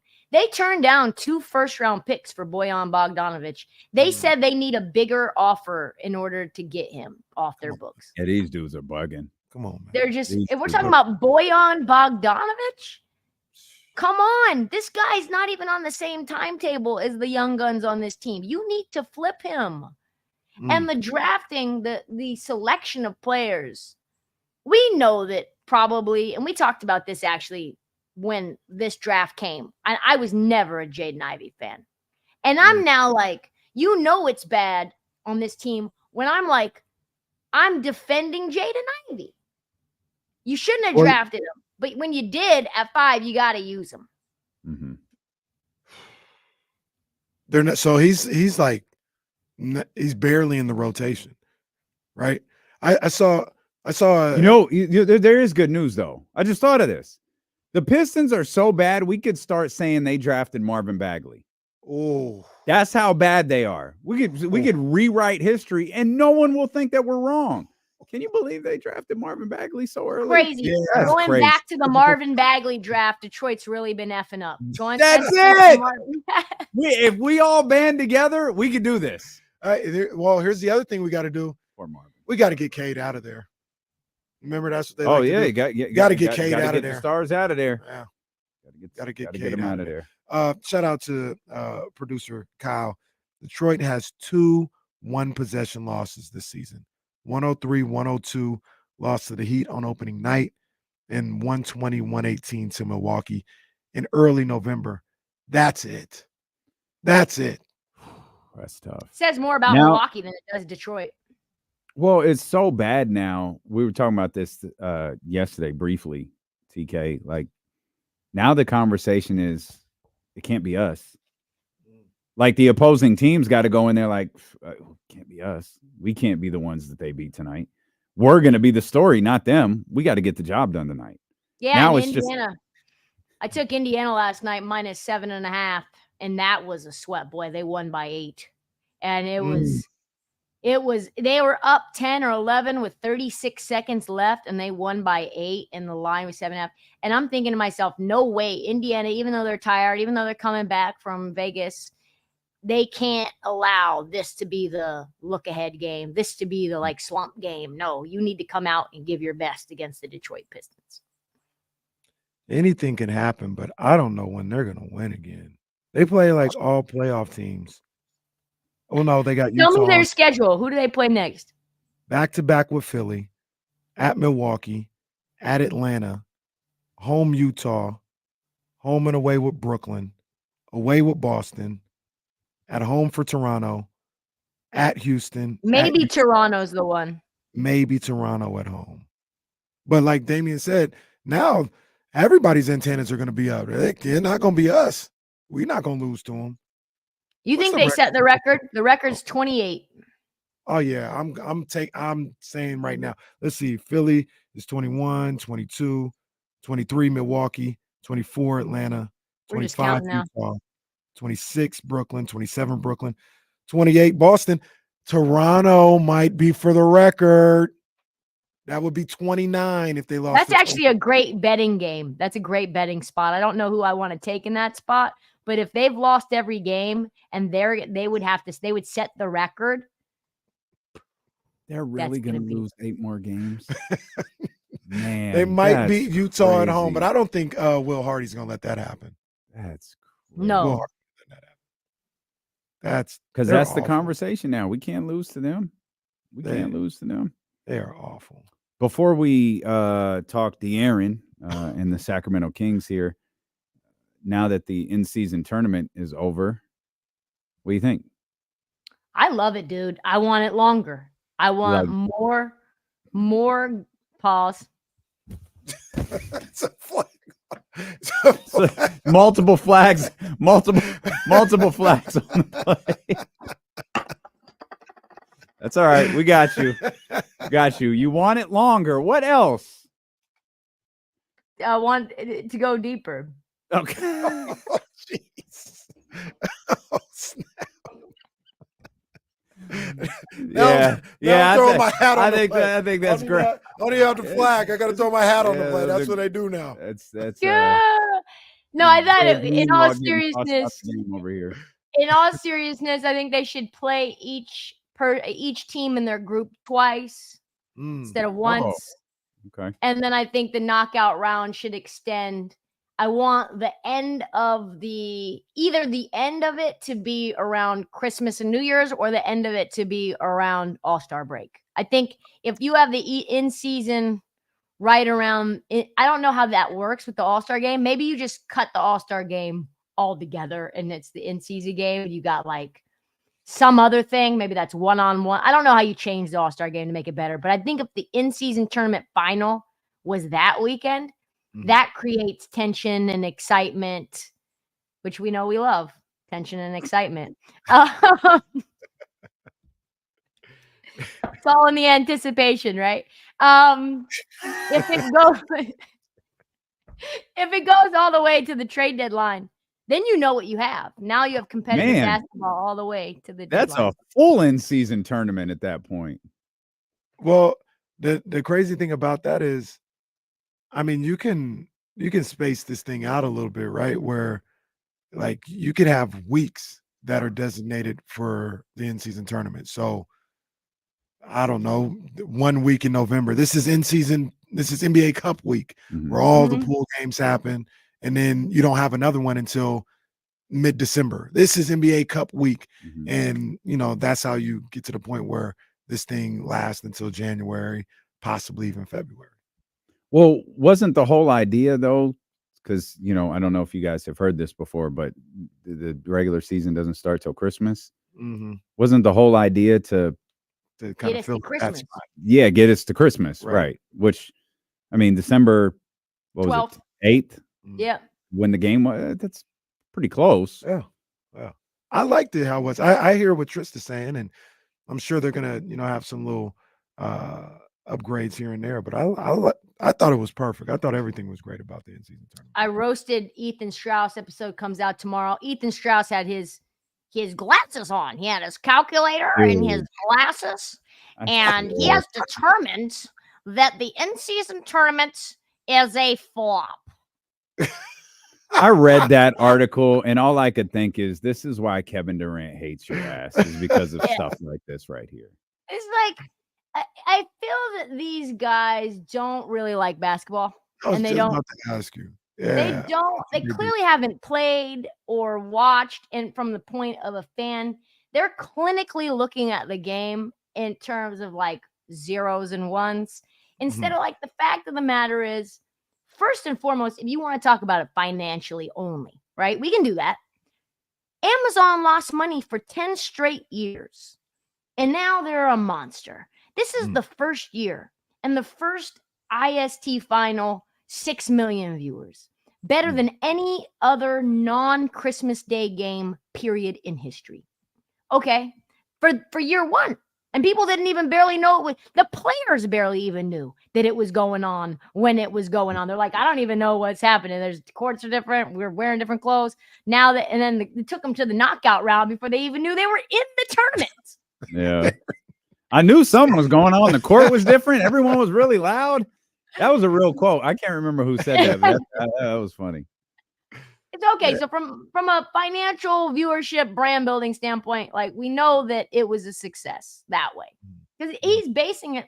His math school, which his math school wasn't math, he was basing it off of playoff games. It's like, I'm sorry, Ethan, this isn't a playoff game. This is you judge it from December games to December games, and it's like at least a 30% jump across the board. So there's that. And he's like, oh, well, Netflix doesn't want to buy it. And it's like, well, they were never going to buy the first year. This is proof of concept, my guy. It's to package as a cherry on top.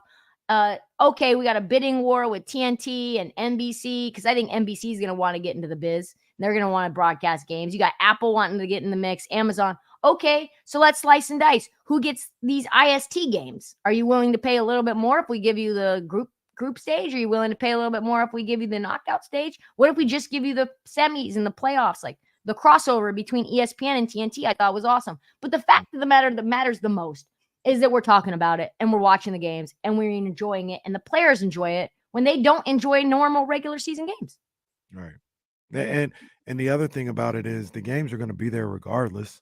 So why not put some stakes on? It's not like if you get rid of it. Well, he said it costs too much. He said that they paid too much money to promote it and to build these courts and to market it and to. Ethan Strauss is a loser. Jesus Christ, dude. Like, that's what you do when you're a business. He probably hates the WNBA. Ethan Strauss probably hates the WNBA. Let's be honest, because it's the lost leader at this moment too. Well, one of the things that I remind myself of, guys like Ethan Strauss, a lot of these writers, even some of the people that you see on TV, like the skips and all this other stuff. Just because you see them on TV talking about sports or writing about sports doesn't mean they necessarily write sports. They like journalism. And they may, hey, I can cover this, or this is the beat I was given, I can cover it. So with journalism, you're always looking for the story and you're looking for how to poke holes in something, right? That's not like us three sitting here talking about basketball because we actually like basketball. They're doing it. It literally is a job to them sometimes. You know what I mean? And I think that's what a lot of these people do. They're just, this is a job. I'm doing my job as a journalist, not as somebody who like genuinely enjoys the game or something like that. Well, in the NBA, also in general, for just like, not to play devil's advocate for Ethan because he doesn't need it, but the NBA and sports media, the actual, like, I don't know who they are really, the rules committee of what you're supposed to do as someone covering sports, it really does. They try to suck the fun out of it for you. If you're not careful, they'll make you hate sports because they just, you can't do this. You can't say this. You can't dress like this. You can't emote when you're in the press box. You can't ask this. You can't be friends with players. Like, all of this is designed to just steal our soul from us. Yeah. So I'm not shocked that Ethan Strauss has lost the love of the game if he ever had it.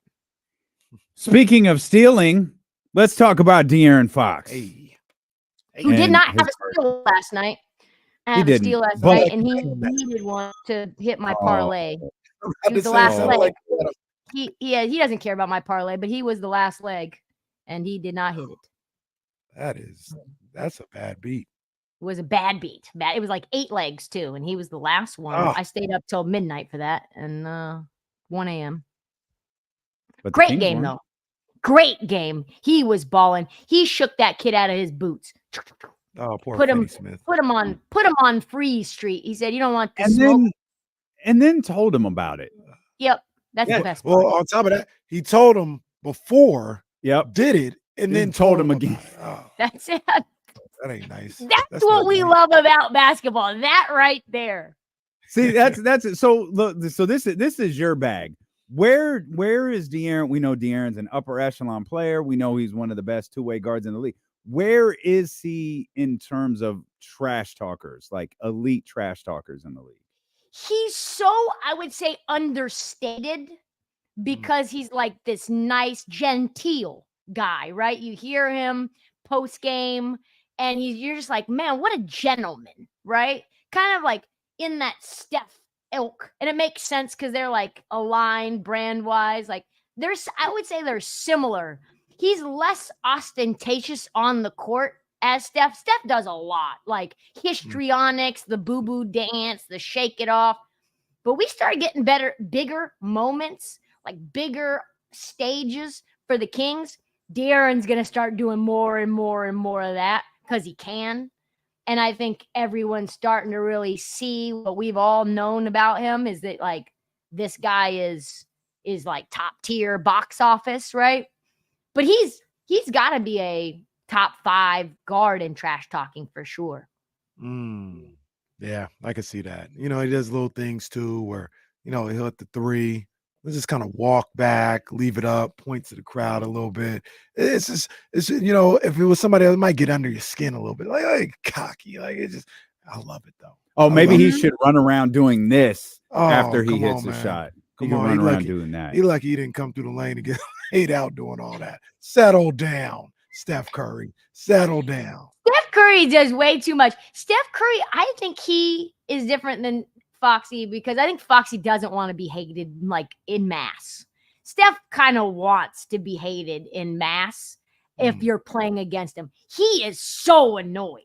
It is, you just want to just, and he does that on Steph purpose. is kind of like Stone Cold Steve Austin. Like, you could try to make him a heel, but no, you're not really going to hate Steph Curry.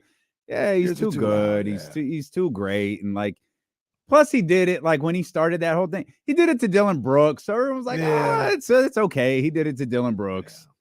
That's Poor fine. Dylan. I like Dylan. I still like Dylan. Dude, he's weird, bro. What is he Dylan doing? Brooks? Yeah. Oh no, he's strange. You've been up and down Oh, on better than Dylan. go I to the gotta top call you. four. You don't act. You've been on and off on Dylan. I think we've all kind of been on and off on Dylan. Well, I thought it was clown behavior, and well, I mean, that's only a 5-yard false start. It's 5 yards. False That's start. fine. 5 That's yards. Did you guys get flags for me, or have you We got did. them for some other reason? We've got them. We've got a challenge Challenge flag, flags too. and You know, then a penalty flag. Yeah, we've The got 'em. penalty, the yellows have been coming out a lot. Yeah, no, they've been out there. But Dylan, I thought it was clown behavior in the playoffs with LeBron, and then when he didn't speak afterwards, clown behavior. But the whole I thing did where he want- stands like completely still. I mean, that was kind of funny. Bro, that's weird. That's kind of funny. Jamal What are Murray you standing doing? next to him like, is bro okay? Like, that was wild. Yo, that dude what was did weird. Gorilla Monsoon say? Elevator don't go to the top Yeah, floor. That's my duck, man. He's a quack. He's a duck. He's quack quack. Canadian. I think the Canadian dudes in the league, they just operate a little differently. They're different. I know we always talk basketball, but we didn't talk to Trista about you guys that gut-wrenching loss in the Pac-12 championship game, the last Pac-12 game ever. I was following Trista's tweets, and she just was sad. Sad Friday night. It was a sad night. I had my shirt over my head with my headphones on over my ears for the entirety of BetMGM tonight. And we came back. It was a staged comeback. I don't know what we were doing. No trench toughness, which is what the Ducks are known for, and which has been kind of a calling card for them all season long. But Dylan Gabriel is here. Have no fear. Another top-tier transfer quarterback, probably going to be in the Heisman conversation. We'll be right back where we started, but we'll be in the Big Ten. I'm very, very sad that the Pac-12 couldn't hang on, though. I really am. That's terrible. It is awful. I am broken up about that. Back to basketball, though. I do have a question about De'Aaron Fox. I stated something last night. Actually, so I got a Trista like about it. But I said De'Aaron Fox is the best two-way point guard in the game today. A lot of people, the only person that people really disagreed with me with was SGA. They were like, I had a good amount of mentions like, nah, you tripping, SGA. And my argument was SGA is a hell of a defender. But look at games both teams played against the Warriors. Crunch time, Lou Dort is the one guarding Steph Curry. For the Thunder, for the Kings is De'Aaron Fox. Like that's what he does. And that's why I give the nod to De'Aaron Fox. But your thoughts on that? I actually don't think that it's always Dort on Steph, because I remember when SGA put that whole, especially in the first overtime game, when SGA went to Instagram and he had all of the times that he locked up Steph Curry down the fourth quarter and OT. Like he strapped him. He like stripped him one time. He was bodying him, and then he showed all the highlights where he was doing turnaround like pull-ups on him. All Steph Curry. He That is was top so tier talk smack guy. And I think what is Really? he in terms of deflections per game too? I think he's like top Somebody 3 gave me a in lot of numbers deflections. where he's like top, for guards and deflections, steals. He's up there. So the numbers are there. But Oh, I don't he know. leads Maybe the I'm league in deflections per game. It's 3.8 deflections per game. His his defense right now is ridiculous. He's one of those guys. You know how you know that he's a better defender than SGA? This is like from a gambling perspective. This is how you know. You can't even get SGA one steal. They won't even give it to you. It's not even on the board. It's 2 steals and more for SGA. I think he's averaging like 2.6 steals per game. He's had, I think it's 4 straight games. Don't quote me, but I think it's 4 straight games of 5 steals. Damn. That's insane. Gracious. I need to look up his stats because it was I'll look it up right now. No, That is it was 3 insane. or it was more than 3. 3, 5, 6, 5, 1, 3, 2, 1, 1, 2. Dude's a problem. 4 He's a straight problem on games the of 3 or more. He's a That problem on the boy's nice. He's a problem. Chet is a problem too. Yeah, he is. The Is Thunder Chet are who a we problem. thought? Yeah, is Chet who we thought Wemby was going to be this year? Yeah, this year for sure. Long term, I think Wemby's going to be better. But this year, just coming in, out of nowhere, especially the way Wemby played, to start the season, we thought this is what it was going to be. And he's had some ups and downs. Somebody, speaking of Wemby, they said, hey, somebody tell the Spurs they already got Wemby. The tank. Yeah, that's the bad part.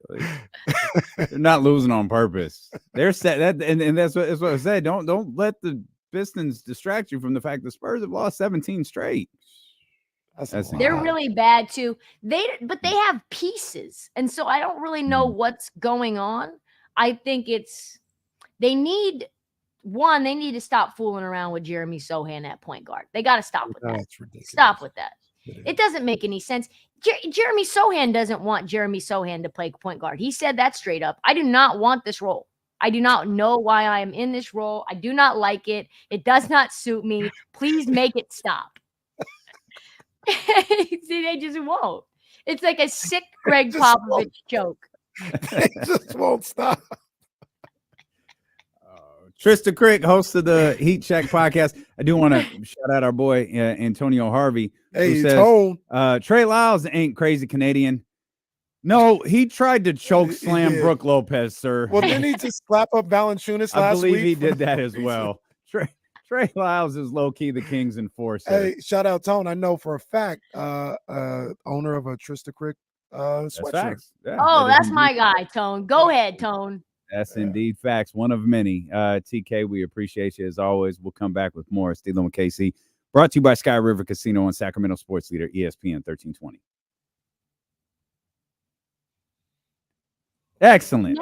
Next week we'll figure it out. It'll be better. It's weird too. Like your up. screen got like super clear, like 15 minutes into the conversation. Really? Now I you're wonder in why full that screen. is. You look immaculate. So the thing that I am a little worried about is that I got Fios installed and they had never had fiber optics in here before. Mm-hmm. And it's right there, like just outside that door. Mm-hmm. But it is not right here in the room. So I think the Wi-Fi says it's pretty fast. But if it's not, I'll move for you. Might be one of those things. Are you a believer? I'm a believer in like you move into somewhere and the house and the connections got to get used to how you run how often or how much you run your internet. Maybe it's got to happen. I think I'm like one of the only. I don't know if that's true. Oh yeah, like if you get, if you get like high speed internet somewhere, that's what the Xfinity guy told me one time. So I don't know, but he's what like, what did he seem like? He seemed like he knew. Well, he seemed like he just plugged stuff in. He said you have to run it at that pace for a little while for it to become second nature to the connection or something. Second nature. Yeah, well, they did the robots fiber optic doesn't want to pull a hand. You gotta warm it up a little bit. You gotta massage it. You know what I mean? You gotta. Nope. Can't just jump right into it. Needs can't just jump right in. Needs a little attention. Yeah, you gotta make sure everything's all good. You know. I don't have That's funny. It's funny. You were tiptoeing around a word right there, and you walked away from it. I know what you were tiptoeing around, and you walked away from. That's funny. We gotta go. Gotta get to work. Gotta put some makeup on. Gotta get driving. I live further away now. Yes. BetMGM tonight. BetMGM tonight. Come find me. The pauses never stop. It's just a walk and pause. Never. Nope. Kyle, where you at? She's talking to you. Kyle. Hold on. Kyle, she's talking to you. Kyle. He's trying. He's got a lot. He's been here since like 4 a.m. He said, she's talking to you. My bad. Okay, no, I got it. Okay. That's my fault. Okay. No, we got some new glasses here. We got a little pull over. I can't pull over any further. Wait till you find out their transition lenses. Oh, I know they are. They're 70s you already know porn what sunglasses if I've ever seen them. I love when people say that. Like, how much 70s porn have you watched? You don't want to know the answer. I like all kinds, you know? What are the great TK mysteries? So, hey, no lie. We we were asked if we wanted to interview Adam 22. That's facts. We were. He quote tweeted me or retweeted me. He follows me, Adam 22. Well, 30 seconds. all right. We got to go do a radio show. Don't All follow right, him see you back, later. and we're not doing that interview. All right. All right, bye, Talk to you later. TK. Bye. Bye, Trista. 43, by the way. We'll go Okay. 43. We'll come back. We'll get back on track, and then Jason will be with us that Got last it. stretch. Okay. You're doing a great job, by So you the go way. 43 and then 13 and then end of the show. Yep. That's it. And then you can go home. I gotta upload podcast first, and then I'll go home. Don't worry about it. Just go home. That's the best news I've Do heard. you, do you have like your I gotta do podcast? wake up call podcast. The It's a what? long day. We'll talk. Are Here we you go. serious? 5 seconds. 5 seconds. Yeah, we're good.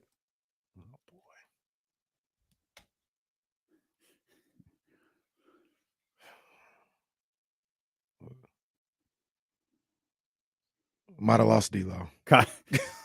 Might have lost D-Lo. Might have lost D-Lo. Yeah.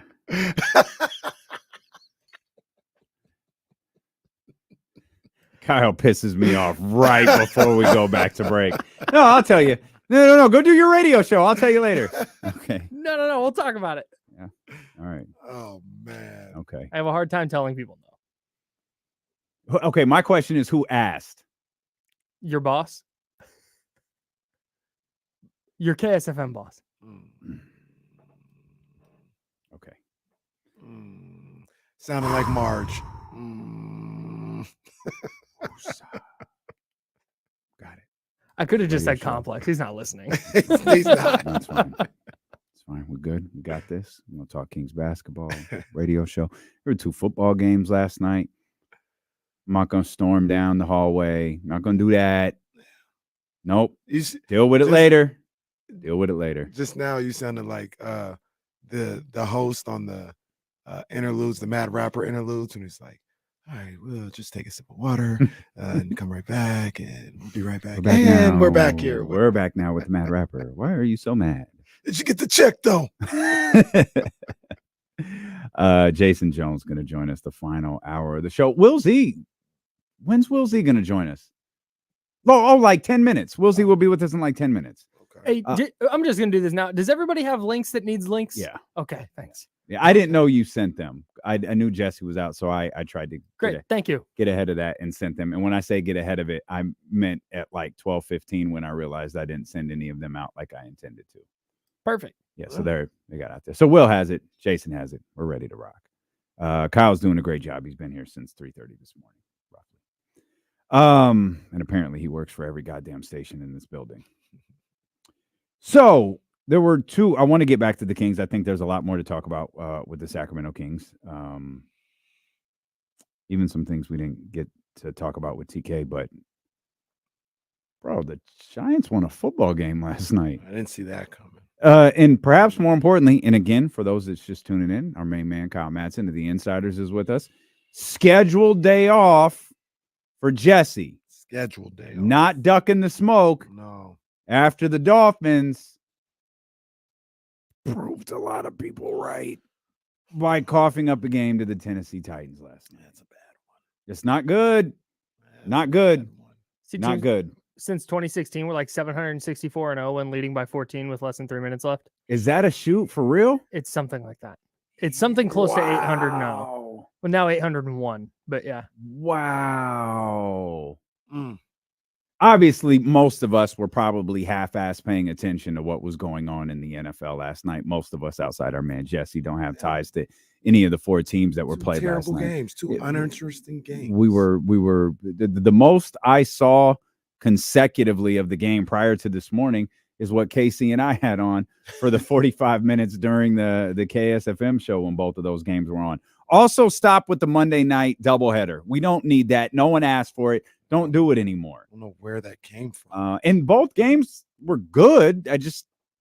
They were both close. I wouldn't call them good. That's good. Yeah, that's good. That's good. Would you rather take Monday night doubleheaders? Forget the logistics. Just Monday night doubleheaders or Thursday night football. Monday night doubleheaders. Yeah, I'd probably take the two. I would. Shadow of a doubt. Yeah, me too. Yeah, I think the players would. I'm just gonna go out on a limb on that. I think the players would. Players don't give a damn about your TV schedule. No. They don't care if there are 2 games on at once. But does it kill the lore of Monday Night Football a little bit if there's another game on at the same time? Probably so, but I don't think it does that much because number one, the NFL has done a terrific job of killing the allure of Monday Night Football themselves with the scheduling. Man, speaks the of truth. the games, but also it's a night game, right? It's not standalone because there's another game, but it's different than Sunday. I think it still will have that cachet. And now will the fight be who gets the ABC game versus the ESPN game? Oh man, you really feel bad if you get the ESPN. Yeah, like we're not good enough to be now. That's the new. Oh, they didn't believe in us. They put us on ESPN and not ABC. Right.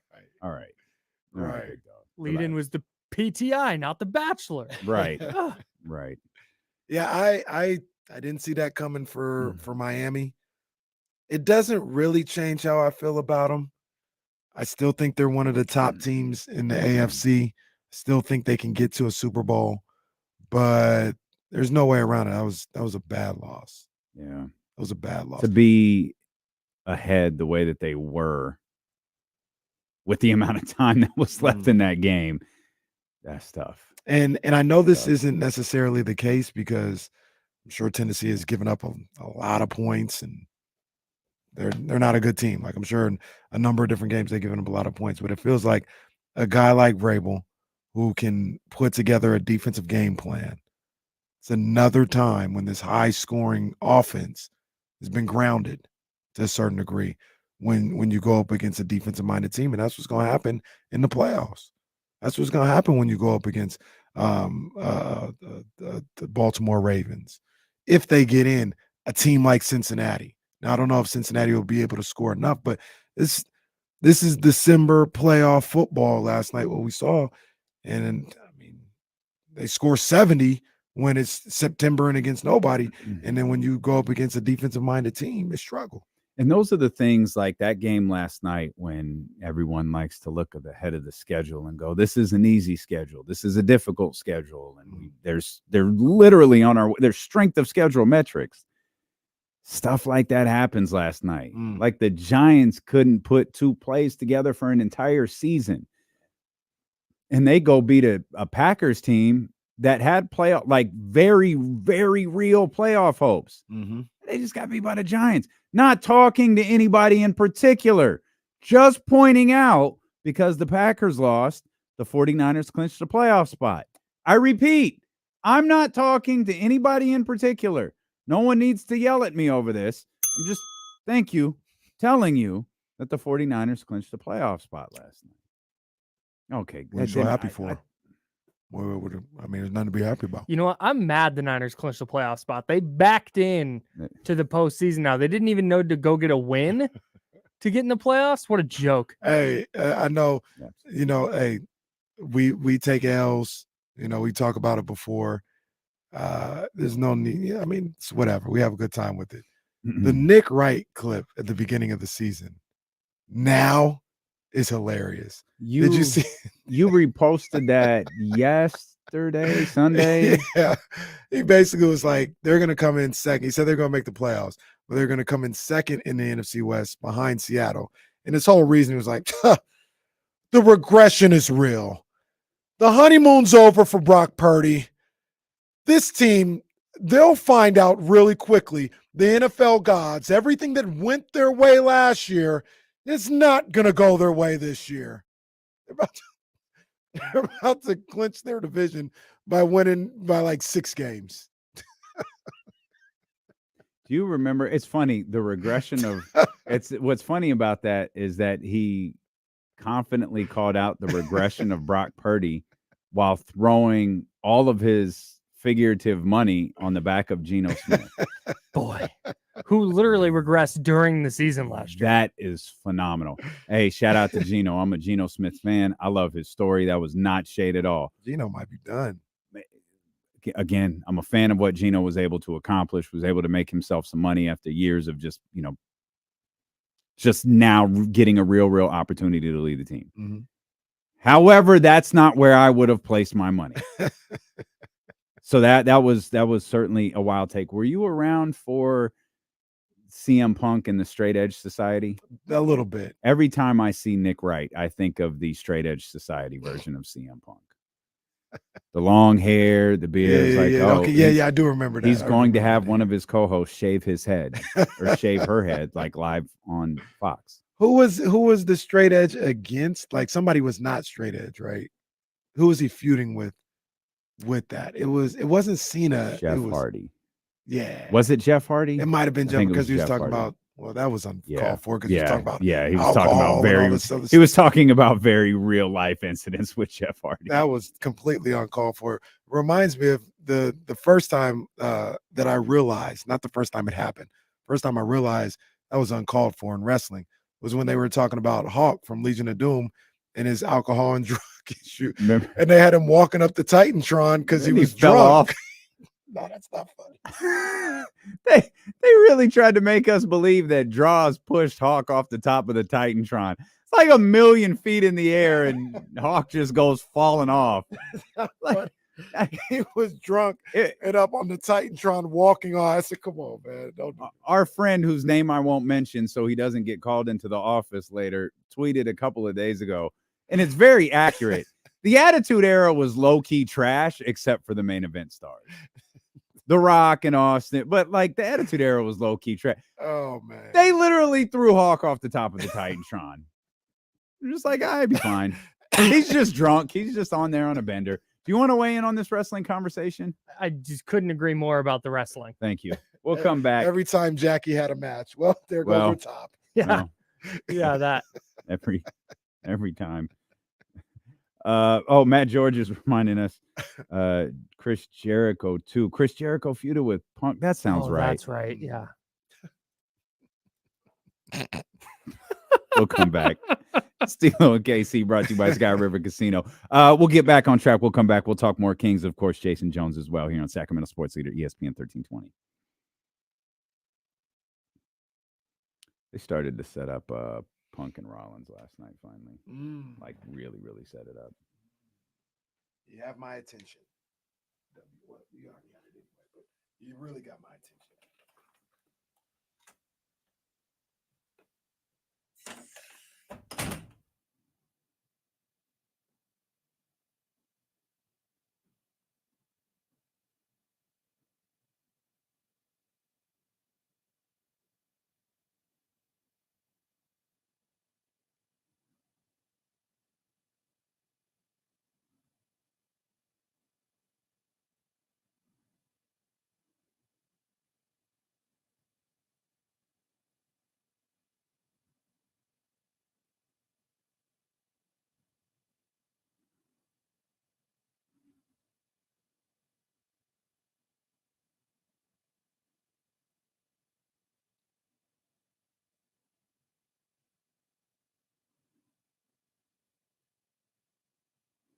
Oh, Kyron says he can't believe the Pistons chose Bagley over Luka. Quite crazy.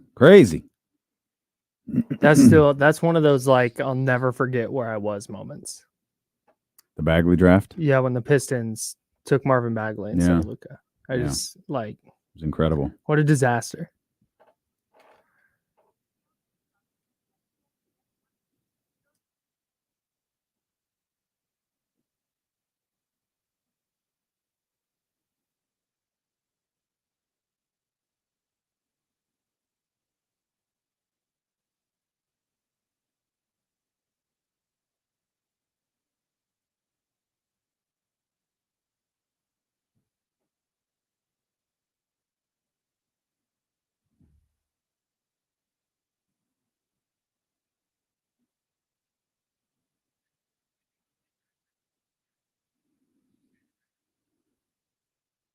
Hi, Kimberly. I think I will need a new link. I think I'll need a new calendar invite. Why don't you come here?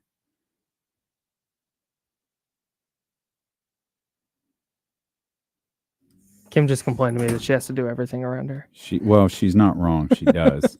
I will tell you that she can't hear me. If you go to your calendar.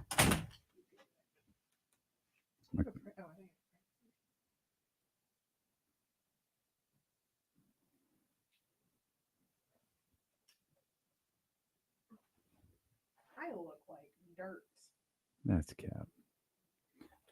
You said go to my calendar.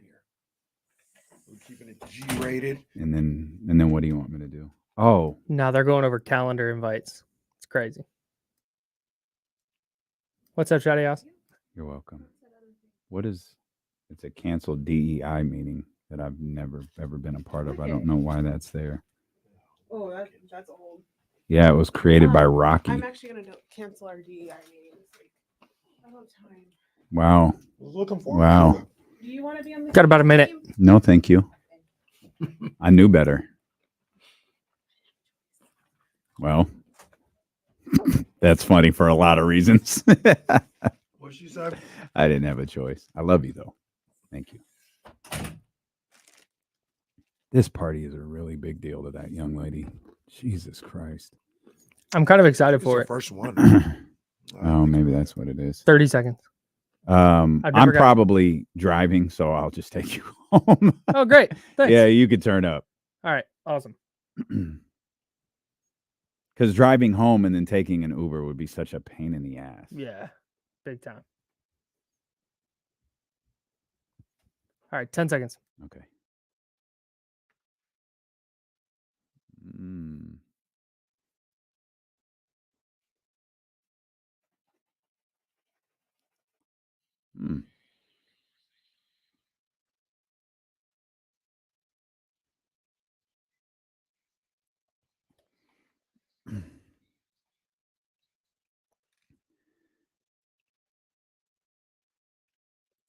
Sad to wait for the beat to drop. It's bringing our man. I'm so glad the people who watch this show, listen to this show, and join this show know what the hell's going on. I can't remember what we're doing from moment to moment. Here's our man, Will Z. Clearly, he just finished cutting firewood and probably catching dinner for the night. Will Z Balboa looking like Rocky IV. Running around with a tree on his back. That actually is the type of workout that Will and Hannah would do. Yeah, hey, let's just pick up a giant tree trunk and run around with it in the snow. That's why playing in jeans. Yeah, that's why I played some pickup games this last weekend and was dying because they were playing full court, which was tough. I don't know why. When you posted that, I read it like 3 times. Just Will on the pickup court. I don't know why. Where were you playing at, Will? Over in on somewhere. What is it, like 29th? Oh, you was on the blacktop. Oh, you was out there. Okay. Yeah. Blacktop. I was just looking for a group of people to join. Nice group of guys. Got in a few games, but man, my calves and everything at the end, they were in tough shape. But get out a few weeks in a row, get in shape get some good cardio in. It's fun. Yeah, I'm working my way back to playing some pickup right now. I'm on assignment in the G League right now. I gotta play with all the G League Terrence players. Davis. Yeah. Gotta play with all the G League players. Myself going. That's my problem. It's Kenny, I tough, should send you a video of my shooting form and have you critique it. But I'll play defense and rebound. That's the problem. Too buff. You can't get your elbow where it's supposed to be because you. Will Z is the basketball player every year who they say put on too much muscle and can't shoot anymore. That's Will Z every game. Sounds like a good thing to me. I'll take that. Desmond Bane is the exception, not the rule. Maybe he's always been like that, and that's how he learned to shoot. That could be the case. I remember the end of the world when Mike Bibby's gained too much weight. Man. He's messed up his shooting form. His biceps are too big. Boy, they'd hate his ass now. Light-skinned Lou Ferrigno out Bibby there. can still shoot. He found confident he can. figured out how to shoot with the muscular biceps. Very, very confident he can. I don't know what. How did you do on your wide open threes, Will? I shot 1 3. I missed it. I think I only shot like 3 or 4 times. Like I'm out there setting screens, Oh, rebounds, putbacks, all the yeah, you dirty could be work on that my no one team. else wants to do. You could be on my team. I need a screen setter. Definitely. Yeah. That's what There I you go. need. Like, shoot it, Kenny, shoot it. Shout out to Please. my guy Ted. He used to do that when I played in West Sac on Sundays. He just set screens for me so I could shoot the whole time. Yeah. Big up, Yeah, I ain't getting my ass kicked so you can get your shots up and get all the glory. It ain't gonna be me. You're gonna have to find somebody else.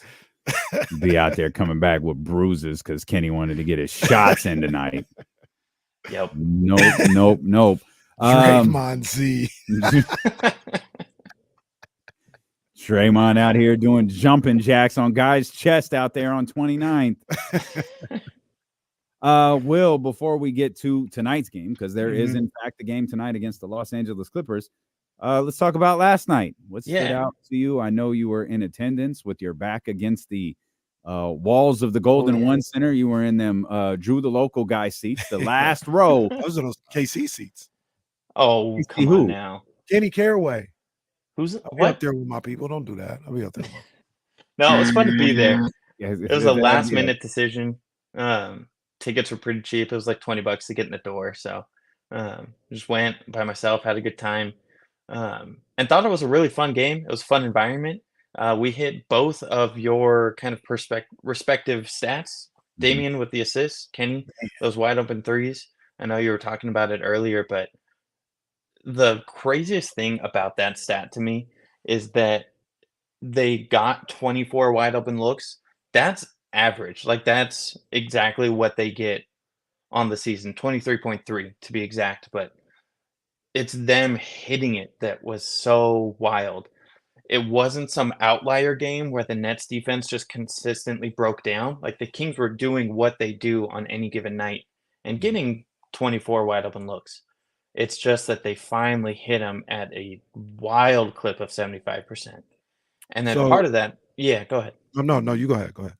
I was going to say part of that and what helped them so much was all the passing and the assists.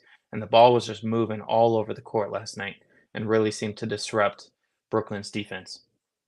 So what I was going to say though is like you saw the response to what I had when you put that stat out. Yeah. I think they should shoot 60-70% on the wide open threes all the time. I mean, I don't think that's going to happen, but like what do they normally shoot on wide open threes? I mean, I know they started off slow this year, so maybe the number is a little down from where it was last year, but are they normally shooting the ball relatively well from wide open three attempts? Yeah, on the season, and this is after last night, so it bumped it probably at least a few decimal spots. They're at 38.5%. That's about halfway down the list. The Nets lead the league at 45.3. So it's most three-pointers. I know that the NBA, they have like the very tight and tightly contested shots. Not many teams take a lot of those. Warriors kind of always lead the league in tightly contested shots, but so that's why I don't think you'll ever see the percentage skew that high into the 60% range for a whole season or even a stretch of games. Is that generally teams are taking those good looks, but it's definitely gone up. I think that the Kings were down in like the low 30 range a few weeks ago, so they're trending upward. But I don't know if we'll ever get to that point, Kenny. But if they can get to like 42, 44, I'd be more than happy with that because that's second and third in the league. I feel like they should be where the Nets are. 45 is leading the league. Like you said, they should be somewhere around there. They got good enough shooters. And like I said, these are wide open looks. Typically catch and shoot. Like they don't do a lot of off the bounce. So I think they're capable of it. And that's where we see the difference in the roster is a few years ago, the players that were taking the wide open looks, teams were leaving them open for a reason. Compared to this year where it's really a function of their top-notch offense. Like they're generating those looks instead of just getting them because teams want players with low percentages to shoot. So it's really when their offense gets flowing and they're hitting them, how do you stop that? And they did not shoot well inside last night. So they could have been even better on offense and they still cruised to 131, it felt like. Will, did you happen to look? Because I did, and I couldn't find it. I was surprised. So we had the franchise record for made threes last night, but I haven't heard. It doesn't appear, at least, that was a franchise record for assists. No, I looked at that. I think there was some numbers in the 40s. Oh my goodness! Yeah, gracious. going back way back. Oscar Robertson probably had like Yeah, I half of know. those. Man, I swear, Oscar Robertson. Every time I look up a stat, it's like, well, there goes that idea. I think Let me he look has the though. most assists for a like. I think he has like. I think it's like 22 assists in a game, and like that's nuts. It's a Kings record. That counts as a Kings record. It's a Kings record. Well, I'm just don't say that. Don't say that like that. Well, I'm just saying, like it is. It's not. It is. Well, it's always nice to have the sack era. Origins. It's not Sacramento. It's a different Kings. But I guess that's how this works. So, okay. All right. So the last time the Kings had 38 assists last night, this year of March. So last season, Wow. they had What 38 game? Against Portland, March 31st. Okay. And That then they had was- it a few times last year. March 3rd, February 6th. They just passed the ball well. Like Damn. Wow. there was 4 games last year, 5, one in 2022. Then you drop down to 2018, and then after that, you drop down to 2004. Holy crap! Looking back at this Blazers game, Yeah. Malik had 20, De'Aaron had 20, Domas had 20, Keegan had 20. They had 138 in that game. Is that the clinching game? That is at Portland. Yes. I think that's that weekend or that week. It might have been the clinching game. It might have been. 'Cause What? that was the first of two straight games against the Blazers. Little series. I think the first one was the clinching game because they won that by 40, and it was incredibly anticlimactic. No, I didn't know which one was the and it made a 138 list last year. Top 5 No, game. no. The first one was 120 to 80. Oh, Yeah, that makes sense. second one was Friday. Game of the year, according to some. Well, not game of the year, but top 5. Top 5. Absolutely. Okay. As Paul Charles says, tears were shed, or so some would like you to believe. Oh goodness. Oh, okay. I guess that's why it's 38. That's commonplace. It's a really impressive number. Like It's commonplace for Sacramento. don't let that skew how good this team is though with passing and everything. And it's just the fact that it's normal with this roster is pretty amazing. They are still leading the league in passes. Like it's not a fluke game that they had last night. That's the best thing about it in my mind is it's not a one-off. It's really just what they do, and especially when the threes are falling, it's over. It really is, man. It really is. And I look at this team when the threes are falling. Malik said it. It's the best offense in basketball. You know, when they're cooking, from beyond the arc, I don't know what you do because you have a guy like De'Aaron Fox and you also got a guy like Malik Monk who have one-on-one ability. If you want to hug up on the three-point shooters and open up lanes for them to drive to the basket, good luck with that too. So and then Sabonis is there, in the post if he's got a mismatch and he gets somebody on the block or something like that. So it really changes everything. They don't have to hit 25 threes, but if they're hitting at a high clip, it changes everything about what the ceiling of this team, not if they can win or lose, because we've seen them win without being super hot from beyond the arc. But if they are hot from beyond the arc, man, tough to guard, man. Tough to guard. Yeah. And just looking a quick little search, 40%, if you set the mark of 40% for field goal percentage, they're 6-0. There's 5 teams that have a 1,000 winning percentage. Boston, Milwaukee, Houston, Lakers all have a 1,000% winning percentage.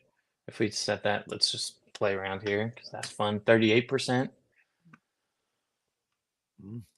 They are 6-0, so it's the same games. But Mm. I mean, the numbers show like when they hit their threes, they win, which I think we've talked about before. Yeah. And leading into tonight with the Clippers, that's going to be really important because the Clippers have a really good defense, and the Kings really struggled last game against the Clippers on that emotional letdown. So a couple of things to point out here. First one, most importantly, you're listening to D'Lo and KC on KIFM West Sacramento 98.5 FM KRX QHD2 Sacramento ESPN 1320. Always live on the free Odyssey app. We welcome those listening on TuneIn as well, 1320 a.m. and watching us on 1320 TV on Twitch, YouTube, and Twitter. If you're watching on an app that allows you to subscribe and hit the thumbs up, please do that. We'd greatly appreciate it. As our man Will Z here with us ahead of the Sacramento Kings and the Los Angeles Clippers tonight at Crypto.com Arena. Important note into tonight's game, we've focused on it's a back-to-back. It's a back-to-back, second night of a back-to-back for the Sacramento Kings. Second night of a back-to-back for the Los Angeles Clippers as well, as they played last night. Man, there were some points scored in the league last night. The Teams was cooking last Kings night. looked like they had an off day compared to some of these other teams in the league, putting up 140 and 150. But the Clippers did play last night, and rest is always a bit of a conversation when it comes to Sacramento. Did you look at anything like that in preparing for tonight's game, Will? So I actually looked back to last year and kind of compared the second night of the back-to-backs to the first two games this year to the first two games last year, and we were having the same exact conversation. So if you think back, the first two second nights of back-to-back games last year was a 125-130 loss to the Warriors. The Kings shot 11 of 43 from deep, 25.6%. Second one, a 106-115 loss to the Hawks. Kings shoot 9 of 31 from beyond the arc, 29.0%. That broke their streak. It was rough. Those Mhm. again, it was this is a problem. Kings can't play back-to-backs, and then they came out and won the third one. So this year, those first two games, the Pelicans, the first one, 11 of 45 from three, 24.4%, and then the Clippers, 13 of 41, 31.7%. So we see kind of the exact same trend, and hopefully that continues, and they kind of figure out. I don't know if Kenny, maybe this is a good question for you. Is playing on 0 days rest something that you kind of get in a rhythm with and your body gets used to going throughout the season? Is that kind of where, because they ended up 8-7 in those games at the end of the year after starting off 0-2. So they clearly kind of figured it out as the year went on. Yeah, though. I mean, I have no way of knowing that one. Didn't play in the NBA. Never played back-to-backs in college. Well, I take that back. You know, for tournaments, you would play back-to-backs and stuff like that, but it's nowhere near the same. I'm just guessing. Maybe, it's like anything else. And I don't necessarily mean to say it like this, but you build up a callus to it. You get used to it as the season goes along, possibly. So it could be something they just have to adjust to, and while they have a lot of the same guys back, there are new guys back or new guys here with this team. And they were learning this team when they played those back-to-backs earlier. Sasha and Duarte and Fox wasn't around for one of the back-to-backs, I don't think. So, and Keegan the other one. Yep. So those things play a factor as well, and they seem to have all hands on deck with this one. And maybe it's something that you build a callus up to. Yeah, it's just my working theory.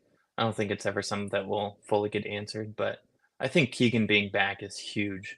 Just for, as weird as it sounds, more his defense than his offense, especially against the Clippers. It's just wild how impactful he's been on that side of the ball, where we kind of hoped more long term, but seeing this defensive growth from him this early on is it changes the Kings' entire trajectory and whole trade deadline approach.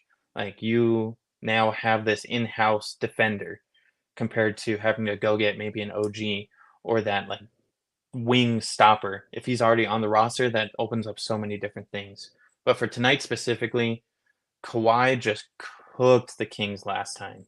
12 of 14, I think. No, 14 of 18, and was just unstoppable. So being able to throw a body type like Keegan's on him, maybe slow him down a little. Can you get him down to like 12 of 18 even? 11 of 18? Just Guard something him a for 2 little dribbles. less. 2 dribbles. Yeah. That's it. Yep, that's 2 all we dribbles. ask. 2 dribbles. You got a swing stat tonight? Yeah, so it's steals. Clippers are the best in the league. They get 8.8 per game. Kings are middle of the pack, but when the Kings get 6 or more steals, they are 11-3 compared to 2-5 when they're at 5 or less. 6 is not a high number. Like, can you go out, get a few steals? Apparently, that's a game for Shea I know, right? Gilgeous-Alexander. Yeah, right? That's just a Tuesday for him. Yeah. So I'll be looking at the steals. Again, it's one of those things where the Clippers excel in it. So I want to try and limit their strength. And then the Kings, something that shows up when they win. So let's see if they can get some steals now in transition.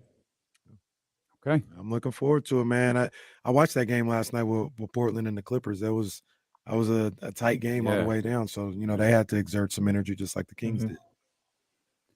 Good stuff, Will. We'll be tapped in tonight. Anxious to see what this game brings us in terms of your stats, man. And we'll talk again. I think we got a game on Thursday, man. So we'll see you then.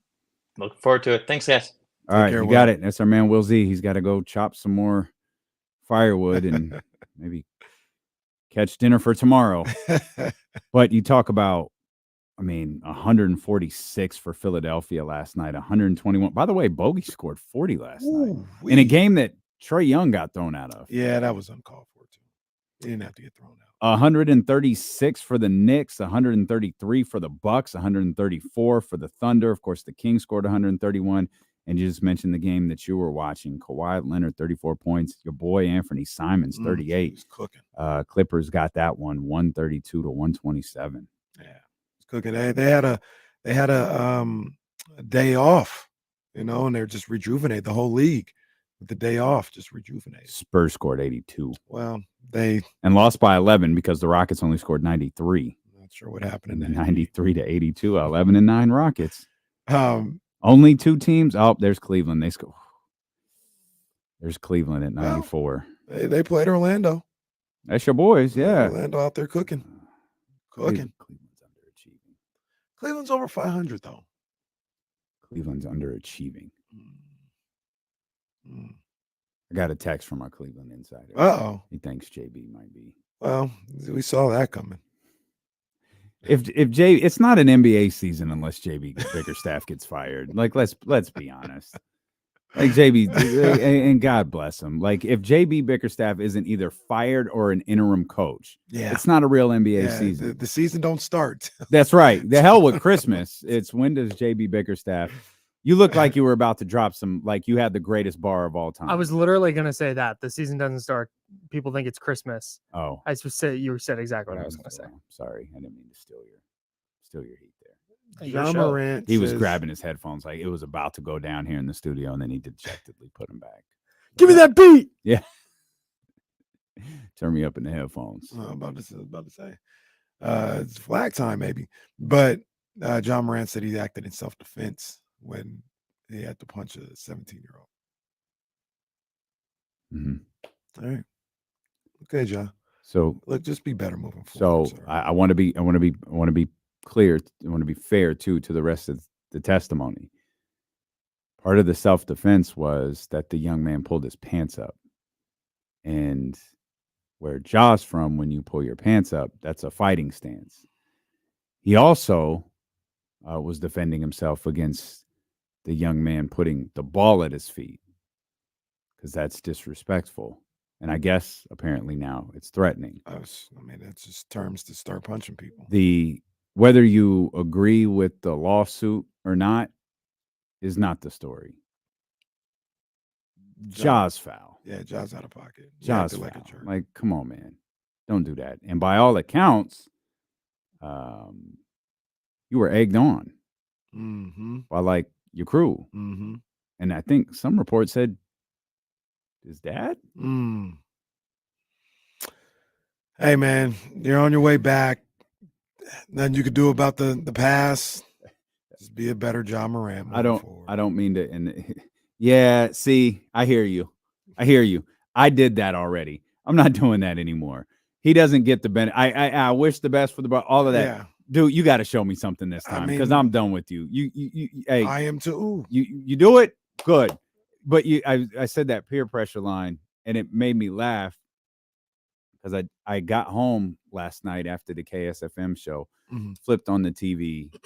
My mom comes and hangs out with Sprout for a little while I'm gone. So TV comes on. The last thing she's watching, she has a football game on.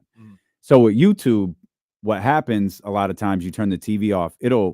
When you turn it back on, it'll pick up right where you left off. So I don't know where this was in terms of live, but there was a play that I think it was a fourth down call. So it was 4th and 1 for the Giants. Coach of the year, Brian Daboll. So he starts to throw the field goal unit out there, and the crowd starts booing. And then he calls timeout. The crowd peer pressures him into going for it. They couldn't pick up 4th and inches.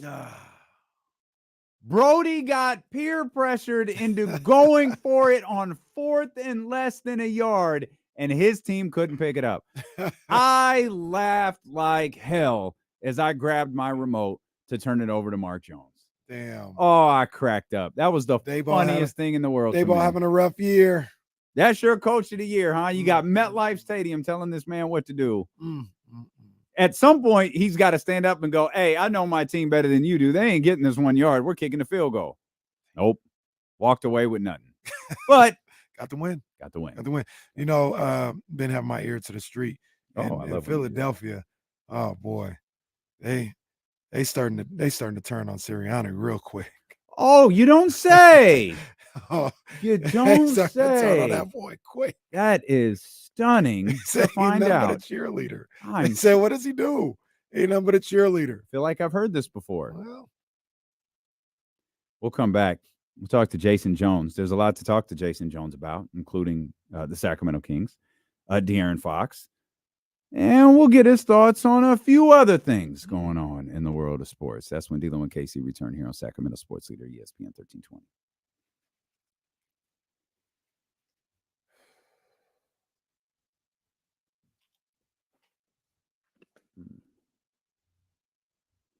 Yeah, so can you hear me? No, you can't hear me. It's amazing how everybody has a different setup than Jesse. Ken really be over there in that Eagle studio jamming. He just be jamming something vicious. I mean, I'm all for it. He really does.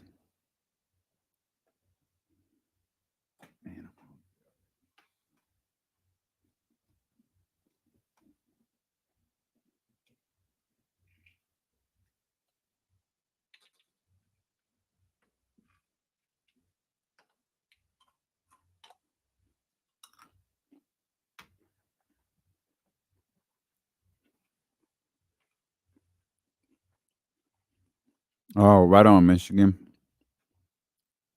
Glad you enjoyed it, man. That was a great, great spot. Can you hear me in there? Nope. Go to commercial. Hell with D'Lo and KC.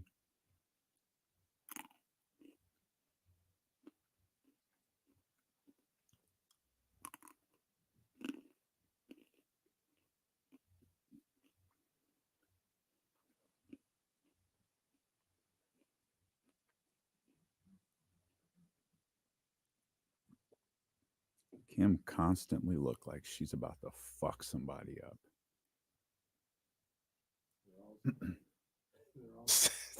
Oh, they're all.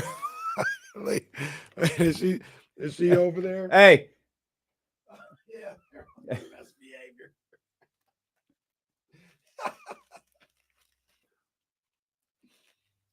She look like she about to go throw something. They really don't say shit when she's around. Look, no, they're about to talk. Then when she leave, I'll be talking again. That is funny. Shan and RJ on Odyssey's 105.3 The Fan.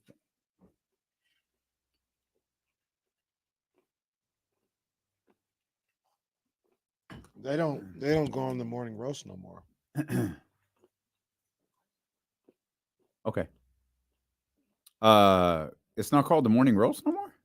No, I said they don't go on the morning. They used to do Oh. like a crossover. Oh.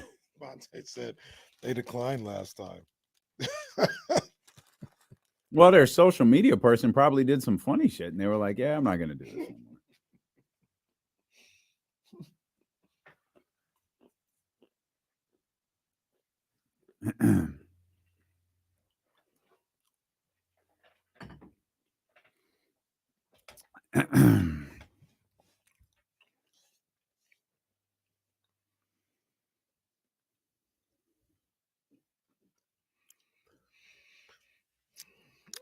Hey, checking up on our guy, Worldwide Rob, Wob, whatever you want to say, Rob Perez, his League Pass menu. A lot of good games tonight. Okay. He does his fun rating. Mm-hmm. They're all 75 or higher. Okay. The Kings, Clippers, 83, the second highest, potentially the first highest. And the reason why I say potentially is because he has Lakers at Mavericks with the highest fun rating of 88, but it could dip down to a 57 because Luka, LeBron, AD, Green, THJ, and Jones are all questionable. And Kyrie's already not playing. Right, Kyrie out.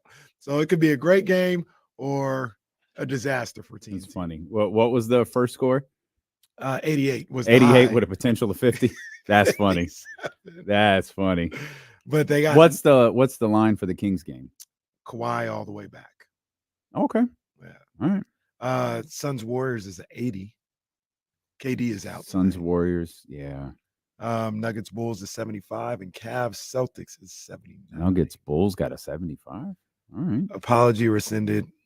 Murray questionable. What apology? I don't know. I'd have to figure out what that was. He's so funny. Yes. He says I don't understand what this means, but for Cavs Celtics, he says, keep Paul Pierce away from the court and the Celtics should be fine. Cavs versus Celtics. Warriors Suns. The KD fact out, Bill in. Hit that damn club music. Oh, that's right. Brad plays tonight. That's right. I forgot. Brad plays tonight, allegedly. Automatic. Hit that damn club music, he says. That's funny. I love that Automatic came in here and gave us that story, and the remix dropped like the next day. Yeah. It was for the Kings game. I wonder, because remember, Automatic was like hinting he was going to do something when he got back. I wonder if that's what it was. I hope they didn't steal it. Boy, just took it from him. They couldn't wait a couple days. Well, it's kind of foul. Like, that wasn't you. Yeah. It was Automatic. Like, you, with all due respect, you the fill-in, bro. You the backup. That's disrespectful. I hope that's not what happens. That's why I didn't like retweet it or anything. I was like, hey, did they steal Automatic's thing? If they did, that's disrespectful. Because I don't think Automatic put it out either. And that was my first inclination. Like, I don't think this is a good look. I don't know why they would play that then anyway if it wasn't his thing. Why would you play it? Well, and you're playing the Warriors 2 days later. Well, I guess that's when you should have done it. Yeah. And that's what he said he was going to do is when we play the Warriors on the 12th, I got something for Steve Kerr. And I wonder if, I don't know, maybe Automatic's got something else for Steve Kerr tonight. But Steve Kerr's already talked about that video. He was like, everybody sent it. Like he's I thought it was great. He's like 100 people sent it to me. I saw it.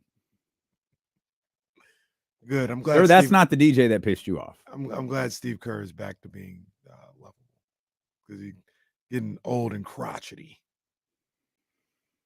Yeah, I wonder if that's just a thing that happens. Does it happen to everybody? Like, are we going to get like that? I'm not. You're not for sure? Yeah. You said that with a lot. You're not going to get crotchety? No. It's all good. Am I already there? Yeah, Kyle says yes. All right. While we wait for Jason, Thank wait for Jason Jones. Are you going to go to Dodger Stadium and get on the Absolutely not. called?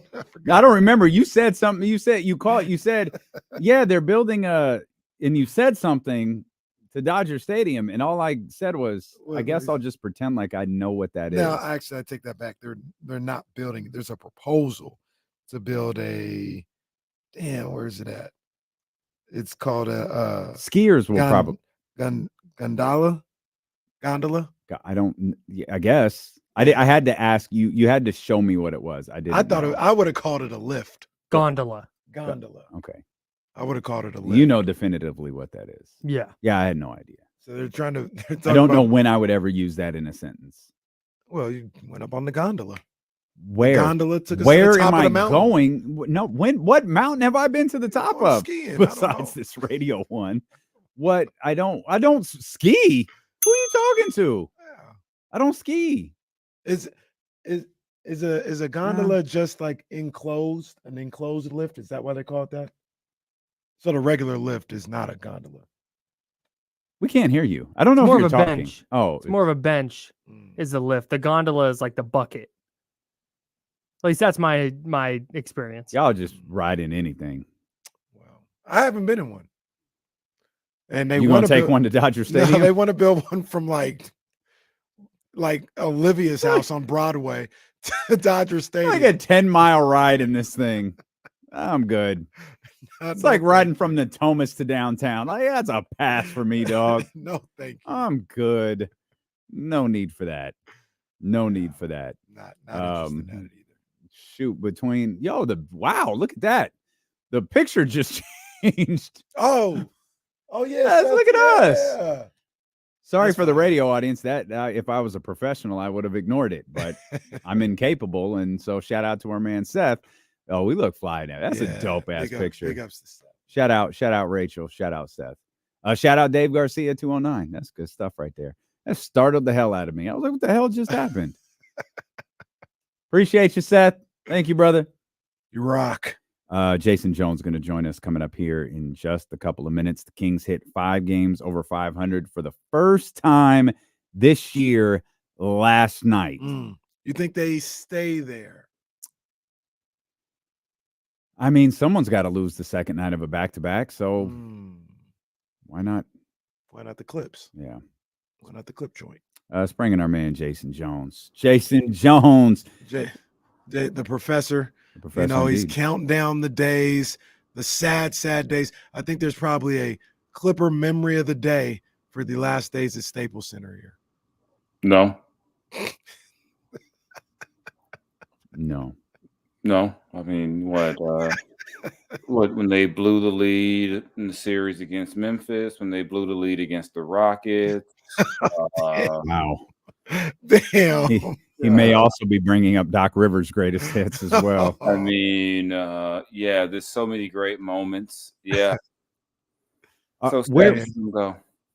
So where are you with your favorite basketball team winning the in-season tournament title? Doesn't hurt. I mean, that's 5 conference wins. That's the way I look at it, How do you feel about the banner? I feel like Adam Silver made a call and said, "You guys will not disrespect my tournament." That's because you don't get that many reports that there will be no banner, and then all of a sudden, they're going to put a banner up. It had been consistent. There will be no banner, even after they won. AD's like, it's not the real thing, but it's cool. Then all of a sudden, He did say that in the post-game interview. That was funny. I felt like he was trying to measure how happy to be in the moment because he had just done like 40 and 20, like some absurd stat line. It was nasty. But then it's like, it's not that, it's not the real thing, but it's cool. I mean, but it's like, it's cool they won it. I mean, if you're going to be in it, you might as well win it. The best part for me, all these absurd takes about which player from the past would not have tried to win. All of a sudden, Michael Jordan would have never cared to win. Like Michael Jordan wanted to lose games. Kobe wouldn't have cared. Kobe cared in the All-Star game. Kobe cared. I was like, you telling me 2 of the greatest players of all time wouldn't have cared about regular season games that counted? I'm like, it just Who are these people that are saying Kobe these wanted to things? beat Dwayne Wade's ass in an All-Star game. Let's not Yeah. ever forget I that. mean, there's some media folk like, look at LeBron trying so hard to win. It's like, oh God. The travesty, he's trying to win the game. Oh God. I mean, I saw so many, and I chalk it up to this. If anybody except the Lakers had won, the takes would be a lot different. If Indiana had won that game, it would have been, look at this upstart team, look at them, and they're making strides. Now it's like, oh, LeBron won something. He tried so hard and then no one cares. I'm like, no, whatever. No, actually, I disagree. If anybody but the Lakers would have won, it would have been Lakers fans making fun of the championship. We would have made fun of the banner for sure.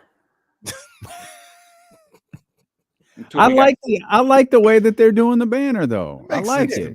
It reminds me of like a high school gym where you just put you won it that year and you're like your all league guys are on the banner. It's like, okay, it's no big deal. I mean, they got 17 of them things up there, so it's not like it's going to take away from anything. What it also does too, and it's almost like a division banner, but like in college, if you win the conference, right? Like Duke wins the conference, they don't put a banner up every year they win the conference. They just have a conference winners in 64, 63, Yes, put the that, year. and then for your Final Four championships, they got their own banner. That's kind of what it is. I think it's cool. It's fine. Yeah, it is what it is. I mean, I won't be driving down there to take a picture of it. I mean, I won't be like, oh wow, look at the but I like I said, I think that given that we're talking about NBA basketball like seriously in December, that's a success. Guys seem to care. So to me, those were all wins for the league. Because I mean, honestly, I don't watch NBA really before Christmas. I actually watched the games last week. Like I watched all of them. I watched the Kings, Pelicans. I watched all those games leading up to last week. Could have skipped that one. Oh, I'm sorry. I mean, shouldn't have said that, but yeah. Could have skipped that one, especially after what happened in the next Pelicans game. This Pelicans game went pretty well, I thought. Well, I mean, you would. Yeah, Zion put on like 12 pounds in between the two games. He got to Vegas a day early. Bro was in Vegas one day, and he's like, "Where are all?" They say you can't. They say if you mention Zion's weight, it's fat shaming. Who said who? Who said, was it Steven? Who said they saw his belly move? I don't know who said that. Who was that? They are talking so bad about this man. And see, that's terrible. My critique of Zion is this: you can't be that big and average 5 rebounds. I'm like, how do you average 5 rebounds? Like, you can't move somebody and get more than 5 rebounds. And I mean, I think the critiques of his defense are legit. I think the critiques of his conditioning are legit. I mean, he's built like a right tackle. A dang athletic one, but we're not used to seeing that. And I think it's not crazy to wonder if he were in better shape, how much of a better player he would be. But I mean, people are talking about, oh, they're fat shaming him. This is just so mean. And I'm like, considering what they're talking about Zion during the offseason, he should be happy they're talking about his weight and not what they were talking about a few months ago. Well, and with Zion, at least for me, I don't necessarily care what his physique is or, all this other stuff. He just doesn't look in shape. Like, he could be the same size and I could be like, man, he looks like he's in shape. He doesn't look in shape. Yeah. Yeah. And I don't see why that's considered a crazy. I mean, you look at it, you're like, man, he does not look in shape. And to me, I'll feel better about his conditioning when I see him getting 8, 10, 12 rebounds a night. I mean, there's no way in the world a guy who plays that position with that type of size, athleticism, and strength is getting 5 rebounds a game. That's just crazy to me. And I said that when he made the All-Star team. I didn't like the fact that he only got 5 boards a game. Yeah. I thought JJ's line was fantastic when he said he doesn't think Zion's bought into his own career yet. Very possible. I mean, doesn't look like it. I mean, it was crazy is those stories about him and the weight and the conditioning and the eating. I was hearing those when he was a rookie. I know when the Pelicans won the lottery, someone hit me and was like, "Oh, this may not be good." I mean, so these stories have been out there for a while. I think partly because of the injuries, you just haven't seen the injuries couldn't have helped because they've been a lot of lower body injuries, and when you have a lower, you got a bad foot, a bad knee, you can't run. Yeah. So I mean, that can't be good. And I think probably Barkley put it best. He's in year 4. He should be their best player. There's no reason for him to be the third best player on that team a lot of nights. I wanted to ask you a question about the Pacers. We've gone back and forth and talked with James Ham about it or whatever. But you covered one team fully, and you were well aware of last year's Kings. Do you think the Pacers are more like the Kings from last year, or Dave Yeager's 2019, I guess that was, Kings that started out just running crazy, but even Yeager would tell you like this is not going to work? Which one do you think the Pacers are more like? I would lean more toward last year's Kings, and they have better players. I mean, that Yeager team was really, in a lot of ways, just smoke and mirrors. And think about it. You go player by player. You go at the center. You got Miles Turner or Willie Cauley-Stein. I mean, you look at the bench. You got. I mean, who would have been Dave Yeager's Bruce Brown? Who would have been, Mathurin? Who would have been those, who would have been those guys? Mm-hmm. I just think Buddy that, Hield, and they didn't have and those Kings didn't have. Buddy would have been Buddy and Mathurin. He would have been both of them. Yeah. Buddy, the key to the linchpin is Buddy.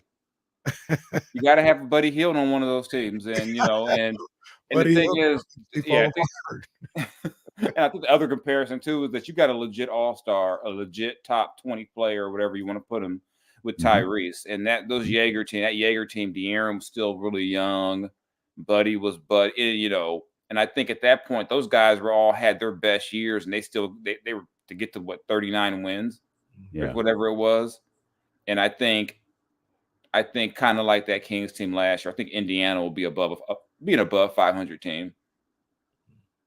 Yeah, that's the one thing I'm just anxious to see how this plays out. Like with them, I think they're good. I had them as a playoff team, but sometimes I just watch them, and that's probably just the nature of an offensive team. It's probably the way people felt about the Kings last year.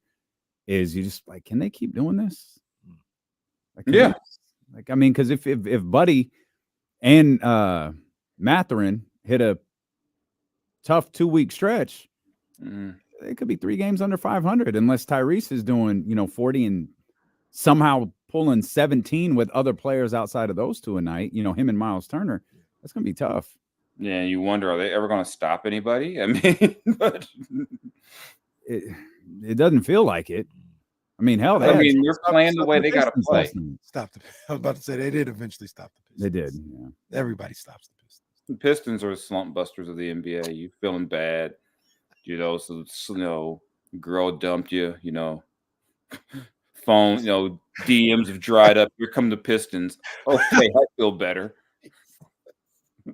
Somebody likes me. I'm gonna get a win tonight. Pistons. Pistons. That person at the club when the lights come on. Oh, you're still here? Oh, hey. Oh, anyone looking? Oh well, let's get an Uber. Inappropriate, right but not exactly inaccurate. And right behind him, the Spurs are in the corner like, yo, I'm telling y'all, that's the low-key part. They sitting there with 17 losses. We're focused on the 20. They over here with 17. They might as well be the two girls hanging out together. Trying to make the other one look like the uglier of the two. And it's like, y'all both struggling right now. And you got 2 other teams walking around looking. Oh, there they go. There go my win. Get a W. I should probably stop with this, but yeah. Those are 2 struggling friends. There go my win. It's the professor, Jason Jones, right there. I'm sure somebody will be texting me about that today. They lost 20 in a row when Monty Williams is discovering, we need to space the floor. That's crazy. Yeah, that was crazy. I think we finally learned that, sir. What? What? finally learned that. How long have you been coaching basketball? Come on, man. Some guys look different when they ain't got Chris Paul running the show. Well, bank there's account looks that. different though. Well, hey. Yeah, that does. But yeah. You know, Kyle just pointed this out. They obviously don't have the 20-game losing streak. The Wizards have 3 wins. Damn. There's some really bad basketball teams out there. And who and Jesse they beat the Pistons. Kyle gave us the win. They beat the Pistons, the Hornets, and the freaking Grizzlies. But at least the Wizards are just bad, but they're like entertainingly bad because their 2 best players are just like, I mean, Jordan Poole is just a sight to behold now. Yeah, he's It's something. like he's like, I don't have this Steph guy looking at me trying to make me like follow the rules and play within the structure. Oh, it's on. I mean, my man up there, taking shots and turning his back he's out there wilding. I'm gonna refrain from saying anything about the Wizards till after next week. Moving to Arlington, or I'm not to Arlington. They're moving to Virginia. I did see that. That's a bad idea, I think. They've been talking about that since I lived there. Wow. I can't believe they're finally doing it, but they've been talking about that forever. I'm glad I'm not on the road. I'd hate that. I'd hate to have to. I'd rather be in D.C. than in Virginia. I know they say that the Capital One or whatever is a dump, but I like that it's downtown. I don't think it's a dump. It's not a dump. It's a lifeless arena, but it's not a dump. Yeah, I wouldn't consider it a dump. It's lifeless because look who plays in there. Well, that's a big part of it too. What is a dump right now? What would you say is a dump? Most of the arenas are relatively new now. There's not a. I mean, Dallas is pretty old now, relatively speaking. But I mean, to call a place a dump. Well, the last real dump was Arco.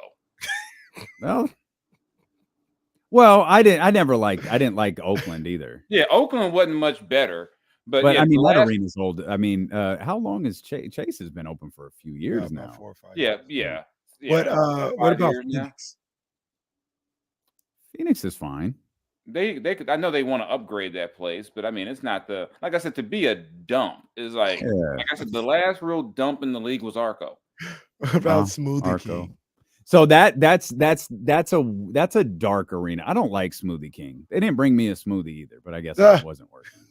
Literally. Yeah, Smoothie King is another lifeless place, but it's just if you had to like choose between the Pelicans and Bourbon Street, you're probably going to lean Bourbon Street. The one to watch now is OKC. They're that tax proposal is back out there, and we all know that OKC owner will. Oh, y'all don't want to. Oh, okay. We out. I'm taking my ball and I'm leaving. Forget you guys. That's what he does. The only saving grace though is he's from OKC. Would you do that to your home? Oh, I don't think this is a conversation. I think the threat's already out there. I mean, for the money, you care about Oklahoma City if the price is right.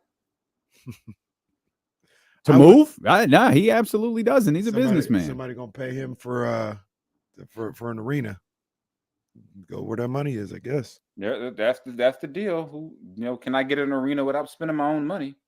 By the way, I'm sure everyone caught Adam Silver's little remark when handing LeBron the MVP trophy. When he yelled at the kids? Not when he yelled at the kids. Said, kids, we're trying to do something here. No, not that. When he handed him the trophy and he said, "I'm just sorry it doesn't come with a franchise." Yeah. That man, I think, already got a written agreement to own that team in Las Vegas. My man ain't that franchise will not exist till LeBron retires, and a day later, it's going to be any given Sunday. He's going to retire and buy a franchise. When is the media deal over? The 2 years. 2 years. So LeBron got about 2-3 years left. Because as soon as that media rights deal is taken care of, then they can start the expansion process. I'm gonna do it. And then maybe by then LeBron will be like, I don't want to play anymore. That's where Bronny going. Bronny will be in the league. Be ready to go. He hire a GM. I don't care what it takes. You trade for my son. care what it takes. You're going to get Bronny here. I don't care what it takes. Sir, What we if have, it we have took- Victor Wembanyama. I don't care. What if it took 10 years, $700 million? Hey, not everybody's worth that. Is Shohei? Oh, for sure. For sure. Take that. So this is as close to anything resembling happy that I've seen you when it comes to talking about one of your teams. Were you excited because you're a Dodgers fan, but you also know what comes with being a Dodgers fan? Yeah. Were you excited this weekend when Ohtani signed? Oh yeah. I mean that was the move right there. Especially when you found out it only cost you $2 million per year for the next 10 years. Exactly. And then I don't know why, but my phone was like just flooded with Giants fans sending me profanity-laced messages. Oh, I don't know what I did to them. I mean, it's not. I mean, I thought they got Aaron Judge last year, so why should they be mad at the Dodgers? Look, my bad. That didn't happen. My bad. Getting Ohtani is the move. 100% agree. The guy, he's one of the greatest hitters we've already seen already in his career, but that's all he's going to do. You don't play the field. This whole facade that he's going to come back and be a pitcher in 2 years. I believe it when I see it. And then if he is a pitcher, how long is just 1 year, isn't it? Well, yeah, 1 year. But then if he is a pitcher, he's going to be your ace after 2 Tommy Johns. He's going to be your ace. Start 40 games and another 10 in the postseason. We'll worry about that then. We're paying a guy to be $2 million to be the DH. That's facts. If a he damn stinks. good one at that. All right. I told you this thing already paid for itself. Yeah. You take all of that. Oh, yeah. You take all of that money you're saving by not paying him, putting him in it, put it in an investment thing. They're making money off of signing Shohei Ohtani. I'm pretty. Yeah, I already saw online. They're like the team store is already flooded with the people buying the Ohtani jerseys.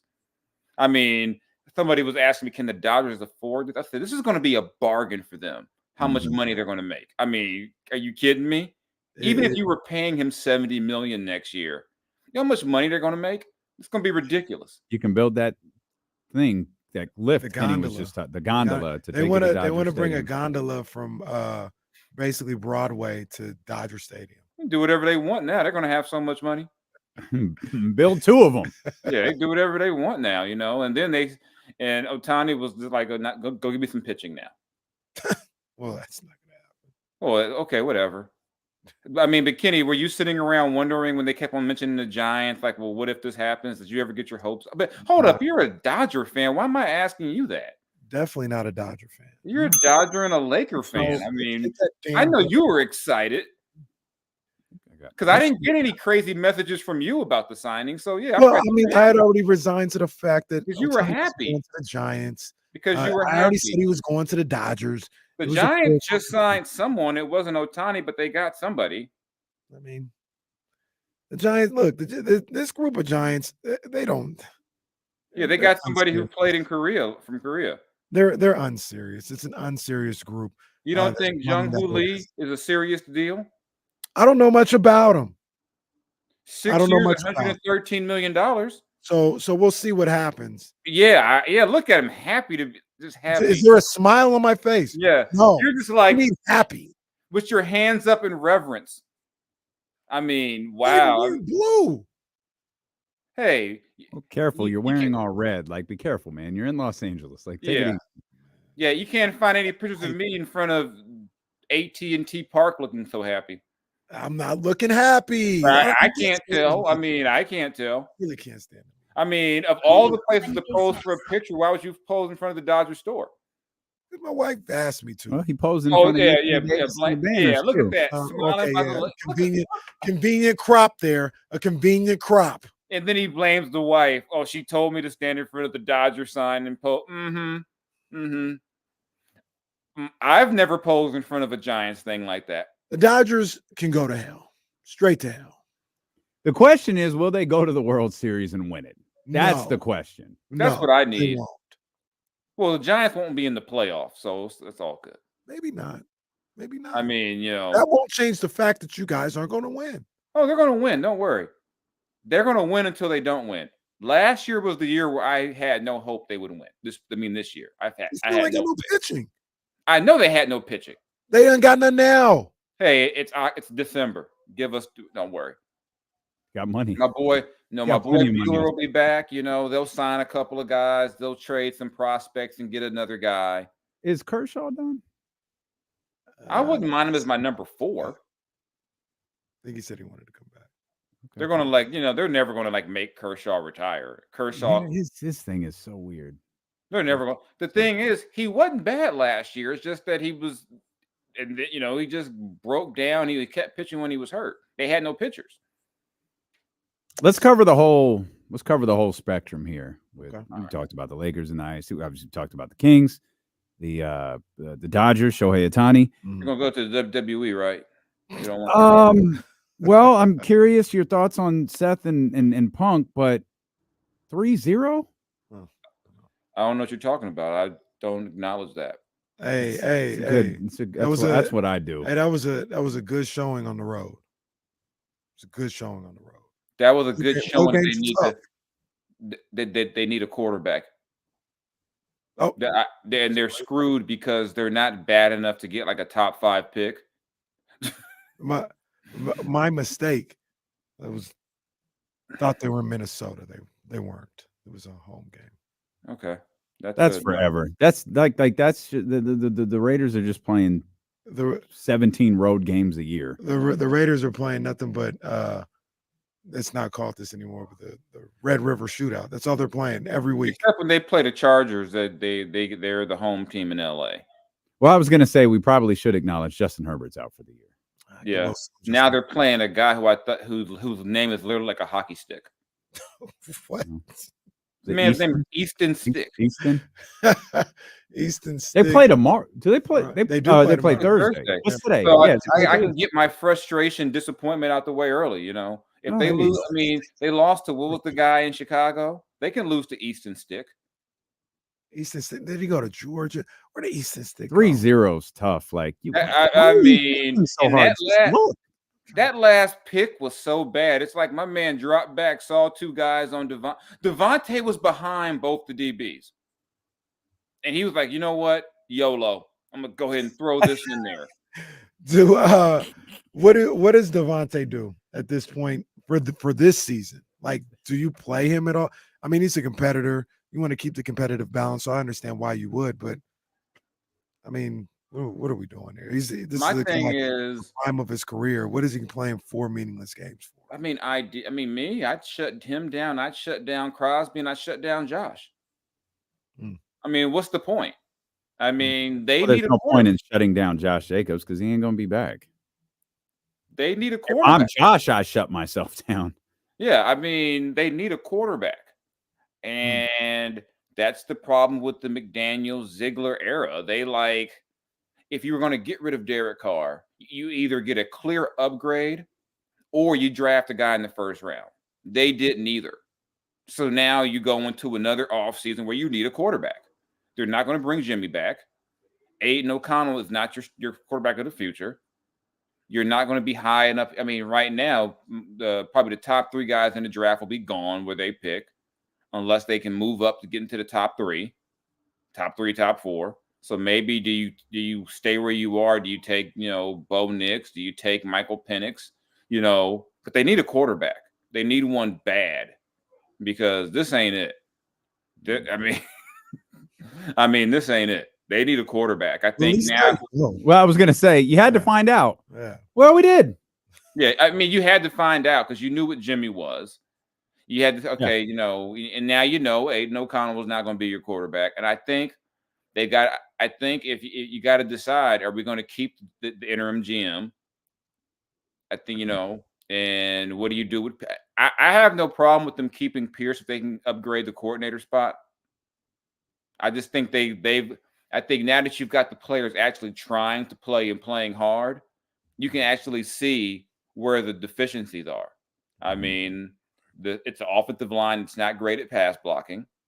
I mean, I know they didn't have Colton on Sunday, but still, overall, they haven't, outside of they're not the greatest pass blocking unit.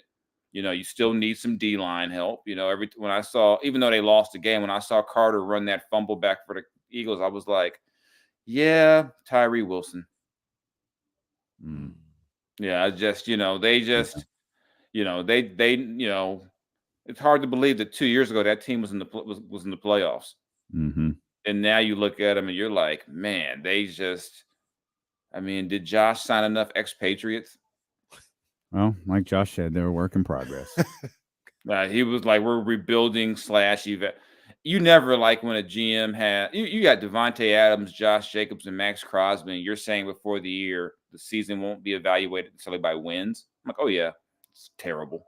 Yeah. Team was in the playoffs last year, big guy. But yeah. Yeah. But we got to come here and do what we do the Patriot way. Yeah, do your thing, Josh. Jay, we appreciate you as always, man. Thank you, All my right, brother. Enjoy these wins, my man. Enjoy these wins. I gotta enjoy. I got 2 of the 3 teams I like haven't shamed me. Enjoy these wins. October will be around before you know that wasn't necessary. Yeah. So will January. You laugh now, cry later. We went in the Super Bowl this year, baby. I heard that. That sounds like a Dodger fan. We're going to win the world. Yeah, we heard the quest for 6 has been going on 30 years now. I'm sending you a hat when we win it too. A hat of what? The championship joint. I'm sending you one. For who? The 49ers. Why would I? Long Beach State 49ers are going to win what? They did beat USC on Sunday, but I mean, they did. Poor Bronny. Yeah, but hey, Bronny playing is a win. That's facts. That's right. Yeah, Bronny playing is a win. But yeah, you send me some Niners stuff, it'll be on fire in Vallejo, so you know. Oh man. All right. Thanks, Jay. All right, y'all. Take it easy. Police responding to a very odd fire outside this home in Vallejo. 49ers Standing on business. Standing on business. Yes, indeed. Certified Drake Bars game tonight. Clippers. Certified Drake Bars. Kings trying to win back-to-back games. I think they're going to be ready to play 3 straight, right? Yeah, 3 straight, but just on back-to-back nights. Got you. Yeah. Jesse sent me a note. The Kings 28-0 in Drake Bars games. Oh, wow. That's a good point. Wow, 28-0 in Drake Bar games. It's almost a guaranteed win. Trista, wow. go ahead, put some money on that. Goldberg. Very good. Very good. They don't lose. Bars will be ready. I'm sure you're asking yourself, hey, haven't there only been 21 games so far this season? We're talking all couple time. house shows. Yeah. Couple house shows that y'all might have missed. I mean, everyone will be watching. So the one thing that we said, Denver was on the second night of a back-to-back. The Kings weren't. That's right. And it was run, because just laws say they should be tired before you. That doesn't necessarily work tonight. No. However, you are probably better conditioned than any other team in the league. Run. And also, I can't speak specifically for the Clippers, but I think they got the same situation. These 2 teams, they've played 3 times in the last 7 days. Like, they haven't been playing a lot of basketball because of the schedule. Yeah. So I think we're going to get a good performance from both teams. Yeah. Okay. Well, we'll it's be not here your typical back-to-back. because of the extra days off. Yeah, I got you. Hopefully the Kings get a win though, because it's always fun to do these shows. Always. Certainly not bad when they lose, but it's really a lot of fun when they win. And it's a lot of fun when they play as good as they did last night. So the Kings now 5 games above 500 for the first time this year. Last year when they hit that mark in the middle-ish of January, they never look back. 5 went to 6, 6 went to 7, 7 went to 8, and on and on and on and on and on. What do they do tonight? We'll all find out. We appreciate you so much for being with us. Big shout out to our man Kyle Matson for pulling double duty, not just with the insiders, but stepping in for Jesse, who will be back with us tomorrow. We are going to head over to 102.5 where you've got a chance to win tickets to see Bruno Mars in Las Vegas. Yeah. We're going to head over to 102.5 where you can see Nicki Minaj. Why don't you tell the Chatty House the name of Nicki Minaj's tour? I didn't come up with it. We have to go. It's called What's Gag the City. Thank you. We're giving away tickets to Gag City over on 102.5. We'll run it back next on Sacramento Sports Leader, ESPN 1320. Vamos Kings, like the beam.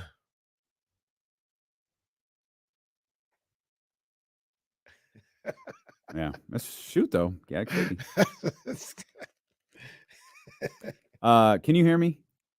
Don't worry about podcasts or anything like that. I mean, do what you told Complex you do, but don't worry about anything else.